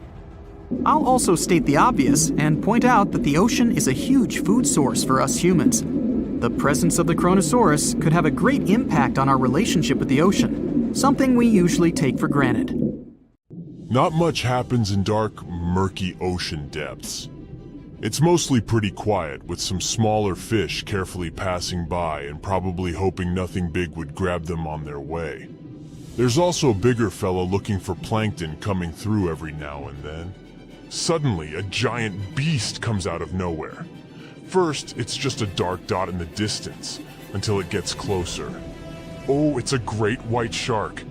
You can recognize its firm, dark gray body, white belly, and slanted head. These creatures have special cells in their skin called melanocytes that can make their color change to lighter or darker. This way, a shark can blend in with its surroundings, which is a nice ace up its sleeve and the reason why we barely even see one coming by. These predators can grow up to be more than 20 feet and weigh up to 5,000 pounds. Our fierce fella is just passing by looking for some lost fish that might wander around, if it gets lucky, directly into its mouth. But instead, a giant jagged tentacle comes out of nowhere. The great white barely escaped it, and quickly swam a little further to see what was happening. A giant squid comes out of the depths. Its eyes, as large as dinner plates, are looking straight at the shark, while its soft body is getting closer. A challenging prey, but hey, why not try? Most of the time, these creatures eat shrimp, fish, and other squid, but sometimes they like to really treat themselves, so they go after small whales. A shark will do too. I know you'd expect these creatures to be way smaller, or that's at least how I comfort myself when I swim a little further from the shore where my feet can't touch the bottom anymore. But they can weigh 600 pounds and be 40 feet long. The great white shark is the biggest predatory shark on our planet. Check out its long and sharp teeth. It definitely has the biggest smile down there in the ocean. Great whites have around 300 teeth, but they don't use most of them for biting. Instead, they have a special system where new teeth grow all the time because they need to replace the ones that get worn out or lost. And they have a really powerful bite, over 20 times stronger than ours. Considering all that, you might think a great white shark has nothing to be afraid of in the ocean. But looking at its gigantic enemy, we can't be so sure of that anymore. Octopuses only have 8 arms. Squids too, but they also have 2 additional tentacles. They're similar to their arms, but suckers on the arms go along most of their length, while tentacles have suckers only at the ends. This squid has probably hundreds or even thousands of suckers. There are squids without these suction cups, but in that case, they have rotating hooks, or a combination where these two work together. Hooks catch prey, and suckers stick on it so it doesn't get away. Squids have teeth too. Plus they have this special part called a radula. It's like a tongue, but with teeth on it. The teeth are tightly packed together and are difficult to remove. When food is passed to the radula, the teeth chew it into small pieces. This is important because squids have sensitive body parts near their throat, so they need pieces of their food to be very small. Their bite may not be as strong as the great white sharks, but it's still quite powerful. For instance, way stronger than a lion's. They also have glands that produce venom and use their beaks and radula to inject the venom into their prey or a creature that's coming after them. Wow, these squids are really equipped better than expected. And they're also way longer than the great white, which gives the squid more room to attack it with its long tentacles from a distance and seize it. Giant squids usually live at depths of 2,950 feet, while great whites prefer to stay at depths of about 650 feet. But we'll try to keep the competition fair. Let's say these two meet in a territory where water pressure won't hurt or bother any of these animals. The great white is circling around the squid. It moves a bit faster than the squid. Its swimming speed can reach 25 miles per hour when the animal is submerged, and it also has short bursts of speed when it can move at 35 miles per hour. Giant squids move at around 25 miles per hour. Just for comparison, an average human swims at 2 miles per hour. But with its length, the giant squid has more room to attack the great white shark with its long tentacles from a distance. They can stretch for 33 feet to snatch the prey. And look, it's really trying. But it ain't that easy. Not only is the great white big and fast, but it also has special sensors called the ampullae of Lorenzini. It's a good tool to detect prey and generally stay safe in the ocean. But the squid is definitely no joke. It has activated its special defense mechanism and released thick black ink. The great white is confused. The ink is like a smoke screen, which gives the squid enough time to get away. The shark can't see its opponent anymore. The squid is getting closer, and the poor great white has no idea from which direction. It's time for the final move. Even if the great white manages to catch the squid can detach parts of its body as a last resort to protect itself. It can lose up to 10 body parts, unlike sharks. These predators can't lose any essential body parts because they won't survive.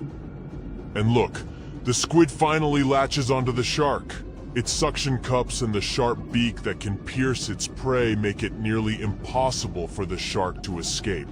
They both disappear into a cloud of ink, the great white shark in one of the rare fights it can lose, and the giant squid ready for new conquests across the ocean. Aren't giant squids perfect for scary stories? In legends, there are often battles between humans and sea monsters. In the past, Norwegian sailors shared stories about sea creatures they encountered during their ocean travels. Over time, these stories grew to include creatures that were like giant islands with arms. And let's not forget about the Kraken. It's a legendary sea monster from Scandinavian stories that looked like an island, which was how it would trick sailors. The spooky stories say the beast was using its long tentacles to grab ships and drag them to their doom. And do you remember Jules Verne's novel 20,000 Leagues Under the Sea, which describes an encounter between a ship and a giant squid? In real life, giant squids don't eat humans, and they're not particularly interested in going after ships. However, not all the stories about these creatures attacking ships are made up.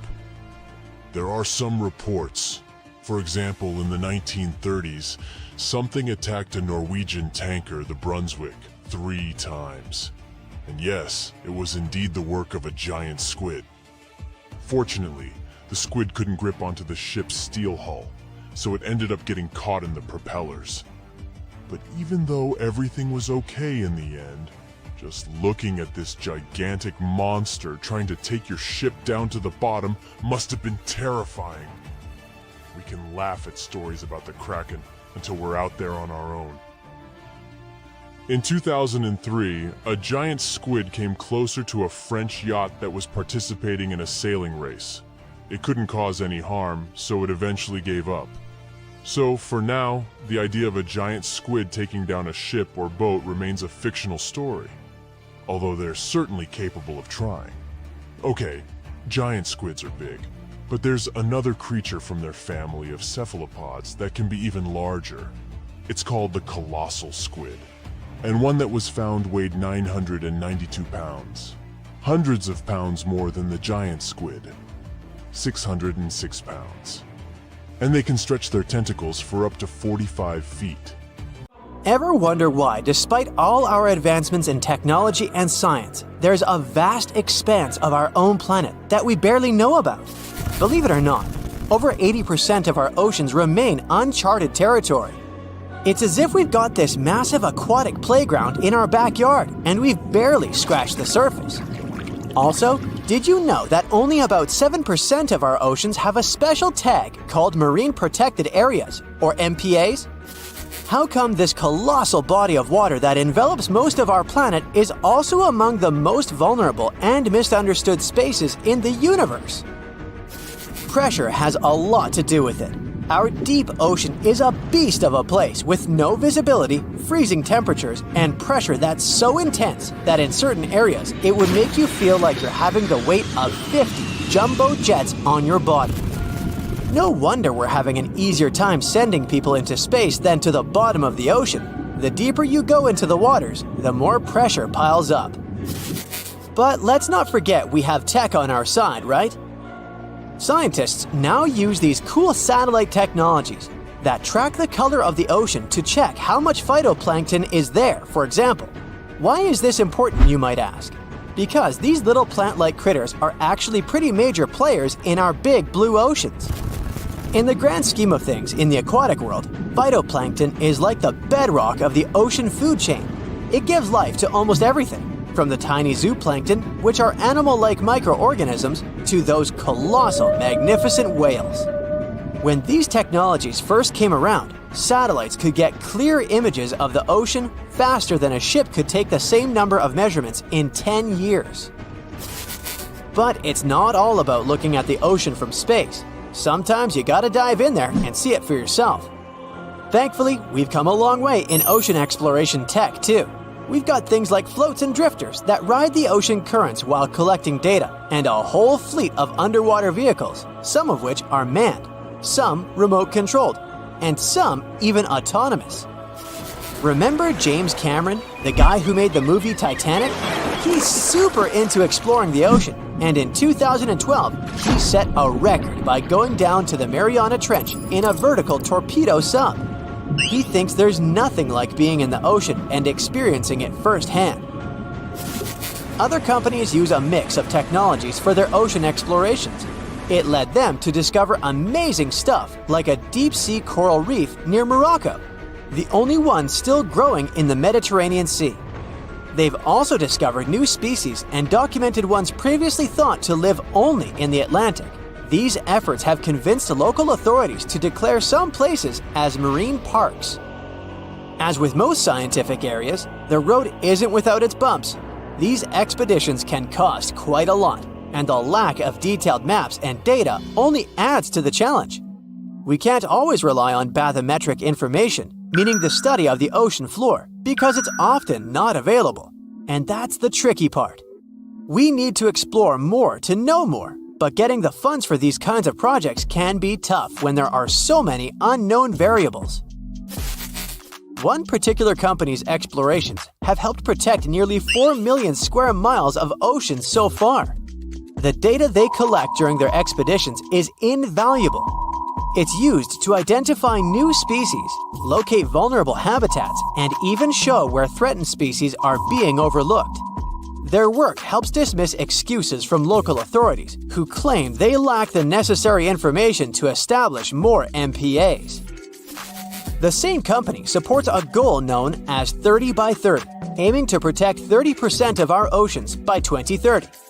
It's a big target, and there's a long road ahead, but ongoing ocean exploration can provide the proof needed to keep more of our oceans safe.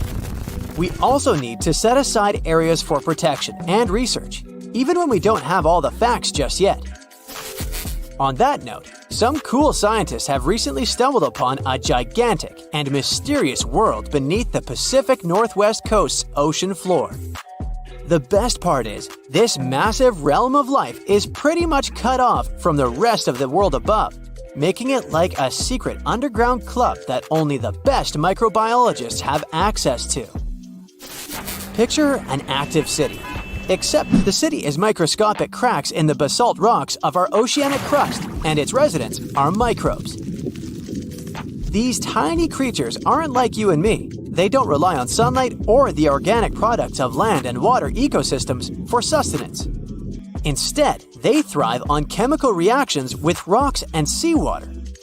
Scientists call this type of life chemosynthetic, which sounds complicated, but it basically means life sustained by chemical reactions. While this sort of life has been found deep in mines and around seafloor hydrothermal vents, the scale at which these creatures are found under the oceanic crust is unprecedented. It might even be the most extensive ecosystem on Earth. A geomicrobiologist from Denmark was part of the team that made this discovery. He claimed that over 50% of our planet's surface is oceanic crust, which is an average of 4 miles thick. Imagine the size of this chemosynthetic party happening down there. This discovery didn't happen overnight. Since the 90s, scientists have found weird tiny holes in the basalt rocks that make up much of Earth's outer crust. They seem like they might have been made by bacteria, but hey, there was supposed to be no life there. I mean, imagine trying to survive in a place that's hot, deep, dark, dense, and mostly devoid of the organic compounds we need for life. Yet, here they are. In the following years, more pieces of the puzzle fell into place. Scientists found that the oceanic crusts had different conditions at the centers and edges. At the centers, rocks are jam-packed with energy-rich compounds that support these tiny life forms. But by the time they reach the edges, these chemicals are all gone. Fast forward to now, and it's time to put the puzzle together. A microbial ecologist from the University of North Carolina worked on this research and says we now have solid evidence of microbial life in the cracks and crevices of deep ocean basalt. The next question scientists asked was, how far does this life extend? Researchers collected samples of crust from a plate roughly 120 miles off of Washington's coast, drilling deep beneath the ocean's surface. What they found down there was remarkable. The life down there runs on a unique fuel, hydrogen. Yep, in the absence of sunlight, hydrogen provides the energy for all their biological processes. These microbes use hydrogen to transform carbon dioxide into organic matter. This matter and other byproducts, like methane, then fuel other organisms, creating a network of life. Of course, the life down there isn't as complex as the one we know up here. Scientists doubt there will be any multicellular life under the ocean because it's too hot and energy poor. But hey, who knows? This universe under our oceans still has a lot to reveal. This whole thing is significant for many reasons. First, it confirms that life can exist in places without oxygen, which changes our perspective on where we can find life. This makes us wonder if life could exist under similar conditions on other planets, where surface conditions might be too harsh. The implications on Earth are also profound. If a large portion of life exists in the oceanic crust, then our understanding of life on our own planet could be completely changed. This exciting discovery stretches our understanding of life and prompts us to keep exploring the mysterious depths of our oceans, pushing the limits of our understanding. NASA is also in on the whole deep sea exploration project. Why? Shouldn't they be preoccupied with outer space? Because they're hoping to find hints about what the oceans on other planets might look like. NASA specialists are really hopeful that by unearthing underwater secrets, we can solve some of the big questions about space. Plus, they're testing some nifty equipment for future journeys across our solar system. Hello, Brightsiders! Do you know where the deepest place in the world is? I think it's in the Pacific Ocean, near the Philippines and Papua New Guinea. It's the famous Mariana Trench. So let's take a tape measure, a very long one, and attach its end to the boat on the surface. Now we hold our breath and jump in the water. Fish and marine animals swim by. We descend lower to the depths and into total darkness. And after several hours, we reach Challenger Deep. The tape measure shows a depth of 36,200 feet. The famous Mariana Trench is not the deepest place on Earth, as everybody thought. The Kola super deep borehole located in Murmansk region in Russia beats it by a wide margin. And scientists have discovered something unusual and sinister there. When geologists were drilling the hole, they could reach the depth of 9 miles. And then they encountered voids. Scientists on the surface were surprised and scratched their heads and then decided to lower a microphone and dozens of other sensors in these voids. The temperature down below turned out to be 2000 degrees Fahrenheit, and the microphone recorded something that sounded like human groans and screams. Many people thought the scientists had been able to drill into the underworld. The shocked people up above had already begun to panic, but suddenly an unknown creature jumped out of the drill pipe. It looked like a black goat that walked on its hind legs. Its body was shrouded in black flames. The creature got out of those deep hollows and ran off into an unknown direction. Okay, wait. These are just myths that one newspaper published on the 1st of April. It's International Joke Day, by the way, but many people believed it. It made many believe the scientists working at the borehole had opened a portal to the nether, and that now horrible, outworldly creatures were free from their imprisonment. But like with any myth, there's some truth to it. The deeper the scientists drilled, the higher the temperature got. At 3 miles deep, it was 160 degrees. At 4.5 miles, it was 250. And at the maximum depth of 7.5 miles, the sensors recorded a temperature of 413 degrees. One day, scientists heard a loud explosion underground. They stopped working and everyone tried to find out what caused such a loud pop. But there was seemingly nothing there. After a while, they continued drilling deeper, and at the same depth, no accidents happened. The drilling began in May 1970. They passed the first 4.5 miles quite easily, and it was primarily hard granite rock. It was like drilling through a hard wall. But then their drill went into softer layers, and the shaft of the hole began to crumble. It was like drilling in wet sand. Every time the workers took the drill out, there was a risk that the hole would collapse under its own weight. As that eventually happened, the scientists picked a new direction to drill, and you know what's interesting? In the end, the map of the entire well looked not like a straight beam from top to bottom, but like a tree trunk which had diverged into many different routes. 9 years later, scientists reached the depth of 31,400 feet and broke the world record for the deepest borehole. By 1983, they made it another 8,000 feet deeper. After a brief pause in the work, there was an accident. A part of the drill broke away from the main body and remained in the borehole. For several months, scientists tried to extract the drill, but nothing worked. They had to return to the depth of 4.5 miles and start all over again. The drill was divided into sections, and one such unit could only last about 4 hours before it had to be replaced. In terms of depth, that was only about 32 feet of drilling. Then the drill was lifted to the surface, replaced, and lowered back down. On average, the drilling speed was about 200 feet per month. That's like a 20-story building. In 1990, 20 years after the work had begun, scientists reached the final depth of 40,230 feet. That's like 100 soccer fields down. And after another accident, the work stopped. Guinness World Records registered the Kola Super Deep Borehole as the deepest borehole in the world. It's like Mount Everest plus 9 Empire State Buildings on top of it.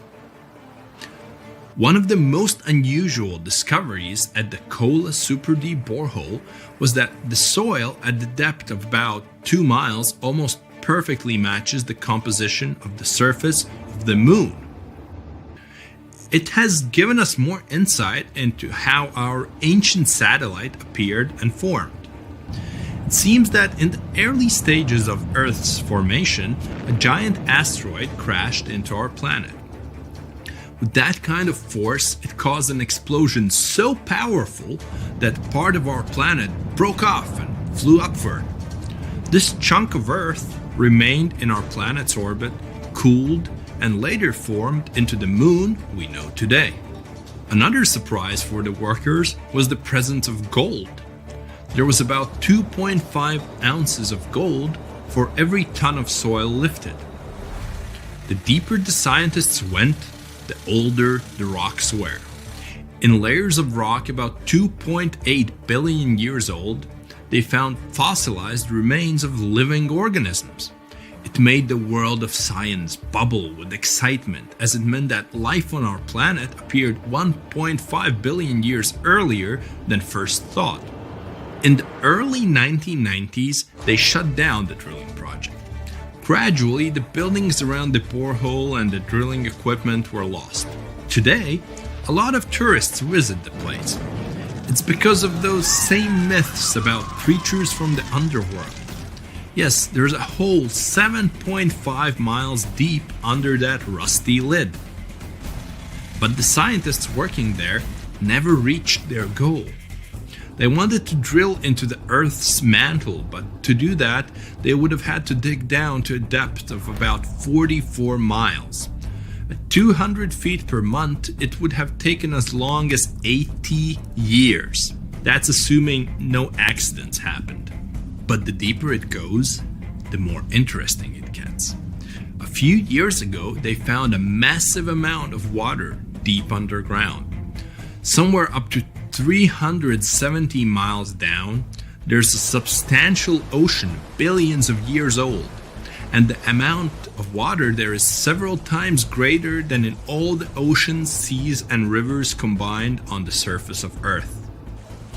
The water there is at a scorching 2,800 degrees Fahrenheit. But because it's under a tremendous pressure, it doesn't evaporate. It's encased in a crystalline structure of minerals.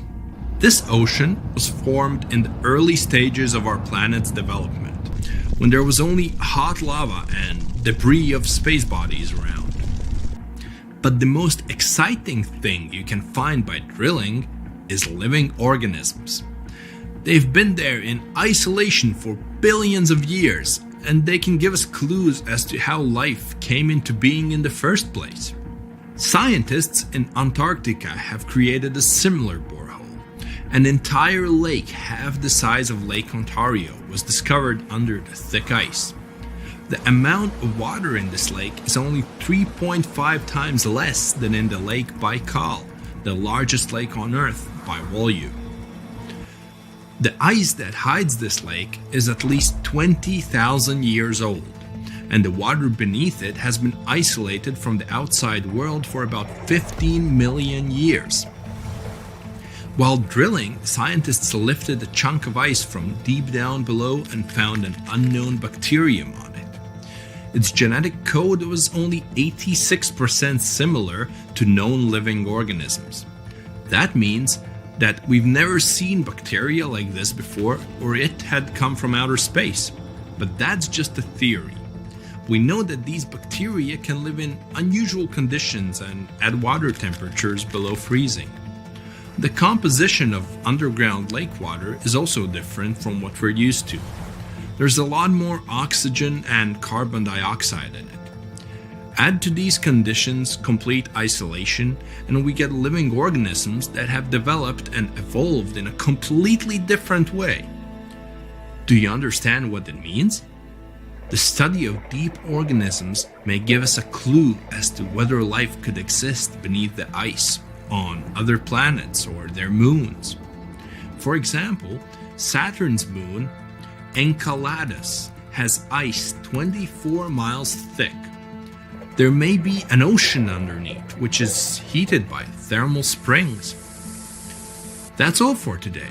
And guys, remember, Let's become smarter every day together.